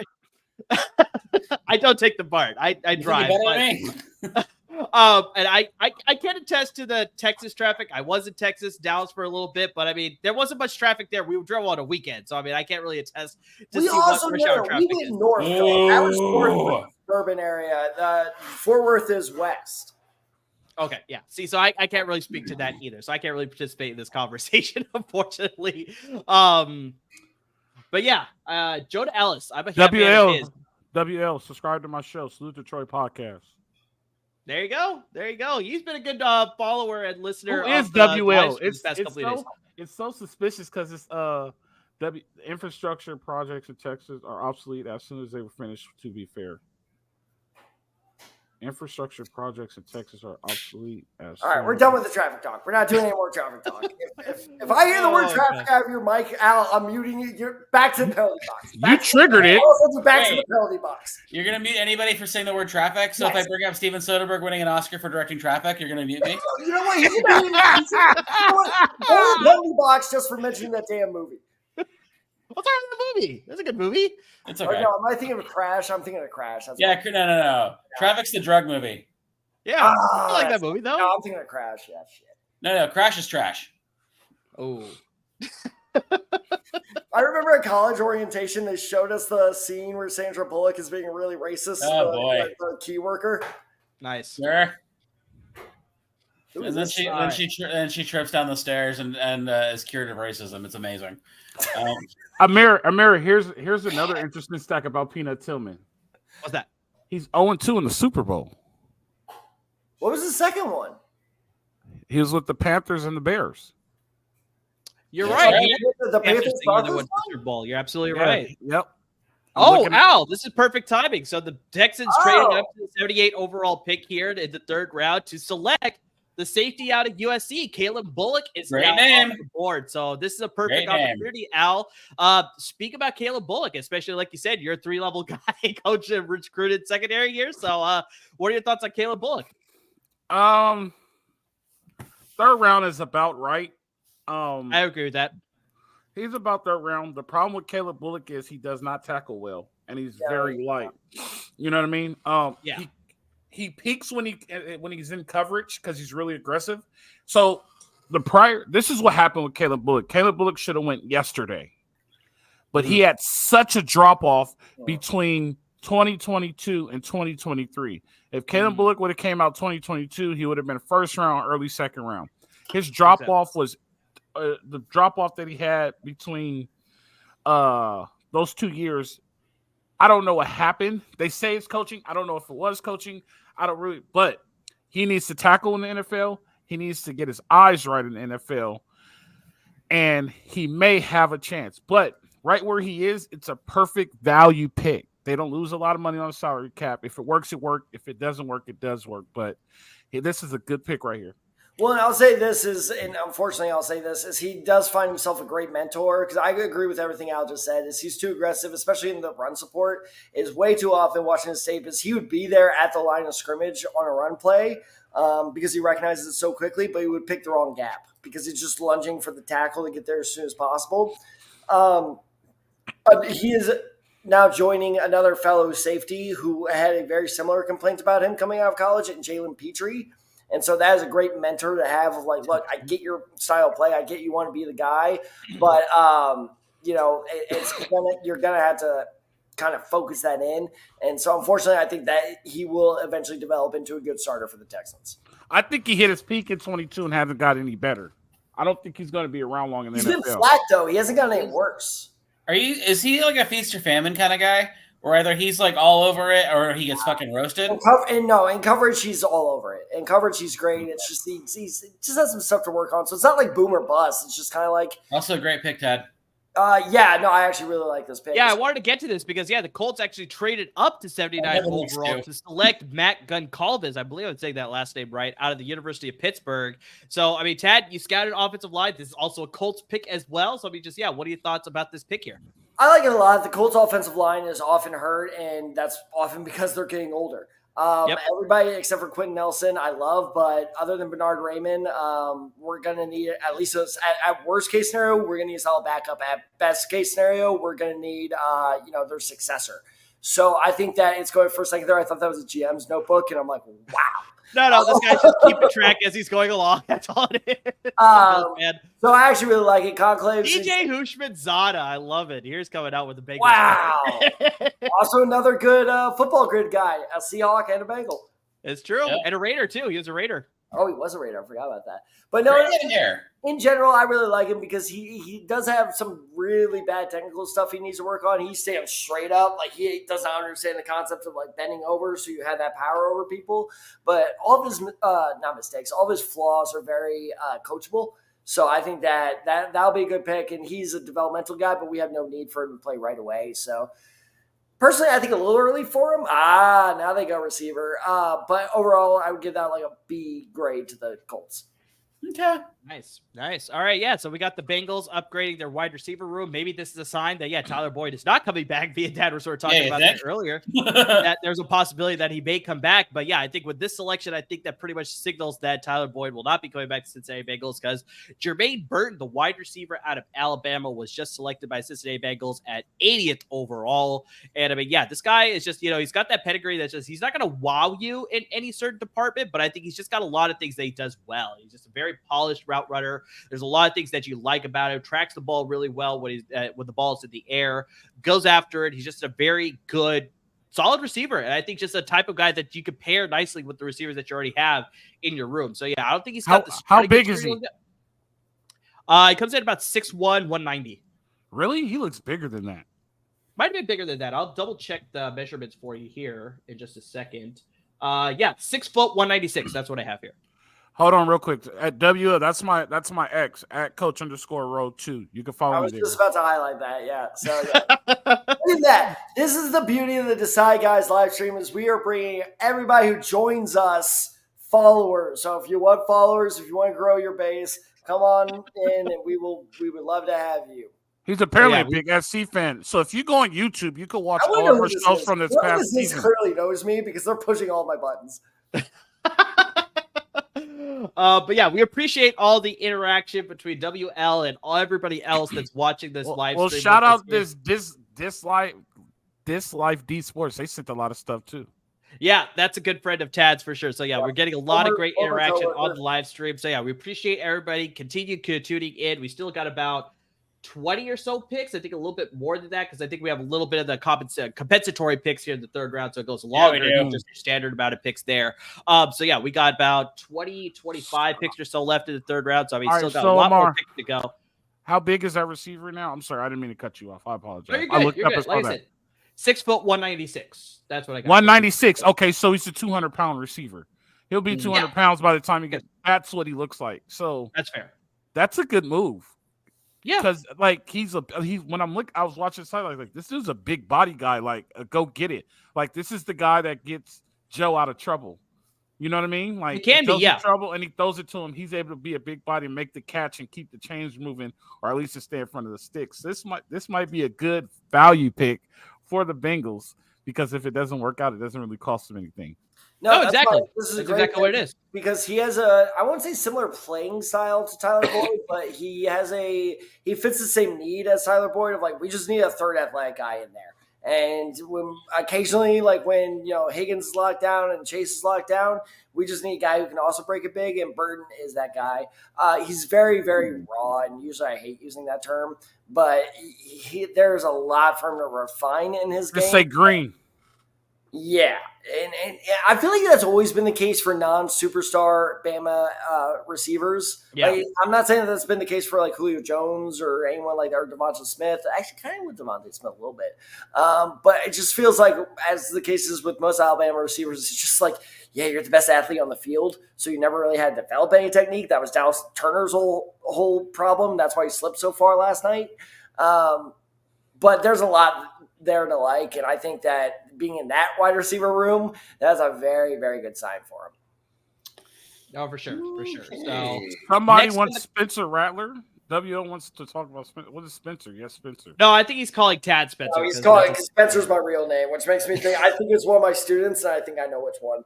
Oh, wait, hold on. So that means your initials are. Yeah. That's exactly what they are. Yeah. So fun fact about that, my dad, who apparently never has been in middle school, said no one would notice. And then Everybody noticed. wanted to switch it up, but yes. Actually, congratulations, because you're one of the only people who reached that on your own. No, it just came across my mind. Al just beat me to it. I was being polite. Technically, my Rams are on the clock right now. You know another surprising guy who's slipping is Adisa Isaac. I thought he'd be gone by now. Well, you weren't a huge fan of him. I remember we were a while doing our I edge wasn't, episode, but and it you seemed like said you everybody weren't a huge else fan of was. his. That's fair. So yeah, we got a big NFC West, handful of picks here coming up. So we got the Seattle Seahawks on the clock with, I believe, Tyler Lockett is leading out that crowd, right? I believe, if I remember seeing that correctly. So we got the Seahawks here at 81. We got the Arizona Cardinals at 82. And then, yeah, just like Chauncey said, we got the Los Angeles Rams I here. know the next two picks. He was waiting for 83. That's Giancarlo Esposito. That is not Tyler Lockett. What? No, I'm sorry. No, stop it. That's Gus, man. That's Gus. I don't. No. Oh, gosh. All right. So it looks like we got a flag football team there flanking Tyler Lockett to announce the pick here for the Seattle Seahawks here at 81. Dude, that's the Seattle Storm. Seattle Storm. Oh. This is a good pick. This is a good pick. That sucks for you two. This is an instant upgrade for their interior of the offensive line because I talked about just the fact that they needed some help on the interior of the offensive line. They have some good tackles with Abraham Lucas, Charles Cross. They needed help on the interior. And yeah, Christian Haynes, I think, Tad, if I remember correctly, I think we had him ranked as our best offensive, maybe not best, but second, possibly. He wasn't even close. He was like far and away the best guard in this year's draft, in my opinion. Yeah. You put we saw it happen with Quinyon Mitchell. And by the way, I had a great example of this with Kevin, the Giants fan who was on earlier. What the hell? Where we were driving to Fort Worth together, which took 45 minutes. But anyway, and I told him, I was like, oh yeah, I thought the Quinyon Mitchell fall was kind of surprising. He goes, really? I mean, the guy at Toledo, really? And that just shows you like the school thing is so. It makes a difference. And he sucks. You don't forget he sucks. You replace that helmet with shut up, WL. I'm not doing this with you anymore. You replace that Connecticut helmet with an Alabama helmet, and he would have been a first rounder last night. Yeah, I was about to ask. I just watched this guy's highlights, and this dude could move. He's a monster, man. Stupid athletic. Fast. His feet are great. He's strong. It's very hard to find weaknesses in his game. If he played for any legitimate, I think they're still D1 because I know they went out of D1 and now I think they're back in D1, but it doesn't matter. If he played for a legitimate contender, if he played for Michigan, he could have gone top 10. Like the amount of coverage he would have gotten in the national championship would have been insane. Chauncey, you got a comment? He's good. Well, I'm just from the future. Just explain to me what just happened. I'm just asking this question from the future. You'll know what I mean when it happens. Oh, okay, I'm assuming you're talking about the Rams pick because I'm Are pretty you sure talking? Oh, the Rams pick. they made their pick. Okay. Okay, gotcha. But we just had the Arizona Cardinals make their selection at 82 overall. They took Jeez, Tip I never Ryman, heard the that. tight end out of Illinois. So this guy's mainly a blocking tight end. They're showing some receiving highlights here, but yeah, they mainly used him as a blocker. He does have some receiving skills that he could develop, but I think this is, especially when you pair this up with the Trey Benson pick, I think they want to establish a good running game there. They'll run 12 personnel, right? That's what it looks like. They probably will, because they obviously have Trey McBride, so I think they'll use him as the receiving threat, but he also can block. But now you got Tip Ryman here who could be He has 41 receptions, 420 yards, and 4 touchdowns on the season. Oh no, Yeah, I'm exactly. sorry. That's his career. No, I know. Like I said, that's why I'm surprised they're showing so many receiving highlights. I think for the pure fact that he can't catch the ball. He can't catch the ball, but no, he is going to be, just like Chauncey laid out, it's a 12 personnel. They'll use him as that blocking tight end to set up either James Conner or their now rookie running back. Although you laugh, Tab, but he's going to be that guy that catches a really annoying third down pass. Like, of course, or he's going to vulture touchdowns. Yeah, exactly what it's going to be. So it's like, God damn it. If you draft Marvin Harrison Jr. He will still Tip Ryman's going to vulture those touchdowns possibly. I'm going to tell you what. I'm going to tell you who that guy is. He's going to be the annoying motherfucker. This happens every season. Yep. He's going to be that annoying motherfucker that has one random week where he gets like 16 points in fantasy. Oh, yeah, no. He gets two receiving touchdowns that like for a total of 5 yards. Yeah. Yeah, this happens every season with the tight end specifically, where they go, a random ass tight end goes off, and me and Amir are asked constantly for the next 12 hours until we record our show. Should I pick him up? Should I pick him up? Should I pick him up? And we're like, don't do it. Yeah. Okay. Tight end is such. Maybe one of you two will remember. Maybe you'll remember too. That's great. Like, he needed that. 2 Chargers tight ends went off. Do you remember I that? should be happy? Yeah. That was terrible. Yeah. Okay. Blake Corum. Okay, interesting. A running back out of Michigan going to the Los Angeles Rams. So yeah, explain it. So I should be happy about this, right? Right. Think about it. Think about it. He has no mileage. He has no NFL mileage. All the Rams running back has multiples of miles on them already, right? Can't stay healthy. This dude, if he stays healthy, he could be the number 1 guy. Wait, rewind that. So as far as the stays healthy thing, is this a concern already, or just just a very physical runner. Yeah, just in general. But I'll say this, Chauncey, is he has the best field vision of any. Wow, look at that! NFL Network just put up the vision balance. He has the best field vision of any running back in this year's class. He hits the lane with a ton of. He's not fast, but he hits the lane with a ton of quickness. He obviously played in a pro style offense, so he's the most pro ready running back there is. My comp, different style though, Tad. That's going to be his problem. Yeah, I agree. My pro, and I'll be interested to hear your thoughts on this. NFL Network's pro comp was Doug Martin. Not a bad one, but I kind of have a similar player. He reminded me a lot of Ray Rice. I think he runs a pretty similar style of Ray Rice. Yeah, but the issue is that he's coming from a gap scheme to a zone scheme. Sean McVay is a zone scheme guy, so we have to figure out. They don't run zone anymore, though. Who doesn't run zone anymore? I mean, McVay kind of back. That's why they beefed up on the O-line the last 2 years. Because they didn't have any running backs to do it. No. But like they're blocking. The one running back they did have, Sean McVay fucking hated. So yeah. No. But like the last 2 years have been about like moving away from like zone and finesse blocking to like maulers. Well, if they go to gap scheme, then he'll fit right in because he's been running. They ran gap scheme last year. That was a whole revamped offense that they ran. They backed away from zone mostly. They tried, but they still ran a lot of zone. A lot of their play action is off the zone. Okay. So, but if they do go to gap scheme, though, Chauncey, if they do go to gap scheme, he's been running gap scheme. It seems like that's where they're going. That's why they invested so heavily in guard, and then moving Avila to center. All right, well, we'll see. But that's a good pick if they are going. Okay. I would put that. I would honestly though, it's a good pick in terms of a good player, but I would give that B- because where are you selected? Is that your biggest need, right? Like, why are you worrying about running back? I know. Well, here's my idea.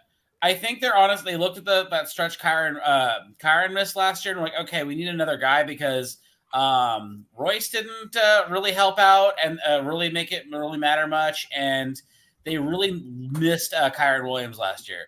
So to have someone who has the field vision that Kyron has, and is, as you guys say, durable, then that's an insurance policy, because we don't know.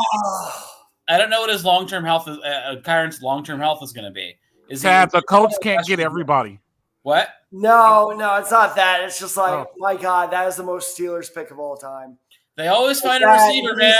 He's gonna always do I it. don't hate the Steelers. It's just like, I can tell you right now, that dude's gonna be so damn good. The Steelers just like find wide receivers in the ground like fucking orcs, No, and the thing I said about Roman Wilson after I scouted him was like, this dude has no quit. He's a very gritty receiver. He's super aggressive. Like, holy shit! Like, that's a Steeler. I'm explaining a Steeler when scouting like that is a stat. Oh God, that's a great. Can I ask one more question about Corum? Why are these good teams so good at drafting? What's up? What you got, Chauncey? As a blocker, how is he? He's very good. Yeah. It's a requirement. He's the type of running back that you would Kyron, want. that's Kyron's bag too. Is really going to pass blocking. All right, No, but look, Chauncey, has the Rams drafted anybody to take the top off yet? No. Let's see. Who's a They have the 99th pick. Hold on. They have the 99th pick, so we'll see. No, actually, no, because I wasn't his biggest fan, but this is back when he was being like touted as a potential first-round pick. Troy Franklin would be interesting in the Rams. He from Oregon? Yeah. That would be a good one. Yeah, that would be a good one. Franklin or Devontae Walker out of North Carolina. I think those could be two good fits. Yeah, Because they drafted a tackle already, right? They drafted a lineman. Who? The Rams. No. They haven't drafted a They went lineman. defense. No, both they went picks. They went Jared Jared Verse Verse last and night. Fisk. And they went Braden Fisk tonight. Who's Braden Fisk? What position? Defensive tackle out of Florida State. He played next to Jared Verse at Florida State. They were. They went two Yeah. defensive tackles. From the same school, yeah. That's cool. All right, so they need to get it. They Los need Angeles Seminoles. They need to get an O lineman, and they got the running back, and they need a receiver to take the top off, and they're going back to the Super Bowl. I mean, Okay. I do wonder if they trade the 99th pick so they can get a fourth, because they don't have any fourths tomorrow. They have like a bunch of fifths. I'm not seeing a whole lot of receivers I like left. I'm seeing like maybe 4 or 5 guys I like. Well, that's what I'm saying. Like I think that's what I'm saying. If they don't walk out of this draft doing that, then they're going to be the same team. Think about their Super Bowl team, Chauncey. They had a running back, a good offensive line, and they had a receiver to take the top off. Yo, I'm not. And Cooper Kupp. That's what makes that West Coast play action offense work. Like they need somebody to take the top off. They can't. Tutu Atwell didn't do very well at it. So Can I ask you this? Wait, can I ask you this? Get there? As far let's say they don't come away with that tonight, and they find something in the 5th round, or would that just be something they like dumpster dive for in August? They can dumpster dive for it in August or go get a vet, yes. But they need to do it before Labor Day. Yeah, I have a feeling if they don't address it in the draft, or at least address it quickly, I have a feeling they're going to be looking for cut guys, or like maybe that's a Tyler Boyd destination. It could be. Could be I a don't think situation. Tyler Boyd's fast enough for that, is he? Okay. Well, then would they be like, okay, fuck it, we'll trade for Higgins? I don't want them to, but like, would they? But think about this, Chauncey. The guy who took the top off their Super Bowl year, they started the year with Deshaun Jackson. Yeah, fuck that guy. And then he ended up, and then the kid's son, the coach's son from the Cardinals, ended up taking his spot. Van. You see that they need that. They need to go. Here's the problem with Van, though. Like Van, he's gone though. What? He's gone. Well, yeah, I know he's a Falcon. He's a Falcon apparently still. No, but the problem with Van was like great route, like on paper, great route runner, all that stuff. But for whatever reason, he just was never consistent. Like, and the Super Bowl wasn't really fair because like his wife like was going into labor, so I'm like, all right, I can see why you were not totally present. But he had a ceiling. Like he hit a very defined ceiling and never broke out the way he should have. Top off guys all have a ceiling. They can only run. They can only run the 8 or the 9. Even as a top off guy, though, he wasn't consistently getting the top off. I thought he was that year. No, that year. But that's the problem. It was that year. Yeah, I'm only talking Super Bowl year. I'm only talking Super Bowl year. I'm saying the year they won the Super Bowl, they had a good running back. I know. A good lineman. They had Cooper Kupp, and they had a guy to take the top off. It's telling, though, that he didn't even try to even flourish in Atlanta. He should have. Top off guys have a very limited ceiling. They can only run 8s and 9s. Like in Atlanta, he disappeared, which is very strange. Well, they had issues with their offense anyway, so Van Jefferson wasn't going to merge there anyway. No, so I know, but you know what I mean, though, right? Like, no, I get you. It wasn't like It wasn't like, oh, they let good guy get away. It was was he really that good? Because Atlanta really had nobody else besides Drake London and obviously Kyle Pitts, but just like, That's my he had a chance to emerge and he didn't. That's so, my point, though. Van had every opportunity to flourish in the Atlanta offense, and he just never did. It's a bummer. I like Van Jefferson. I have nothing bad to say about Van Jefferson, but it's just okay, you couldn't make it work in this offense either. Who really needed a guy like you? We got a Michigan run going here. Who is this Andy Sandberg motherfucker? That was let's get hate on Carl Nassib. He is Nassib. Gay. That was Carl Nassib? No. Yeah. Yes. That was Carl Nassib. He was out earlier with the Trevor Project people. Yeah. That man is an NFL defensive end. Yeah. Yeah. I don't think he is anymore. I thought he's out of the league now. He's out of the league. Well, yeah, I think he's out of the league now. He's more of a league ambassador now. Yes, exactly. But yes, restrain your comments, Tad, please. Careful. All right, sorry, I'm not aware boo. There may be children watching. Boo. But yeah, just like Al said, we do have a Michigan run going on right here. We just had the Rams at 83 overall take Blake Corum, the running back. We just had the Steelers at 84 overall take Roman Wilson, the wide receiver. And just now, the Cleveland Browns have selected Zach Zinter, the offensive guard out of Michigan. A lot of people had this guy very highly rated as well as a very premier guard who could eventually become a starter in the league. So, looks like the Niners have a trade here. Yeah, I know you're picking, Murr. Boo. Pretty sure you do. Why would the Niners trade with Philadelphia? That's like the only person in the way from making the Super Bowl. I feel like that's the only team that. If the compensation is good, then it's like, why would you make that trade? But yeah, it looks like we got a trade here. So the Niners will be making their selection here at number 86. Maybe they'll go with the Michigan player too. I have no idea what it's gonna call here. But Tad, you want to really quickly speak about Zach Zinter? I know you did some offensive line work, obviously. He likely would have been a top end second rounder, if not, late first rounder. Had he not, and if you're watching NFL Network, I'm sure they showed. Yeah, they showed him on the stretcher. Yeah, he absolutely shattered his leg against Ohio State, and so he wasn't able to do any of the pre-draft stuff. Otherwise, there are very few weaknesses in his game. Al, I encourage you to look up his tape because he is an absolute monster. His arm strength is incredible. I was watching his game because I always do this with prospects: is look up the game against the biggest opponents, both literally and metaphorically.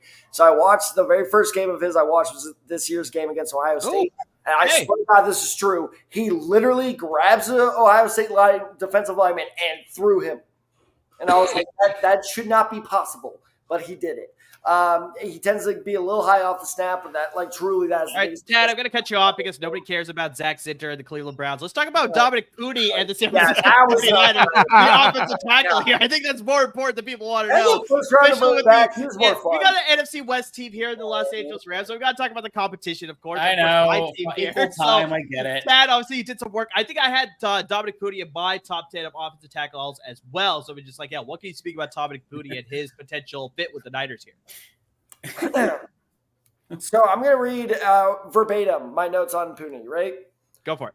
Dominic Pooney, offensive tackle / guard for Kansas, 6'5", 313 pounds. Played both guard and tackle for Kansas. I'm in my notes now. Second note. This guy sucks, whether it's guard or tackle. Wait, that's a lie. That's a lie. Lunges forward on every play, plays way too high and doesn't utilize his leverage at all. Not even incorrectly, just at all. Defenders have way too easy of a time to throw him off balance and get past him. He flails around a lot, ends up blocking with one. Oh, he's this guy. I do remember this guy, actually. Sorry, he's got one note where, dude, I swear to God. Okay, so he lunges forward like this, and the guy starts pushing back on him, and 4 times I know that he did this before I wrote down this note. And so what ends up happening is he hooks the defender and he starts doing this with his other arm, trying to feel out where the quarterback is. And as soon as I saw that for the 3rd time, I was like, no, this dude's gonna suck. His technique is absolutely terrible. Let's see. All right. He's a good athlete. Maybe that's why his stock is so high. Oh, this is interesting. I thought this was it actually. Is he did compete at the Senior Bowl. Yes, I saw he was at the Senior Bowl. Notes of this while I was watching practice back. So I was like, who's this Kansas center? I knew Kansas tackle was there. Who's this Kansas center? He actually took a couple snaps, quite literally, at center. So maybe, like I said, with all his technique being so bad, not saying center doesn't require technique before Al absolutely runs me over. But maybe you just put him at center. Maybe that's where his NFL future is at. I could see that possibly happening. So I'm not saying he's a lost cause, but woo, boy, is he a project. All right, interesting. Chauncey, you got a comment here? No, I just wanted to shout out to Turf Show Times writer and inexplicable Kansas Jayhawks superfan Jake Ellenbogen, who's going to gas up this pick and make me very mad. I don't know how he'll do it, but he'll gas him up very hard. Okay, got it. Interesting. I'll have to look for that on the X or Twitter, whatever you want. Yeah, I know. I'm waiting for it. I'm like, you guys don't understand. This is the next Jonathan Ogden. I'm waiting for that. Oh Lord! Wow. Okay, maybe that's a little bit too high. I know. I'm waiting for that. Just like, okay, all right. Oh gosh. Okay, so we got the Dallas Cowboys on the clock here. We're at a commercial break here at number 87. Ted, how about you hit us with some more draft trivia? I know you got a handful more questions of that. Okay, give me 1 second because I need to look at the options for this because I will be very interested to see if anyone gets this one correct. All right. You're going to have to help me with this pronunciation, Murray, because I forgot after you told me last night. Who's the oldest, dead inside? Jake Elm. Who is the oldest player to be drafted into the NFL? Is it A, Chris Weinke? Winky. Damn it. Is it A, Chris Weinke? B, Brandon Wheaton? C, Andre King? Or D, Chris Pendleton? Ooh. I have a feeling I know what it is, but I think I'm wrong because it seems obvious. So Rose says it's Wheaton. Yeah, I'm leading with Wheaton. It's okay. So, Murray, you're going with Wheaton as well. Yeah, I go with Wheaton too. Chelsea, you're going with. Wait, sorry. He said Wheaton. He said Wheaton too. It's three. I said Wheaton. It's actually 4 because WL is also going with Wheaton. Yes, WL is participating too. He said Wheaton. Spelled it, which definitely makes me think it's one of my students. No, he uses punctuation. It can't be your student. It is actually Chris Weinke. What was it? Okay, interesting. Chris Weinke was 94 days older than Brandon Wheaton. 94 days older. So they both entered the league at 45.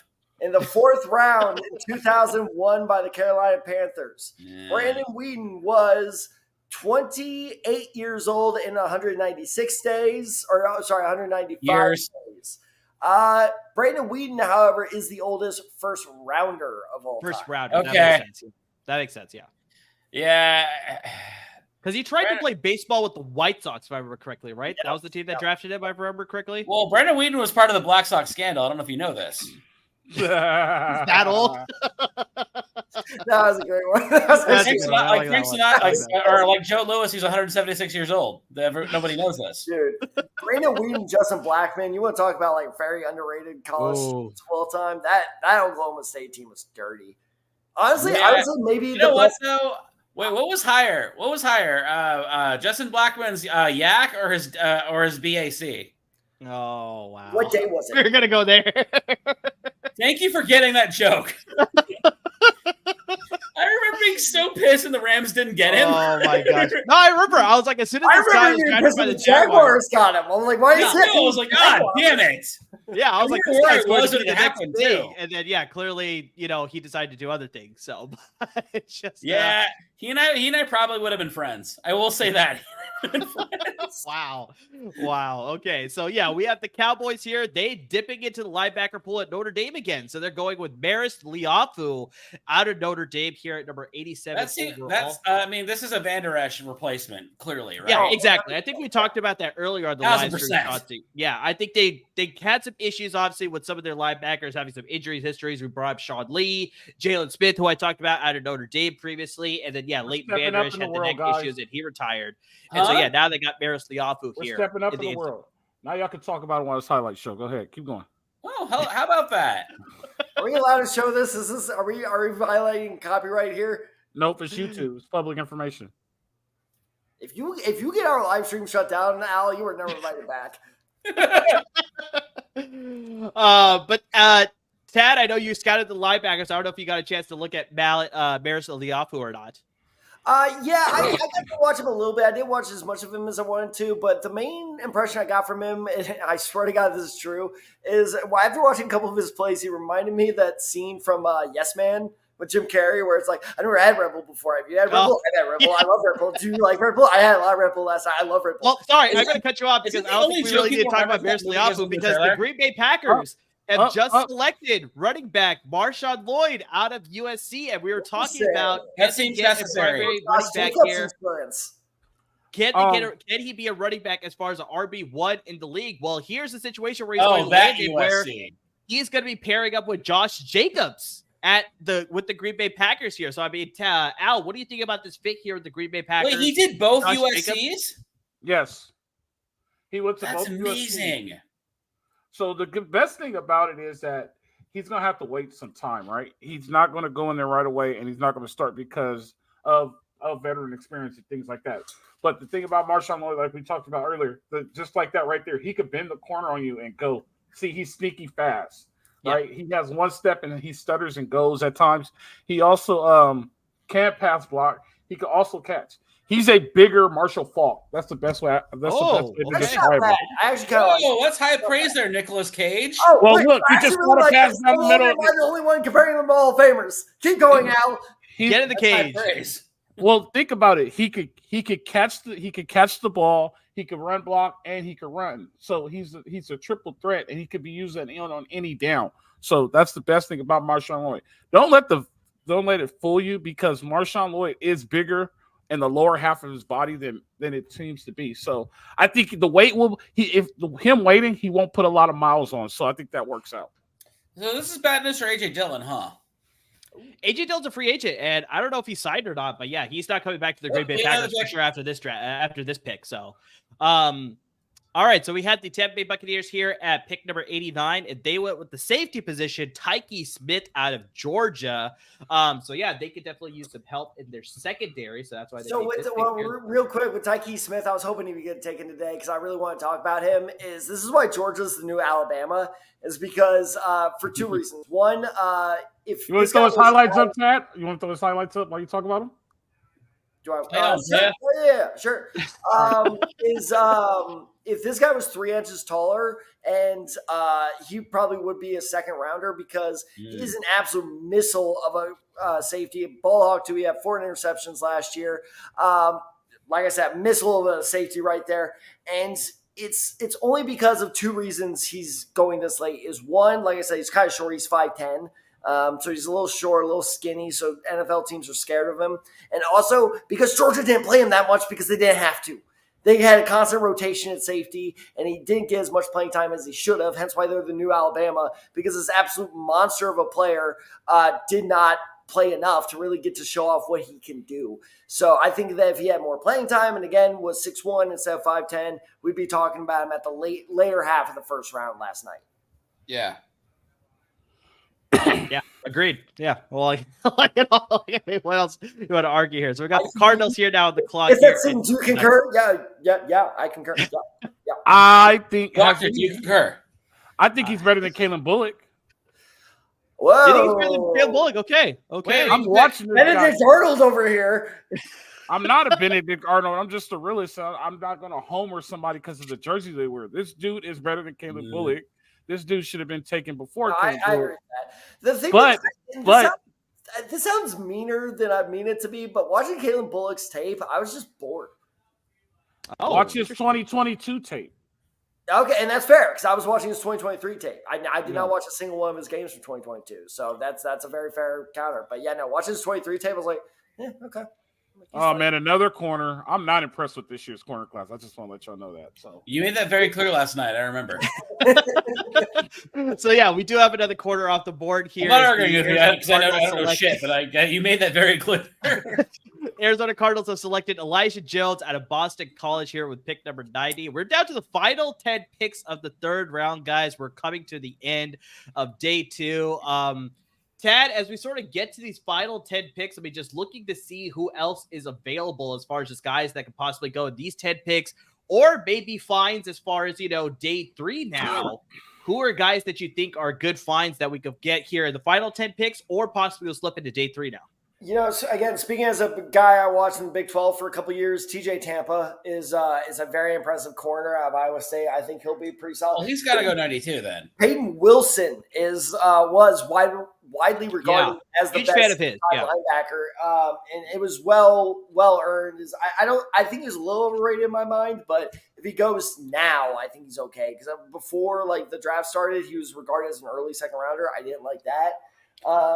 Jatavion Sanders, I think this is a perfect value. Yeah, for I'm him. surprised that he's slipping this far. So yeah, him being a day 3 pick, that would be an excellent steal for sure. To look, Christian Jones is probably my biggest guy I'm looking for. Whoever gets Christian Jones either today or tomorrow, you are getting yourself a steal. And sticking to USC guys, but whoever gets Brandon Rice on day 3, I think that's an absolute steal as well. Well, Brandon Rice still has time to go, right? Yeah, he still hasn't been drafted, so that's exactly what we're talking about here. Who could go in the next 10 picks or who will slip into day 3? And yeah, if he ends up Sorry to slipping interrupt into real day quick, but 3 more guys I want to talk about. Malik Washington, the receiver out of Virginia, is interesting. Yeah. These next 2 guys I love. I think these next 2 guys are going to be NFL starters, worst case scenario. First one, Amir, you know this very well. I've been singing this guy's praise since December. Jeremiah Trotter Jr. Yeah. You wouldn't talk about a guy, if he was just a couple inches taller, he would be gone by now. His production was absolutely wild at Clemson. I think he's going to be a stud for whoever drafts him. This guy honestly, we got the Philadelphia Eagles at just 4 more picks. I don't doubt that they may be one of the people to take him. So they did take the Kobe team, who was very similar. But also just the legacy aspect. We talked about this last year. Yeah. We talked about this last year with Al really being a proponent for Joey Porter Jr. JPJ Day on day 2. So I can see this happening with Joey Porter Jr. going to his his dad's team there. And then I can see the same thing happening with Jeremiah Trotter Jr. And I'll say Joey Porter Jr. go to the Steelers? He did. It was the very first pick of the 2nd round. He went to the Steelers there. And I called it. I'll say this guy is either going to make me look like a complete dumbass or make it look like I hit a home run of a statement here. I think this could be one of the best centers in football in about 5 years. Is Cedric Van Pran. I love that guy. Great name. It's so damn good. It goes longer. Cedric Van Pran Granger. You got the hyphen at the end. Oh, it's even better. Exactly. It gets better. So, no, I think he's going to Chauncey, it's like adding Rich Creamery butter to something. I know, right? Sorry. One more player. Ted, is W. How is Tory Taylor still on the board? Oh, Lord. God damn it. Like I said, the Packers pick is in, and it's a fun name. It's not fun spoiling anything. Okay. Not spoiling anything. I'm just like, fun name. That's going to be fun to say. Ted, so you think WL is one of your students? He's either one of saying he's not, or she's not. Wait. We're going to give. Look. Wait, hold on, Ted. We're going to give him. Because hold on. I'll tell you exactly why I don't think he's one of my students. We just need a yes or a no. Hold on, no, not anymore. Because he used the word obsolete, and I don't think any of my students know what that word is. And he's just a proper punctuation. You're so indicting yourself as a teacher. I just want you to know that. Public education. I will, Chauncey. You step in my room for a week, and you see how effective you. Oh gosh. How's that job security, Dad? I'm low-key a decent teacher. My students know what a metaphor is. That's a miracle in and of itself, okay? I will take the wins. As long as they test well, Tag gets right. How often do they confuse metaphor with simile? No, because I told them at the beginning of the year, I'm like, if you confuse that, I will be mad. Well, then do they troll you, or do they just not know what it is? Yeah, it depends on the day. Oh, Lord.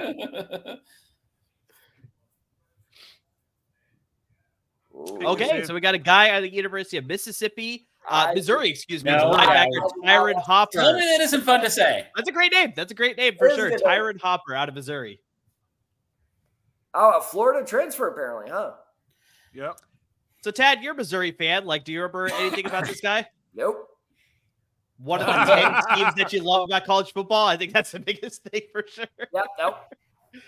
All right, I'll be honest. I really haven't I was really, even after I moved out of Missouri, I was still following them. But when they're rough days in the SEC, because you gotta remember this is the first successful year they've had in the SEC. That's not true. Don't lie. Quite a while, not ever. I'm aware they made the SEC championship in the first or second year. Al, thank you. And they're supposed to be since then, this is their most successful year in the SEC. So it was just kind of hard this year for me to kind of judge, especially because I was just so miserable over TCU being absolute crap that it's just my interest in college football. The best is the Pinkle days, or was that his name? The coach Pinkle. Yeah, Finkel. Thank you. Yeah. Well, Pinkel wasn't Pinkel that brought him the SEC championship? Yes. Yes, that's why I said that. Yeah, Pinkel was around for a while then. Yeah, 'cause He hung around, man. Dude, Brad I remember Smith. him. You want to talk about fun Mizzou throwback? Brad Smith, that guy was great. Until Patrick Oh. Willis killed him, remember? It's your fault. Hall of Famer Patrick Willis. Willard. I'm actually glad that Patrick Willis didn't get the Barry Sanders. Like, they're not keeping him now for dude. All right. Not as fun a name, but I think, but okay, interesting. Once again, we're getting to these separate discussion receivers before here, we get Chad. to So the he is pick. now selected here, number 92 overall to the Tampa Bay Buccaneers, added to that wide receiver room. Jalen McMillan out of the University of Washington. They So, I should have mean, taken Tampa. TJ Come on. Tampa That was makes great. too much sense. I'm Makes with too much Chauncey sense. on this. I'm not going to be mad. Makes too Chauncey. much That's sense. great. That's awesome. Like, I come think the on, hilarious- the marketing's right there. I think the hilarious thing too is like when he gets his jersey, it'll say Tampa on the jersey, and it'll be like one of those like cheap knockoff jerseys that just I says know. the name's not even the player name. Like you would think that would be the jersey that you see there when he's wearing it. So yeah, that I just know. this match made it happen. Unfortunately, it It's didn't a happen. missed for sure, opportunity. but Jalen McMillan added to that wide receiver room. Once again, a situation here. Like, I mean, Tad, like you said, this will spread out all the wide receivers from Washington going to different teams. We'll see who can sort of make their mark. And then, we'll have to wait and see about Penix because, that was a very interesting move. I mean, we'll sort of say that again. This is the third straight year Tampa Bay has drafted a Washington Husky. Third straight year? I feel like they drafted someone out of Washington last year. They got Tryon in 2021. Vita Vea went to Washington, right? I think he was drafted. Okay. He was drafted at 18. Still though, like that's a lot of Huskies in a decade. No, it's fair. It's fair. But real quick, going kind of back to the Patrick Willis conversation. Of course, Chauncey leaves just so I asked this. Matt asked a pretty interesting question. I'm not going to ask that because it's a whole separate debate. But Luke Kuechly, Hall of Famer or no? Yes. I think he should be. I don't know if he's going to get in though. I think his career might have been too short. But I think it's a very similar conversation that you have about Patrick Willis, where it's like, he had a short career, Willis but it was had a more very PR, though. accomplished career. It was a very accomplished career. Same thing with Luke Kuechly. Like, I mean, I think he made the Pro Bowl every single season that he was in Carolina. I think he made a couple All-Pro teams as well. So He's Defensive Player of the Year one year, wasn't he? it could be the case. I thought he was, but double but check no, the Will. question, if you guys want to do that as well, the question Matt asked me that made me think of this. This was like 2 weeks ago. He asked me was, who would you say had the better career, Luke Kuechly or Russell Wilson? What? That is interesting. That is interesting. So, yes, you're all right. Just looking at this, he was the Rookie of the Year in 2012. He won the Defensive Player of the Year the next year in 2013. So I think that's pretty impressive for sure. Luke 5-team Patrick. All-Pro, 2-team, second-team All-Pro, 7-time Pro Bowler, tackles leader in 2012 and 2014. He made the 2010s All-Decade team too. So I think, like I said, if you're going to argue that should be Patrick a Hall of Willis Famer. is a Hall of Famer, I think Kuechly should make it as well. He should make it. Will he is another discussion. I feel like he'll be kind of like Baselli, like Tony Baselli, where he's going to wait a while, but eventually He may not be a first ballot Hall of Famer, but I could see it being. Yeah, the voices get so loud of like, all right, he retired early, but get him in there because it's pretty much the same thing as because Baselli retired because of injuries, didn't he? Yeah. Yeah, so I think he'll be like our generation, well, my generation's Tony Baselli. I'm sorry, it's true, man. I'm sorry. I know. Luke Kuechly's not your generation, also. Your Wait, mom. we're debating Kuechly as a Hall of Famer. Yeah, is Luke Kuechly a Hall of Famer? It'll happen. Or will no? Let me rephrase. Will he make the Hall of Fame? Because we all know he is a Hall of Famer. No, he will. No. There's going to be a generation like he's going to be someone who like the advanced stats community like really rides for. That's what. So while you were coming in, right before you came in, I said he is my generation's Tony Baselli. Okay, that's fair. Yeah, because it's going to be the tackle stats is what's going to carry him. It's like he made a Super Bowl. He was Defensive Player of the Year. Like, there's going to be a case. I will say, if he won that Super Bowl, if they beat the Broncos, He's in.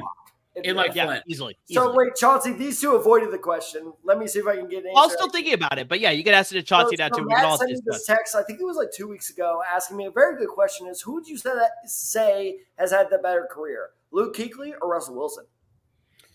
Luke Kuechly or Russell Wilson? Who's had the better career? So I'd probably lead Luke Kuechly, I think. Okay, that was Matt's answer. That's tough. That's tough because I said Russell Wilson, and for one reason only. Does he want a Super Bowl? That's fair. Well, hold on. Further, not only do you Championships want- do not determine if you had a better career. Oh wait, man. But, Hold on. okay, but I will say this: I want this If he out when played you're a done. full career, if he had played out 10 years or so, then absolutely ring or no ring, Kuechly 100. Kuechly was a better linebacker than Russell Wilson was a quarterback. However, Yeah. Russell Wilson has had a longer career with more. I wouldn't say more accomplishments. Accomplishments he's got a long like I career listed with- out for Luke Kuechly Let me just rephrase. now. Also That's fair. way more than Russell Wilson. Hold on. Also fair. Let me rephrase. Has had a longer career with the ultimate accomplishment. Yes, the ultimate. Well- Sure. Yes. So who's better, Russell Wilson or Dan Marino? Well, Dan Marino. Easily Dan Marino. Yeah, Dan Marino. So I'll say this. How many rings does Dan Marino have? How many years? Unfortunately, 0. He's the poster child. Once Him again, and once Barkley are again, the poster once children again, for once that. again. If Luke Kuechly had a lengthy career, I would answer him. But Okay, who's better? All right, I got one for you. Does Dane Kuechly? Who's better, Phillip Rivers or Russell Wilson? Oh, see, that's actually an interesting conversation, in my opinion. Are we talking in their prime? Here's the problem. Because in their prime, I'm probably taking Russell Wilson. I'm just gonna, I'll Wait. be that guy. One of the things that saves Russell Wilson. I don't want to be down by 4 with a minute left and no timeouts. Mhm. Here's the thing.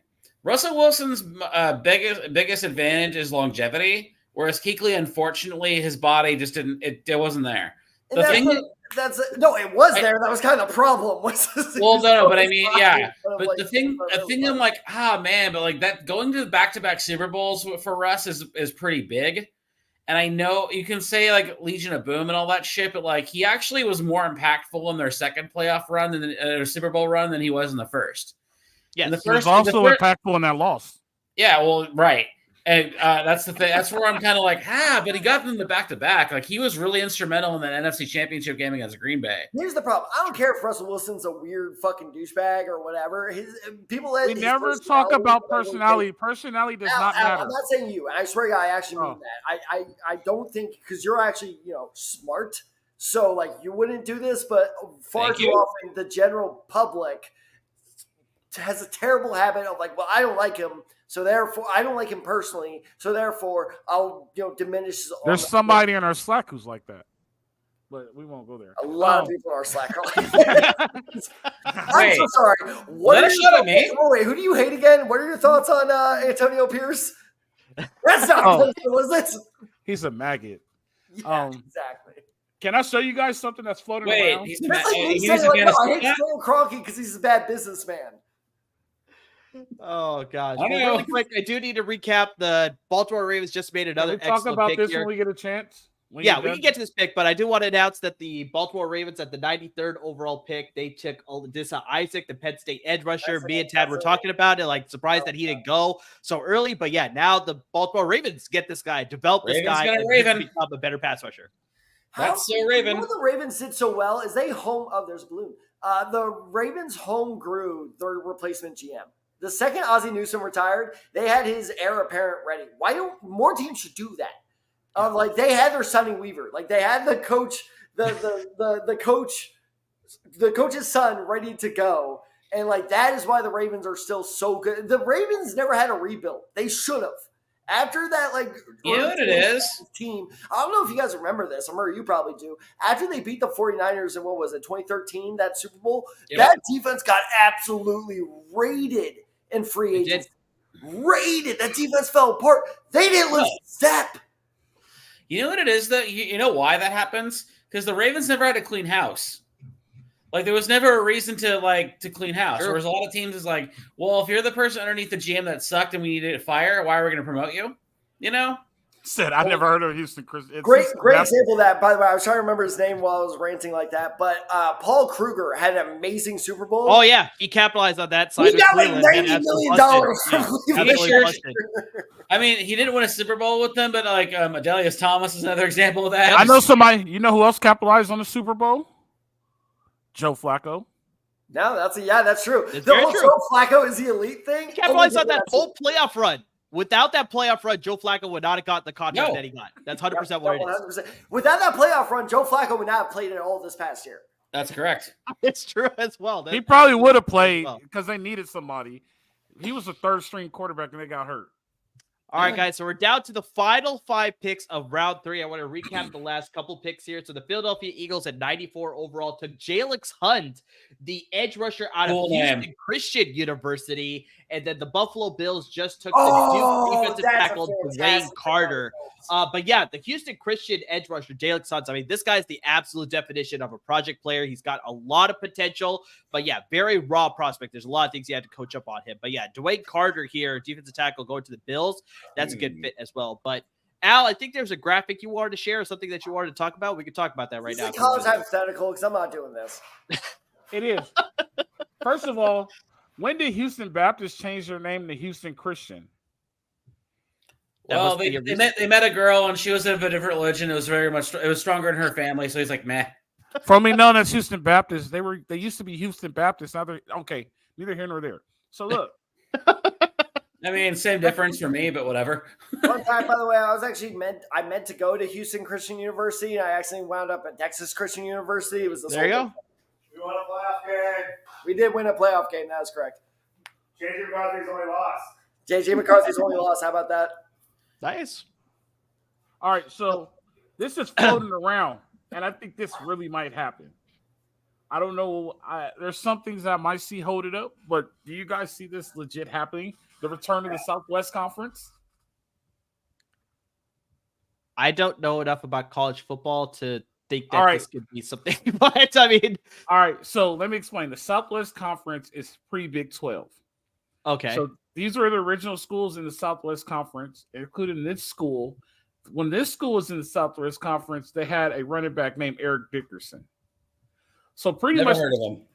They're pretty much saying that they're just going to create 80 teams, and then they're going to put these guys in a underleague division or whatever. And these are just the top. I think what they said, top 6 are going to make the playoffs. So the Pac-10's coming back, the Southwest is coming back, and then like the Big 12 will be 12, the Big 10 will have Cincinnati. It's more of a regional thing now, other than like a conference thing. Al, 2 words for you why this wouldn't work: television contracts. Yep. Television contracts. How would you split up those television contracts? There's 4 networks. Exactly. Hence the problem. Television contracts is why college football is where college football is at now. Yep. And why it murdered college basketball. That's why the ACC is going to fall apart, because the ACC signed the worst deal I've ever seen. The ACC's done. The ACC is legit. Like they have stage 19 cancer waiting to die. If this were the 2000s, they'd be the Big East. No. Okay, so let's look at your Southwest Conference, right? You got UT, and look, TCU's in there. Thank you for the inclusion. UT, it's basically essentially the Big 12, right? This is why no. The South, it's the original Southwest Conference. Put it up again. Don't you sigh? You're the one that brought this up, you drama queen. It's because you memorized the picture. This is the original Southwest Conference. Okay, the point still remains is that OU, and this is essentially the Big 12 all over again, in the fact that OU and UT are the 2 big television draws, right? Well, UT took advantage of that with the Longhorn Network, which was a financial bomb. It was a black hole of money because no one, despite how big they are, wants 24/7 UT coverage. Tough beat for John Skipper. That will lower the television contract, which then lowers the amount of money that Texas gets. So then Texas wants to go to, let's see, shocker, the SEC that has Alabama and Georgia who are drawing all the money. So then you just get the whole process over again. You know, the SEC doesn't have their CBS contract anymore. You know that's done. Yeah, but hence why the SEC and Big Ten are trying to leave the NCAA. It's because we can just get a bigger contract on our own. Okay, go ahead. Where was San Jose State on that graphic? They didn't make it. I'm sorry. Ooh, I hate the graphic. Get out of here. I wanted to ask you about this, Amir. Thank you for bringing that up. So going all the way back to Caleb Bullock, I was watching Caleb Bullock tape, and one of the games I was watching was his game against San Jose State. Your running back is really good, actually. Kyrie Robinson. We had a really good running back. He came is to he the in the draft this year? He came to the Niners local pro day. I don't think he's going to get drafted. That's definitely not going to be the case. But yeah, he was a big reason as to why they were successful during a big. No, I was very impressed. I like the more he was one of those. It's kind of like you with Isaiah Davis when you were watching McCormick. I was just like, okay, I know I'm supposed to be watching this guy, but like this guy over here, like I was like, oh, how about that? Kyrie Robinson. Yep. We have another pick. The Jacksonville Jaguars have selected at number 96 overall Jer'Zhan Jones, the quarterback out of Florida State. So we're down to 4 more picks here in the 3rd round. The Rams are on the clock there at number 99. So we'll see if they stick and pick there at number 99. But yeah, we're coming close. I would guess no. But yeah, we're coming close to the You end missed of the Bills pick, by the way.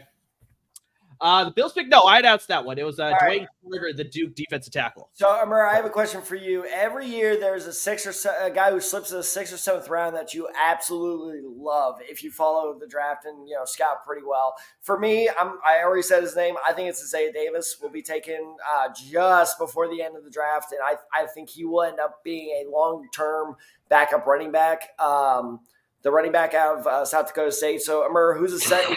You predict who's a 6th or 7th round guy that you really, really like?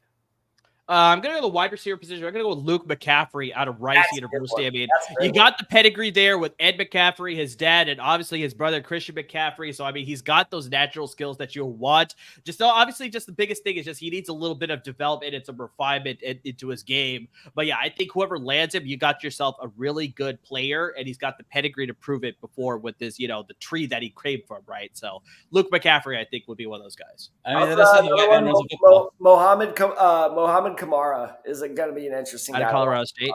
Chauncey, I missed your comment, unfortunately. What were you saying? No, I said he's another case of that's how the white man runs a football. Yeah, essentially. He played receiver, but yeah, no, essentially. Let me tell you this.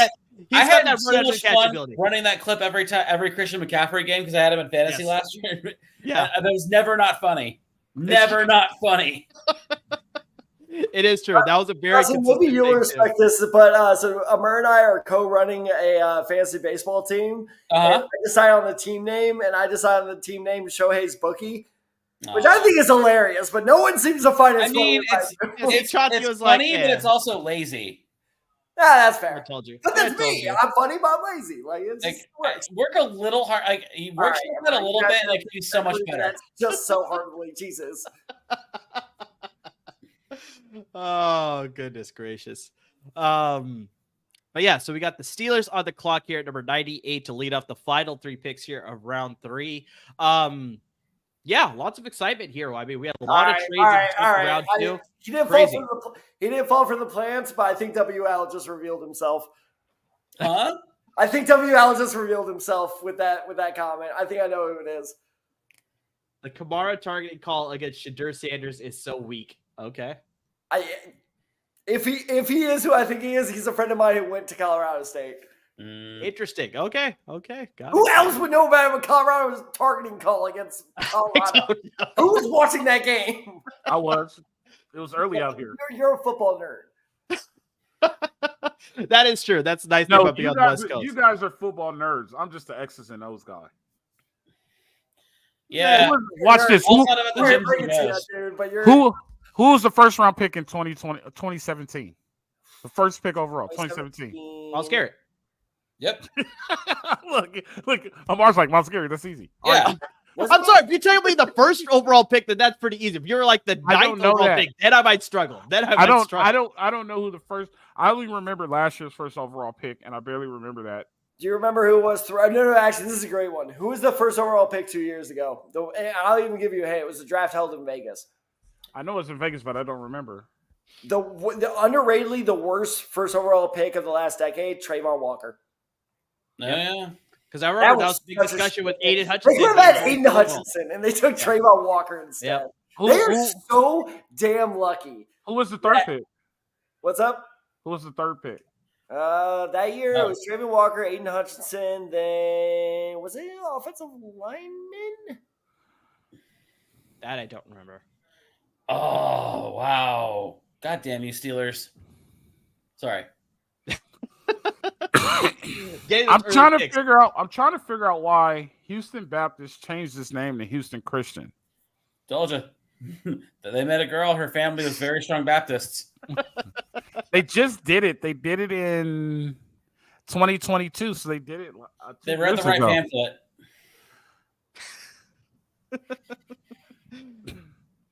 But they have a Title IX exemption. Well, that's telling.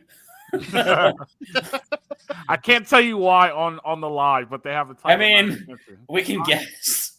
I had no idea that Rich Gannon was a Patriot. Yeah, that happened. For a brief period, yes. Let's see if it will let me tell you guys here. And when you read it, you'll be like, Chauncey, wow. what team originally drafted Brett Favre? The Falcons. Damn!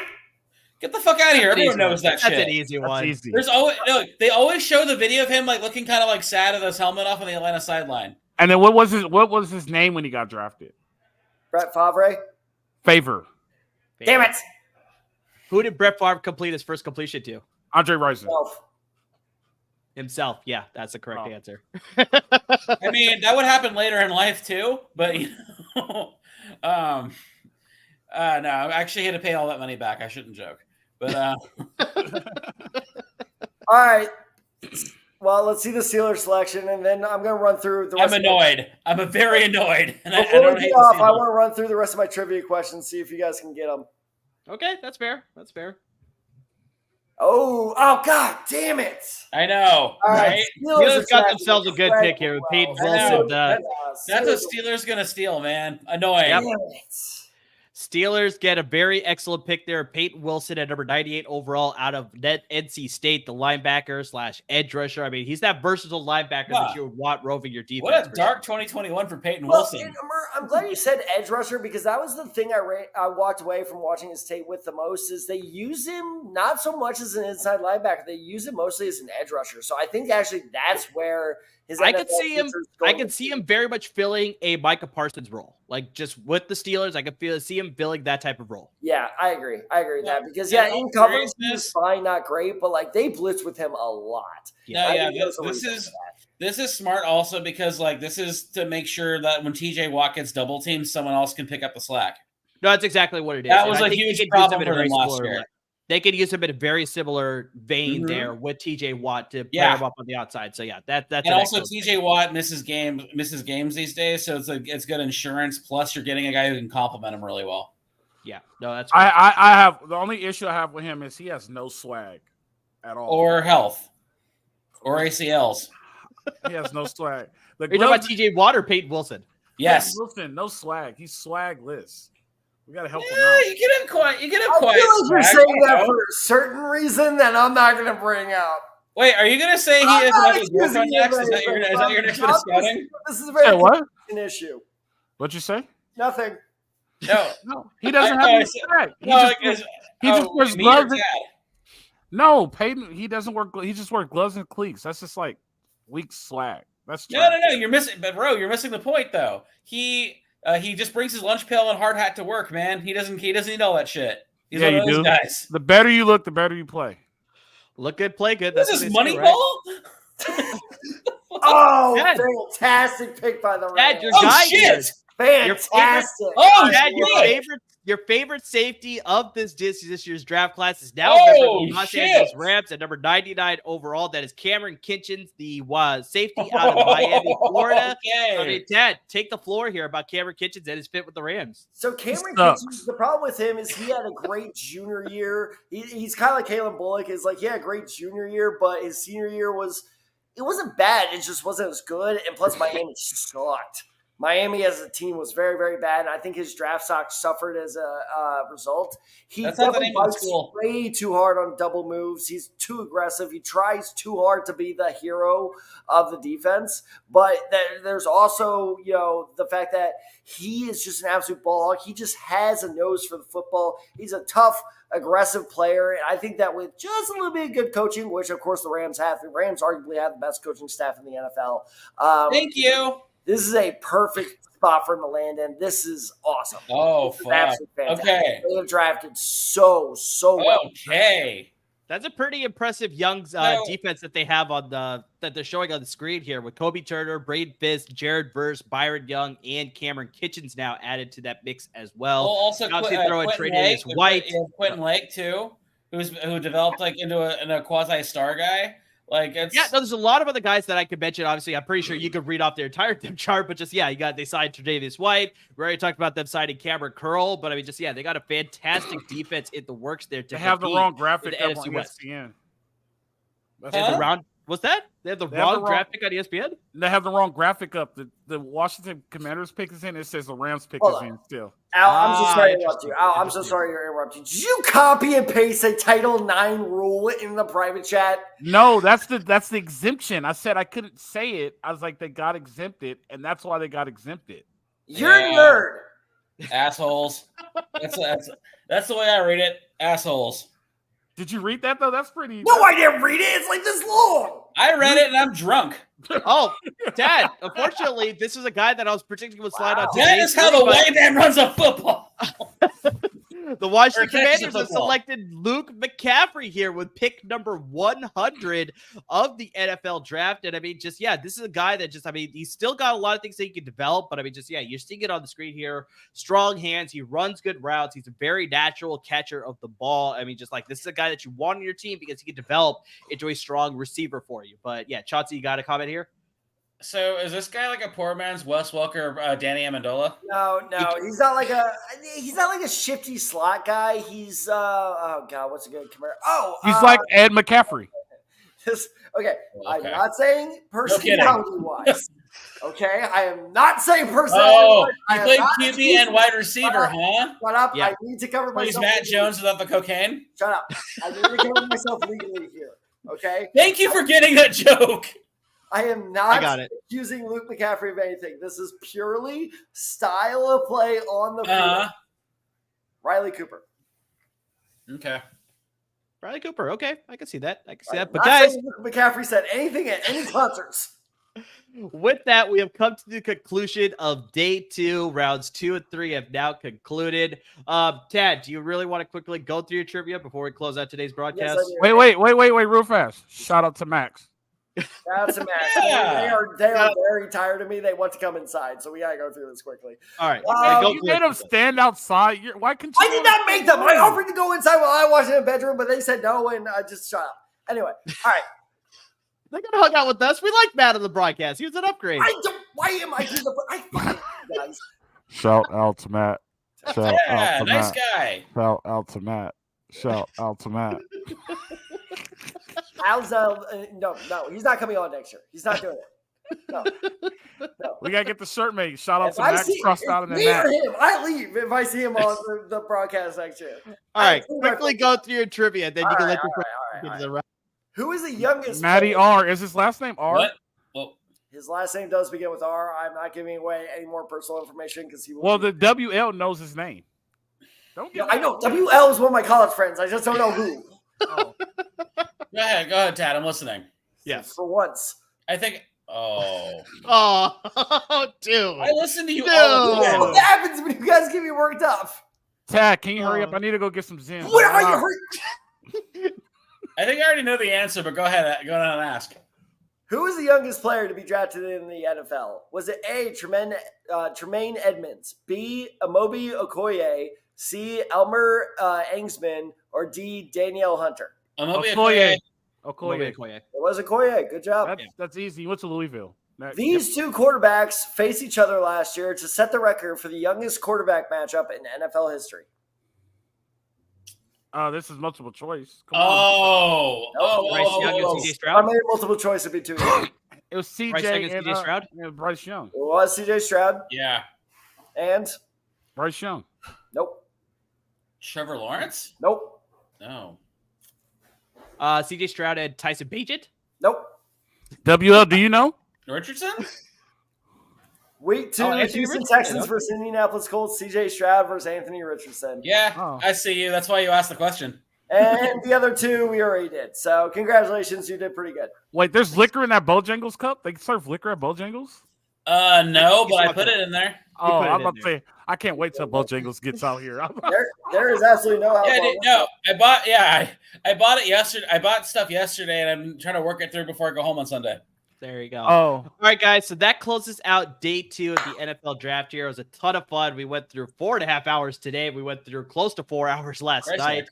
A ton of fun. Appreciate you, Chauncey, for coming on. Appreciate you, Al, for coming on as well. Appreciate you, quickly, WL. Appreciate WL, all the people that interacted with us during the live stream. Lots of great questions, lots of great interaction. We appreciate it for sure. I know you guys give a shout out, but I want to give you guys a chance to shout out as well tonight with all the things that you're working on for the upcoming week or upcoming months, whatever it is. So, Chauncey, let's start with you. What do you got going on? Well, like I said last night, LAFB Financial took a bye week because I'm on the East Coast and it made no, and I didn't want to miss the live stream for the world. Next we'll talk about the finale of Shogun. We'll be talking about the Dodgers kicking ass, the Lakers being swept out of the playoffs. God damn it. The Rams draft. We'll be talking about a lot of shit. I mean, I actually got to go to the movies this week, which is nice. I saw Civil War. We'll be talking about that. Oh, I'm watching it next weekend. I'm watching it next weekend. Yeah. I had thoughts. I liked it a lot, but I had thoughts. Just real quick. Just thumbs up or down, no spoilers. Nick Offerman as president. Did that work or not work? Not enough Nick Offerman. Like the sample size is very small. They're like you mostly hear the voice. It's mostly a voice performance. Huh. Okay. Like it's not a good or bad. He's just there. I will say, director Garland wins out over writer Garland. That's what I'll say. All right. And where can the people find you, Chauncey? Big Sean 64 on Twitter. I'm there all the time. LA Confidential. You can find them on LAFBnetwork.com. Bojangles. What? Bojangles. Yeah, for the next day, you'll find me at Bojangles. Listen to LA Confidential. It's super fun. It's the it's LAFB's Wayne's World. It's great. It's a late night show. And I highly recommend it. It's fun. It's football. It's basketball. It's baseball. Pop culture. We and nerd shit. We do all of it. It's true. It's a ton of fun for sure. So go check that out. Appreciate you coming on, Chauncey. Al, I'm going to pass the baton to you. Let us know all the stuff that you're working on, where the people can find you. Salute Detroit Podcast. You can find me on the X/Twitter, Coach_Row2. We're just trying to get through the summer right now. Not much to talk about. We're following the track in the portal. I think the portal closed up yesterday. So portal's over. Getting ready for camp. Our season starts the week before you in Vegas. You guys get that TCU lineman who transferred? The big rumors that you guys are going to land him. I don't think we'll find out soon here.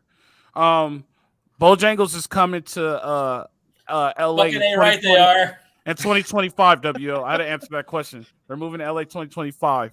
What else? Oh, we'll be doing the Victory Bell crossover show. We'll be talking about the most historic USC UCLA games with our good guy Will the Thrill. So, yep, that's what we got. Right on, Al. Appreciate you coming on tonight as well as last night. Always giving lots of great content, my man. Tad, I'm very sad I can't be there tomorrow. I'm very sad because I'll be working when the fourth round starts. Well, we don't have a live stream going on tomorrow. It's only day one. We're not doing day 3. Oh, you're not doing draft heroin? Why are you in South Carolina? I'm just asking. Can you tell us? For work. Oh. Well, you want me to expand on that? Yeah. So my day job, when I'm not hosting LA Confidential, great podcast, you should all listen to it, please. True. I do insurance for intended parents and surrogates. So this is a donor egg meeting. So a lot of clinics and pharmacies and stuff come out there, and I got to go work our booth and try to get people to join our product, to join our team. Oh, okay. Yeah. Right on. And Tad, I'll pass it to you. What are the stuff I that we got build working on? families. We're done with the live stream, obviously, but yeah, what do we got coming up in the next couple of weeks? I mean, we have a ton coming up. We have to do a fancy Fallout reaction video 100%. to everything that's happened tonight, tomorrow, and yesterday, tonight, and what will happen tomorrow. We just have to do general reaction to what's happened in terms of what will happen on the field. And just a couple of weeks, we'll be coming out in a couple of weeks. I mean, probably a couple months. We'll be coming out with, new coaching hires, deep dives. We really go in depth with that. I remember, maybe you remember there was some coordinator that I think it was the Browns coordinator got hired. And we're like, I don't know. No, it was the Cardinals guy got hired. And we're like, we have no idea what this offense is going to look like. Yep, we're going to I try. remember that one. Yep, exactly. We did some ridiculous digging to try and find out what this offense is going to look like. So trust us, just because it's the offseason doesn't mean you won't get a whole lot of good football information. including, by the way, if you like the trivia that we ended with, we get a lot more fun in the offseason. We have the May 5th Star Wars episode coming up. Last year we compared draft or people that had just been drafted to Star Wars characters. I feel very good about one, by the way. I compared CJ Stroud to Luke Skywalker. That's looking like a very, very good comparison. So we just get a lot more fun, a lot more weird, a lot more wacky. And why are you doing it on May 5th? May 4th. We dropped it on May the 4th. We dropped Not on May the Tad 6th. just got his date. Tad just got his dates mixed up for sure. We've been recording for 4.5 Wait, hours. no, but May 5th works because you can May the 6th. Yeah, May the 6th. That's for sure. But yeah, in general, guys, I mean, I just want to say, like, to all three of you and everyone watching, thank you so much for your support. Al, Chauncey, like, this would have been miserable without you guys. Like, especially doing 4.5 hours of commentary with one person is very tough. So thank you both for helping out. And, Will Decker, thank you, joining for last night. LAFB, thank you for giving us this opportunity to once again be your draft show. It truly is an honor. It is a slog, especially like after everything is done. You're just like, oh my God, why do I do this? But in the moment, it is so much fun. I love doing this. It is truly the best part of this job is the NFL draft. It is the part I enjoy the most. Amir, you really helped me out this year. And guys, I could not pick a better crew to do this with. So it's just, I love you all. Thank you for watching. Also, WL, if you're Wolfgang, thank you for watching. And yeah, if you're interested in more stuff from me and Tad, you can find us at all the social media handles. You got me at Underside23 on Twitter. You got Tad at TadSide94. Got the show handle at These Side Guys. And of course on Instagram at These Side Guys as well. So appreciate everybody tuning in tonight. Appreciate everybody tuning in last night. And yeah, stay tuned for lots of great content coming from us, from Chauncey, from Al, and everybody. It was Wolfgang. I knew it. And everybody at LAFB Network. So I appreciate you guys. Have a good rest of your evening, and we'll catch you later. See you later, Wolfgang. Stay safe, everyone. Shout out to Matt. Oh yeah, shout out to Matt or Max. Max.